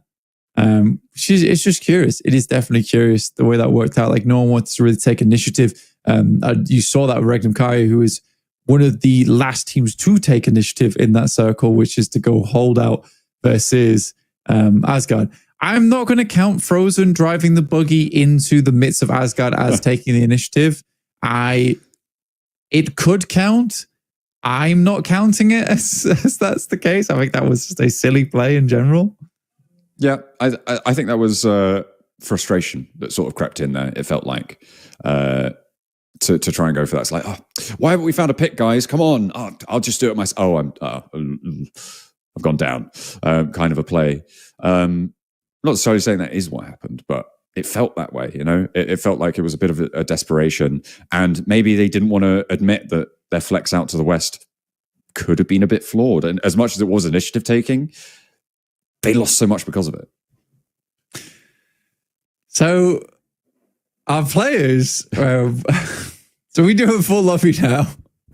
Unfortunately, I think some of our players got trapped in the elevator for a short while. Oh, great. That's fun. Which is why we're slightly late. So they've figured out how to operate an elevator properly. So don't worry, guys. They're not trapped anymore. Why I'm laughing? They were just staring I would not be at the laughing buttons. if they were still trapped in the elevator. I would not be laughing. But they are out. They were just staring at the buttons like, I don't understand. It's not a touch screen. What's going on? I do. How can I move them around? I'm trying to gyro the elevator upstairs. Why are you putting an elevator up the steps? Over what here. are you doing? Stop that. God, that was their first mistake. Yeah. Goodness me. Well, luckily they have figured it out. For us, anyway. Maybe not for their opponents. Depending on which team it is. I mean, if it was Ulf, then I'm sure everyone would be like, "Oh, you guys are stuck in the elevator. Oh, well, we'll just start the game, guys. Sorry, that's nothing I can do. See you later. Bye bye." That's 60 players in the lobby. We're just going to go with 60. You're going to miss out on a whole game, which obviously we can't do. It would be against competitive integrity, and also would be morally wrong to leave 4 people stuck in a lift. That is true. That is true. I think what's interesting is that Ulf, they had these massive games at the start, but again, it's kind of what happened yesterday, right? They have 1 or 2 just like pretty magnificent games, and then the rest of them, not so much. They did manage to keep up the elim counts yesterday, but today that has fallen off somewhat after their massive games, like right at the start, right? So we'll see if they're able to do more here on Miramar to maintain that lead, because we were expecting that bubble to be set at about 120 in first place. They're 8 points shy of it for now. They've got 2 matches to try and exceed that as far as they can and set that smash boundary as high as possible as we head high into the sky over Miramar. Straight back into it with the Murmur.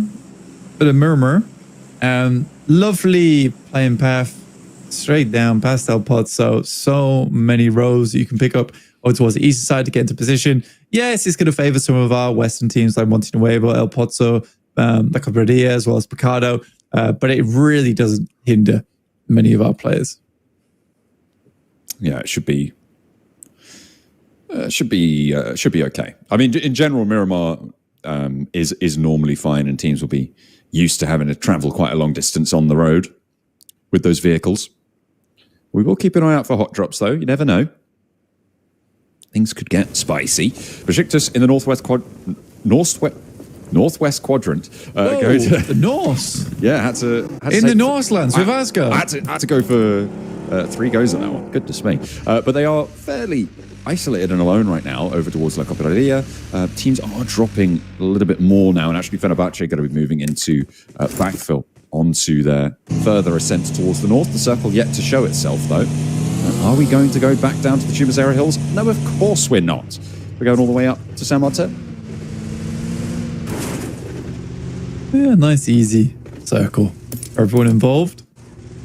The northeast side, said everyone's able to spread over this area pretty easily. I don't know if any team's going to want to push down to Porto Paraíso.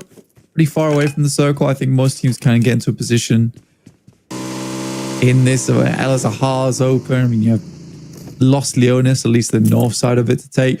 I guess you could play Impala. If you wanted to. Yeah. But only if you really want to. Exactly. I think right now we're not seeing any hot drops, I don't believe. Maybe, is that a hot drop just south of Picado, west of Los Leones? Am I imagining seeing green there? No, I'm not. I think so. That's Papua I Supermassive. think you are, yeah. Could be quite close by. Could be dangerous. With Bra, but I think, are they disengaging? I'm not sure. Papua Supermassive and Bra, the closest of any two teams right now, with a little stretch over towards the southwest as well, towards Exley. So perhaps a little bit of treachery over near Chumacera.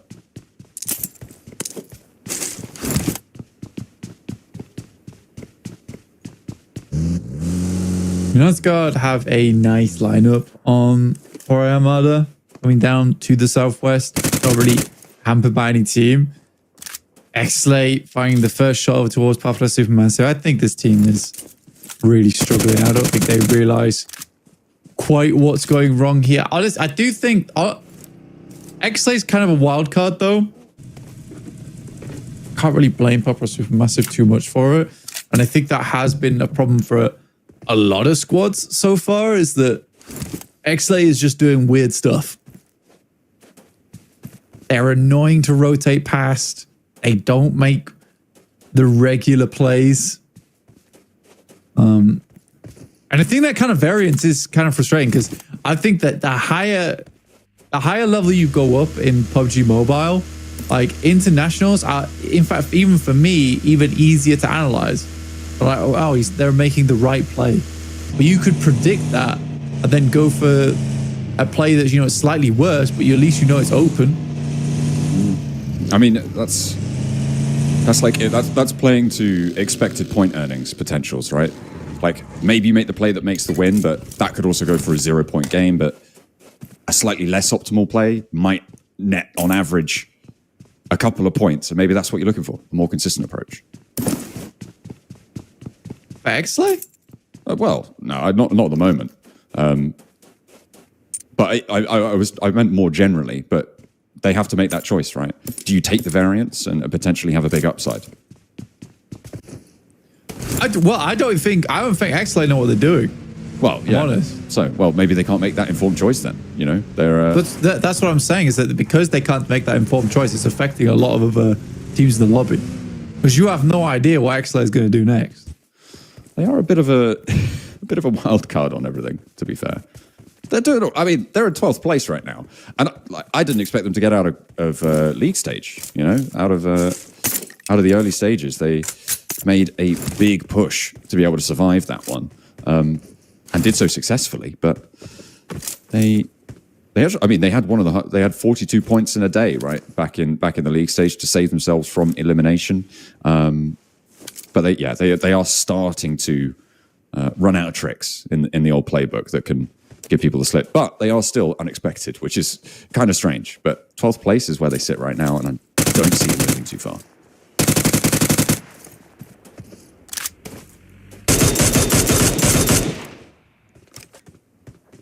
Kaya making their rotate towards the center, starting very much in a nice position over towards around Picado.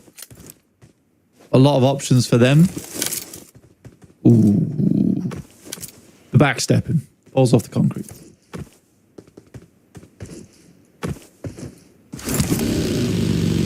They're hungry for it though. I mean, look at this guy. It's like jumping up and down in excitement to take shots. Can I shoot at them? Please? Please let me. Go on. No, you have to stay calm. We don't have a team shot right now. You have to chill out. Gotta wait. Jetgo rolling up, potentially, to this Exley high ground that they have been operating from. Over towards Papua Supermassive. They think better of it. A passive Jetgo approach. That's what we are used to seeing.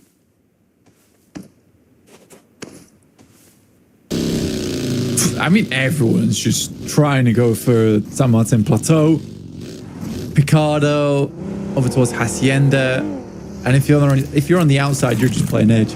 Now we do have quite a few teams, you know, all grouping up a little bit over towards Jetgo, Exley, as well as Papua Supermassive, down to just 2 players now, who have been haunted by both these squads. So indeed. Exley spotted. Okay, a little bit less passive now. And there's the tip tap from the Mini 14 to get the flush. Exley losing 1. Got 2 points on the game, but doesn't look like they have angles at all to take any shots back out towards Jetgo. And Jetgo are going to be pretty happy with this. I mean, on the northeast side, they're fairly central. Not too many teams are going to threaten them, but I mean, Ulf are kind of wending their way up here, which is always going to be a worry. Not that they are aware of this just yet. They will be soon, should Ulf turn their attention out this direction. Oh, hang on a minute. Different purple team. They're on the southwest side with the blue zone pushing the bit. I was looking over Asgard. Goodness me. Yes. It's a little. I mean, we have 2 blue teams, 2 yellow teams, 2 grey teams. In fact, we got 3 blue teams, 4 blue teams. I apologize. We've got 2 pink teams. 2 pink teams, 2 green teams, 3 yellowish teams. Yeah, I think the color choice has been fairly bad. Yeah, well, also no change in it now. Unfortunately, we're just gonna have to keep up. Jetgo rolling over, able to pick up another point there. And the circle slingshots us back down south. Because of where all the teams are, it really does highlight how bad this color scheme is. Oh dear. Is that Pepper Supermassive with a whole team on the west? Oh no, that's IWNRX as well.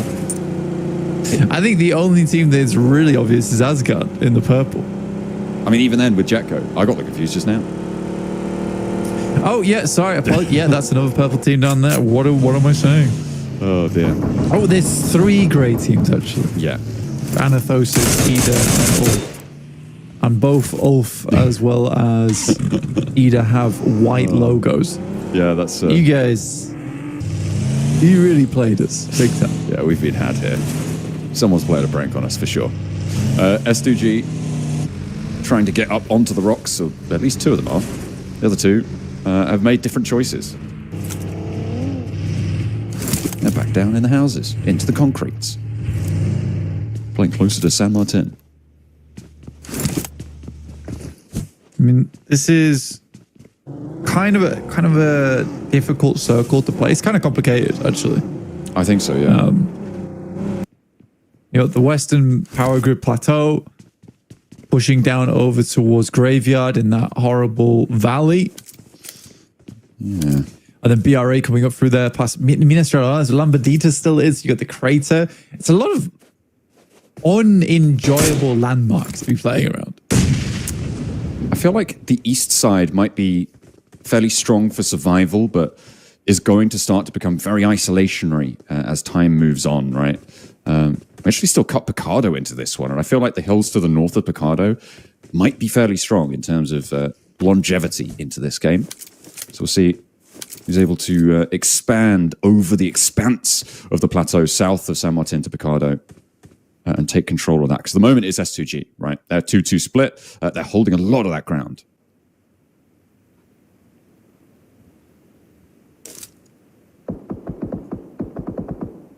Again, I think the reason that S2G is able to hold this much ground as well is because no one really wants it.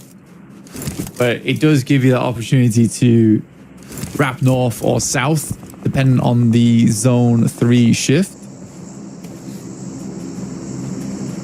I kind of question why nobody wants it, though. I mean, I suppose IWNRX, Pepper Supermassive, Falcons are sort of stuck against one another, but I'm sure they'd love to push in on this direction. A little clash on the eastern side as the Noisy Boys are forcing this fight over on that edge, and Bra moving in as well. Having a little scuffle here with Anothosis Famagusta, who are coming off a chicken dinner but have already lost a player. Why are you doing this to our teams? Goodness me, look at that circle. That is nasty. Picardo's still in, the hills to the north, and Ida having a great time now in their position. The question is, how holdable is it? Will they be able to maintain Emre out on that west side with the Falcons there, with IWNRX there as well? And Papra Supermassive, I think, are also in Picardo. That's a different team. They're all green, though.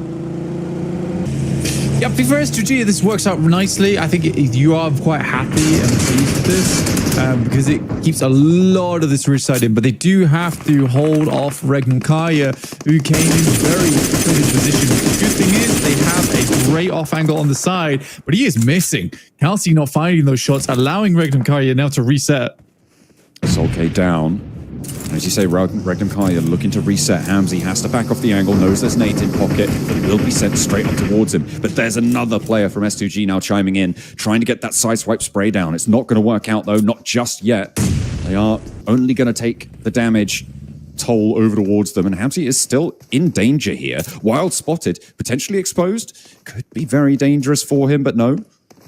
Knows that he steps up, it could be the end of him. And give his position away. In the meantime, move towards the north edge here, yet to push into the circle. Kara facing off against Fenerbahce. And at the moment, looks like Kara are doing okay. Fenerbahce, less so. They've taken a knock and the flush as opposed to just the knock onto Kara's side. S2G moving into position again, overlooking Regnum Kaya. They're really forcing the issue here on this one. He's down.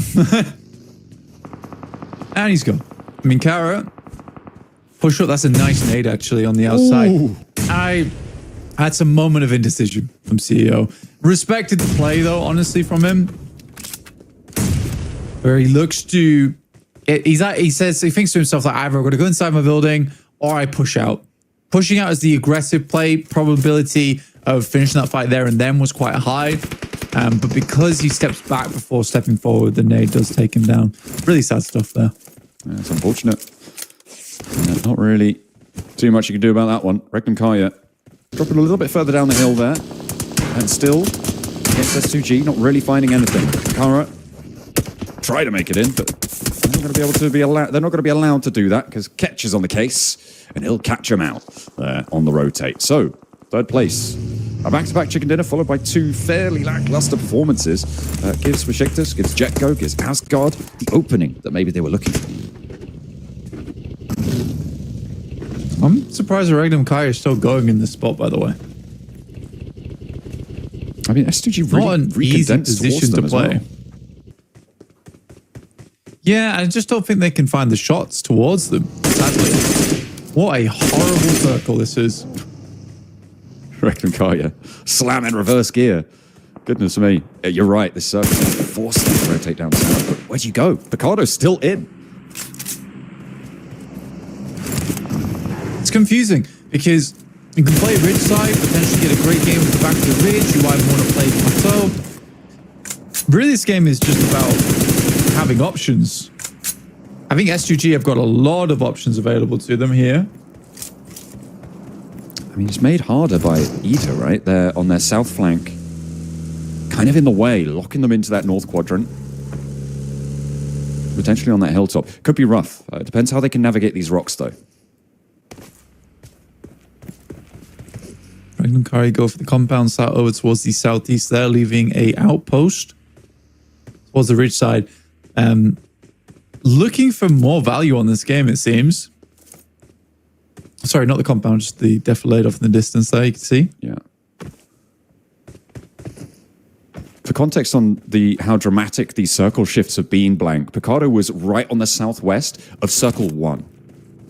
So going into this has been a crazy set of, oh, we've all got to go up north, let's play up around, like, north of San Martin, and then everybody's been dragged down through the graveyard now and out into the hills near Picardo. It has been a real trial for a lot of teams. 16 minutes and 14 teams remaining, 44 players as well. Oh, struggling out in the open. It's Regnum Kaya to take their heads. This is great news for their approach, but there's still more to do as Ketch is on the case once more. Pops a nade over the top. Hook speed. Ooh, almost. Need to hook it just a little bit less there. And he would have found both of them. Falcons, on the other hand, getting taken down by Besiktas. Aaron, though, comes in to save the day. And Regnum Kaya down to just two players. Very unlikely that Wild gets back up on his feet. Aaron's just tearing through the lobby right now. Why not? And you get transferred to a popular team, and all of a sudden, Play like a maniac. I mean, the guy's unleashed here. Ketch is still down for Ulf. So they are still dwindling in numbers. And Solke got lost for S2G there as well. I don't know if it was Ida who took that, but they do have 2 points on side for Ida. So it may well have been. Quite a big split for Ida, actually, across these hills, 2 and 2. They've really been doing bits to control S2G's movement south. And actually, people moving into the hills in general. So nice stuff for them. Ulf still rolling around. Yet to find the full capitalization onto Regnan Karya, who have put Silas in a shack. See how long he could last. I mean, it's the best thing you can do, really, isn't it? You don't have much choice at this point in time. Just want to, basically, the only thing you want to do today is just want to be in range of first place. So it's not that gargantuan of a task to get into the Smash Ruling. Because once you're in Smash Ruling, it's anyone's game. Oh, we're going to Picardo. Is this for realsies right now? Are Papa Supermassive just going to be able to win? No, well, sorry, hang on a minute. There's 2 teams. IW and X, are they just going to be able to win this one? Because we get Southwest Shift after Southwest Shift. Always going to Picardo. Yeah. Well, it depends even more on that, because I mean, the knockout stages, Papa Supermassive actually won this exact circle, but where X-Lay are currently playing. Because it pushed out of Picardo shortly afterwards. And suddenly you had this situation where you're having to leave Picardo into open ground and you just get to take free shots over the ridge side. So, yeah, Miramon's been very unforgiving, I would say. I thought this would be a much nicer game in terms of where the circle originally got set up. A lot of nice places to play, but he has remained so indecisive. And I think that's the best way to categorize the circle. It's super indecisive of where it was going to end. You just get stuff like this where everybody's suffering. I mean, yeah, going into Picardo in stage 2 was a mad. What is wrong with Aaron, dude? He's just rolling in. He's just getting it done, man. Squished for Oh no, Silas. Solus is gone. Guess I better just keep going, though. That would be fun. Finally, he's been put a stop to as Symphony, able to end his run. But Ketch is still up and in action. From trying to change that. Will not be able to, though. Ketch is on the swivel and has got his number. Lands the spray, and they'll keep going. 9 elims now for Ulf. They're 121, so we are above where we thought we might be at the end of the day already for Ulf.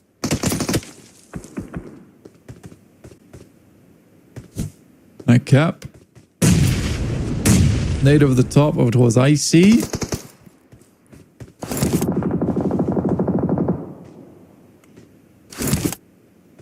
Darkin will just sit back. S2G, I think they're kind of ruined here. Like, where do you go? Circle's going to push you in. You're absolutely just going to get slammed by Ida on the exit. Once again, our top 3 teams are down the earliest. We're noticing a reoccurring trend here. Not good for holding those top 3 spots. Goodness me. Although Ulf's still probably pretty chill about it. But is this an opportunity for Jetco? Maybe.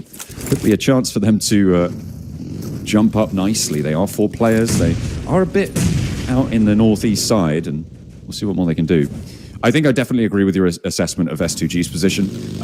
It's compounded by the fact that nobody can really challenge Ida from any other angle. They're just going to wait. And this is exactly what's going to happen. It's open season. S2G have nowhere to go. Kelsey, I mean, just deny the point at this stage, but no, that one goes over to Ida. Yeah, super easy. There wasn't much more they could do there. We're heading into stage 6 at 21 minutes into the game, and it still really is so uncertain of where this is going to end up or who's favored, in fact. And Papa Supermassive can't really afford to get stuck into anything right now. I mean, this is... And it's going away from Picardo. I mean, is it though? Like, we've still got a bit of Picardo in there. You never know. But those hills to the north should be very, very effective for Ida, right? That's what they'll be looking for to try and take control here. You've got the remnants of other teams to their southwest point, but they can start to open up. They should be aware that they can get out to their north side now. Jetco trying to march their way along the roadside as well.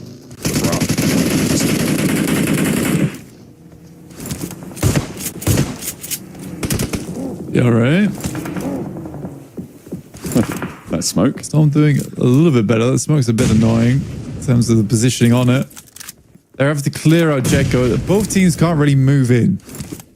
This valley in front of them is hell. I mean, they could part ways on friendly terms or get stuck into it. On this side of things, I don't think neither team really wants to do it because you want to have full control over the northeast edge. Still will be fairly difficult to do, especially with Ida controlling most of that northern side. Yeah, but again, not a massive change for a lot of our squads here. And BRA can rotate slightly further down towards the south. I think eventually XLA is going to take shots towards them.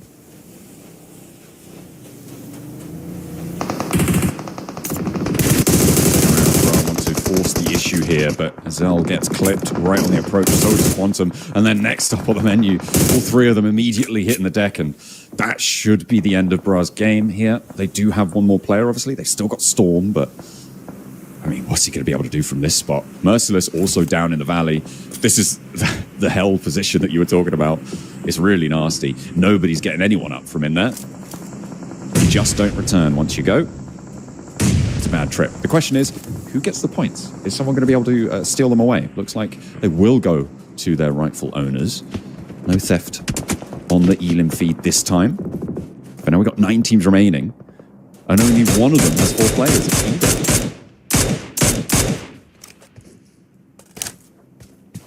I mean, they've just controlled the entirety of this north side. It's been super easy. Circle stays fairly central. It's just nightmarish for teams. It really is just a coin flip for squads, whether they get lucky or not on the next shift.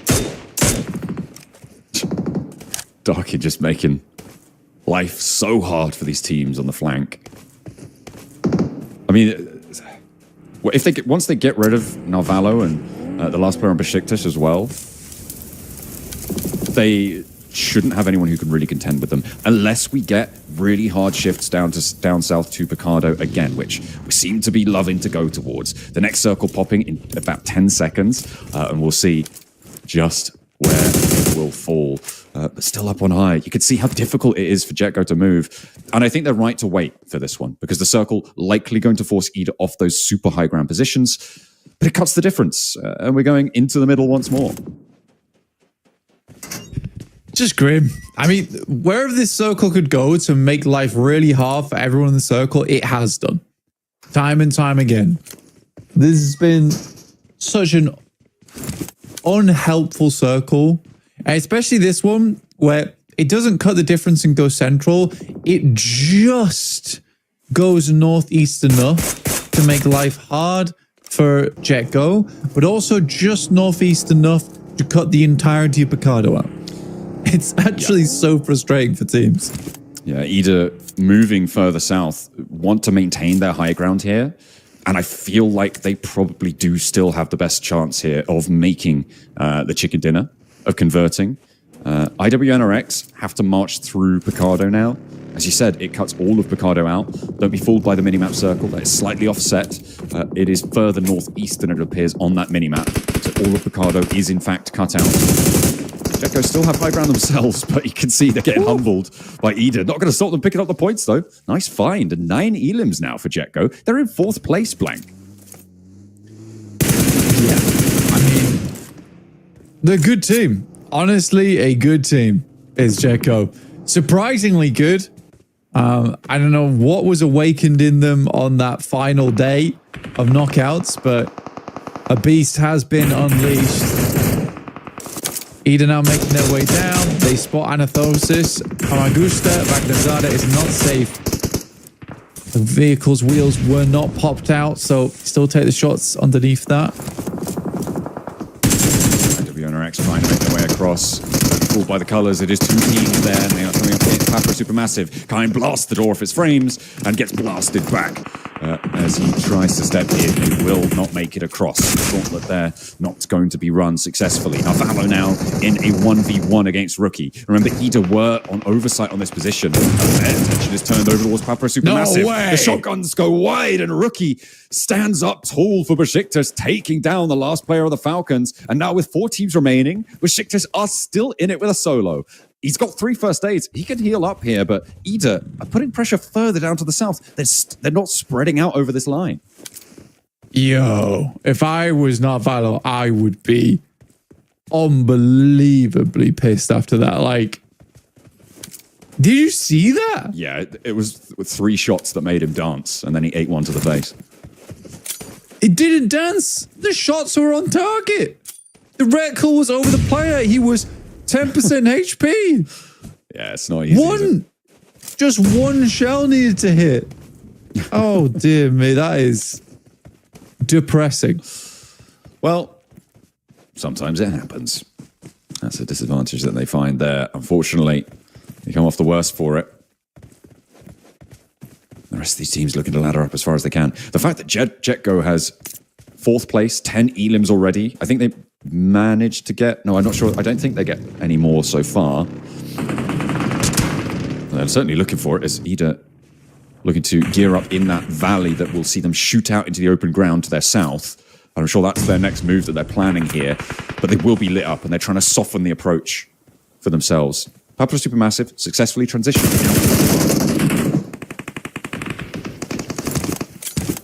John's going to have to back down. Looking for a podium finish here. I mean, someone's got to find Navallo a therapist after that. Soul destroying. Gun's broken. But downhill, not easy. Last circle to come. We have been going to the zone 9 on almost every single map today. Does seem that way, doesn't it? Rookie wants to answer nade with nade. Launches one over. Hidden behind our player cams. But he is there, I promise you. You can see the nade dishing out some damage. Has got one more. But I think Ida might just have the edge here. Good cook, but doesn't quite get it fully. Papa Supermassive chiming in. Rookie is taking the fight now. Is sort of forced because Ida actually chiming in towards them. No, he can't go any further. Besiktas down in 3rd, but Papa Supermassive eaten lead at distance. Ida keep it together, and Darkin stays alive. No first aid on side, but he can bandage up. Maybe pop one over. The rest of Ida now shooting out that canyon. That's what they were looking to do. As soon as they got rid of those teams on the east, Jetco had to be suppressed on the angle, and they cannot step up. Rita taking that opportunity to lead the charge with the vehicle. From Molotov out. Keep them at bay. It's on target. Hit Salem. Yeah, it's over. Symphony will be going down fairly soon as Rita steps up to the plate. Gets forced in by the vehicle. A little bit of an extra boost and it will be done. Final game there. Anita will be picking themselves up a beautiful chicken dinner at the end. Ida fans are happy all around. Well done. Very, very well done. Really good control of that high ground. But also, let's be honest, absolutely grim circle. Grim circle. They really were helped by the fact that the Picardo Hills stayed on the west side of that circle. No one was wrapping around the north edge. Everyone was playing to that east, that south edge. It was only S2G that they had to contend with. And S2G and Ida both pushed everyone who was on the west further south away from them. That guard on S2G, uncontested. The hilltop position, uncontested. They just moved south, they kept going, and they profited immensely for it. So fantastic stuff for them. Great news for, as you say, the Ida fans.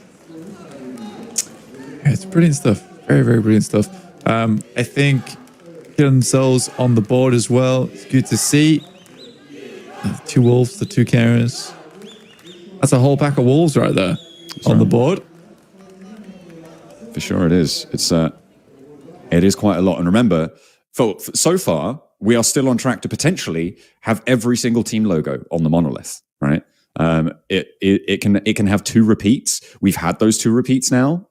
So it's everybody else's turn. We'll see if we can get every single logo there.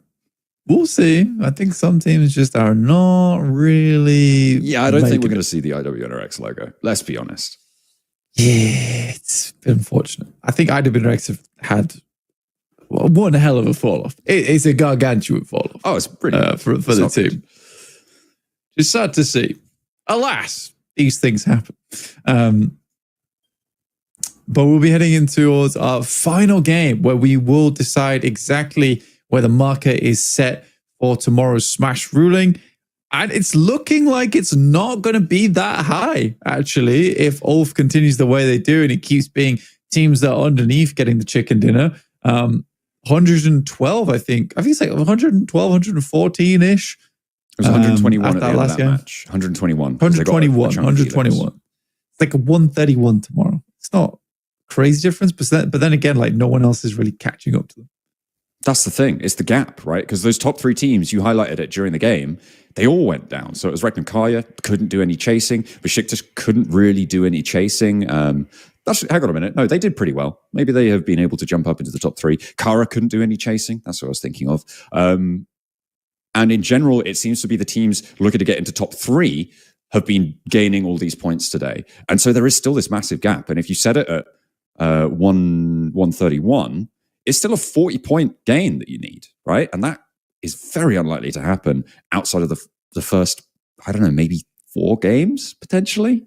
So you're looking at maybe game 5 that someone could snaffle it away with a Smash ruling. That's assuming that Ulf don't just win it outright with an early Smash. Yeah, I think at the rate it's going, you're right. It's probably a case where Ulf they just keep pumping through. They just keep pumping through, and no one really is there to challenge them. But I think that's a complete possibility where there are so many different teams stepping up, and if Ulf could just get themselves another one of them big old Ulf games tomorrow, yeah, game over. Yeah, exactly. I mean, yeah, it will very likely at this stage now be Ulf setting that boundary. The question is, where will it be? And if they get, 10 points in this last game and nobody puts up a really huge game in that 2nd to 5th, maybe 7th, maybe 6th bracket, it's kind of donezo in terms of trying to take it away from them. And at that point, it'll be a scramble for 2nd and 3rd. Yeah, I think so. I'm kind of worried for a lot of our teams because the gauntlet is so important as well. Where it could be like 1 or 2 game difference between getting 3rd or 2nd place. That's significant. That's very, very significant. But it's also a little bit crushing for me where I feel to myself, for EU, I want to send the right teams through to Gauntlet, right? I don't want it to be coming down to chance on the last game where it's a look on the circle. And so far, there's some teams that I think, absolutely deserve to go through. But then again, we are making some mistakes here and there from some of our top squads where they are just not getting in towards those big moments, those big matches. They're making small mistakes here and there. Can't really quite read the circle properly. Yeah, it's confusing. Who would you say are the right teams then? I feel like I would kick it off with Regnum Kaya. I feel like they are a pretty big lock for me. Who would you be adding? Regnum Kaya, I would be throwing in probably Ulf as well as Kara right now. But in the meantime, we're going to go back to the stage. So we'll just catch you guys soon. That's right. You guessed it, boys and girls. It's back. It's the chicken dance. And we want to see your dance moves. Best 3 dances, they're going to get a PUBG Mobile t-shirt the second they show off their dance skills. But of course, they need to know what the dance is, don't they? Arkadaşlar ekranlarda görüyorsunuz. Büyük ekranlarda dansı birazdan ekranlarınıza gelecek. Çılgın tavuk dansı nasıl bir şey? İşte böyle bir şey. So who can show us their dance skills? Go on. Bu danstan yapana tişört vereceğiz. Evet, bir arkadaşımız orada yapıyor. Hemen bakalım oraya.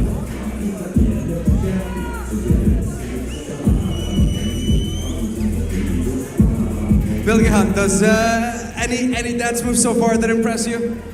Evet, bu 3 güzel yaptı. I mean, I feel like just for his energy, we have to give him one. And the front. Evet. I feel like Tişörtler arkadaşlarımıza gidiyor. Yeah. Okay, so that's our çok first one. güzel bir üçlü grup vardı orada. Onlara tişörtlerimizi verelim. Bir tanesi sen, At the back, bir de yes. sen. Üçünüz çok iyi yaptınız. Tebrik ediyorum.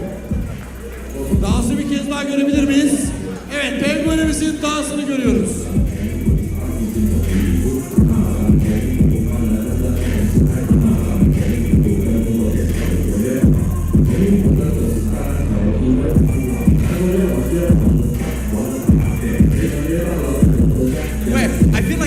a shirt too after that. Break danslardan ne danslara geldik. Come on, who else knows that crazy chicken dance? We gotta give out some free shirts. I mean, we had a couple over there that, okay, yes, white hoodie at the top, I see you. Yes, go for it.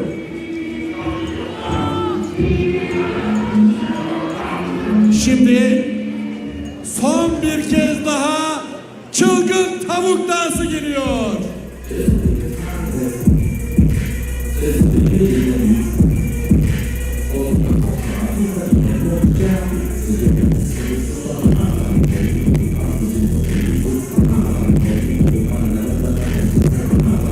Davut'un dansına da puan verin. Davut'un dansına da puan verin.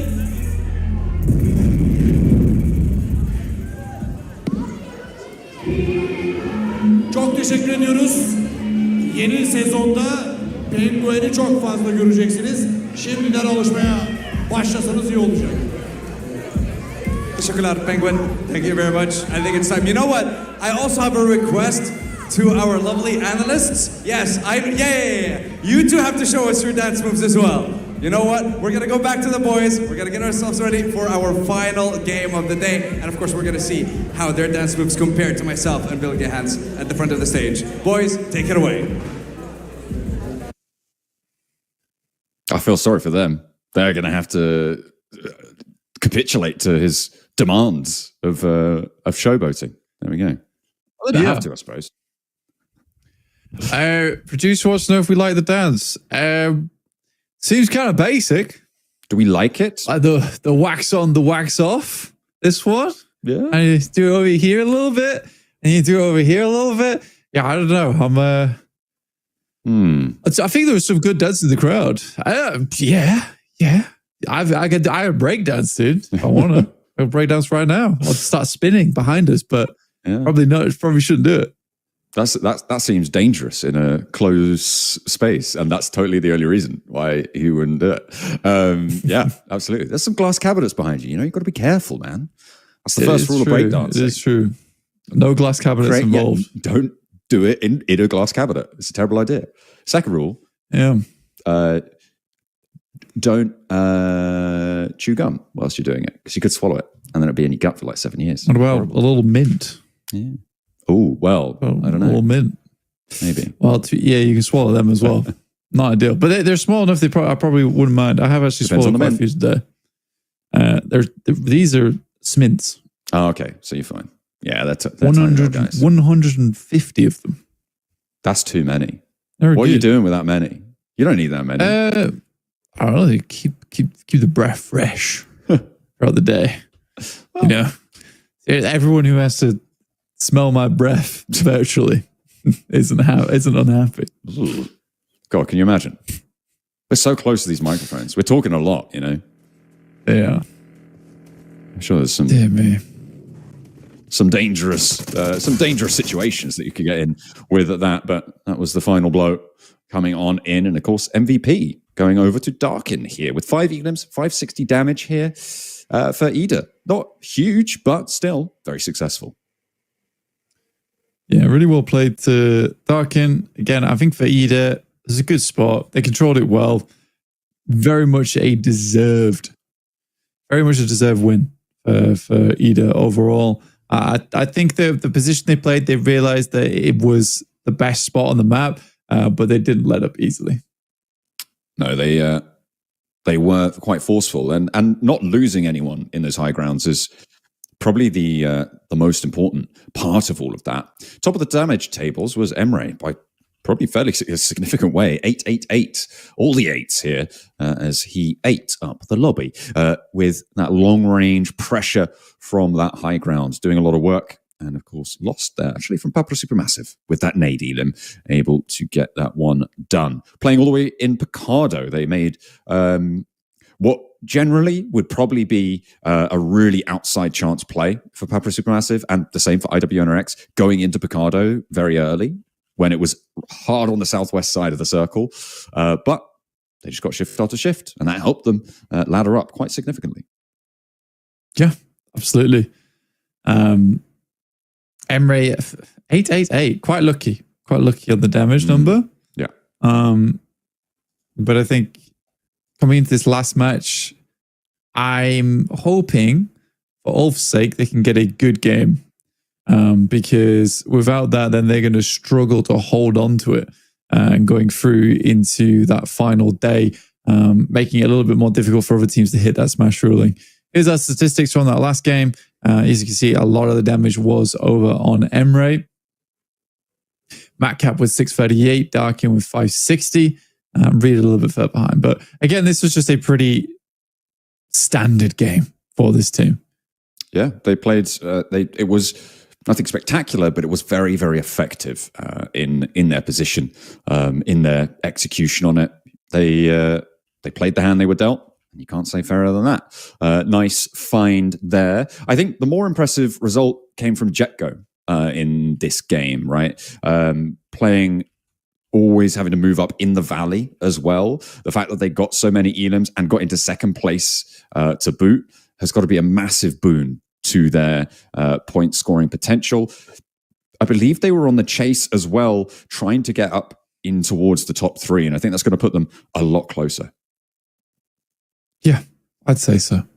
Let me just take a look at the lobby. We are just slowly filling it up right now. Well, we're negative filling up the lobby. We're currently on 0 right now. But yeah, it's been quite some games. There's been some games. There certainly have. There've been 5. There's definitely been some games today. I mean, to be fair, those first couple were kind of nuts, right? The Ulf into the back-to-back Kara. Really incredible stuff to kick off the day. And then things went, again, a little bit haywire.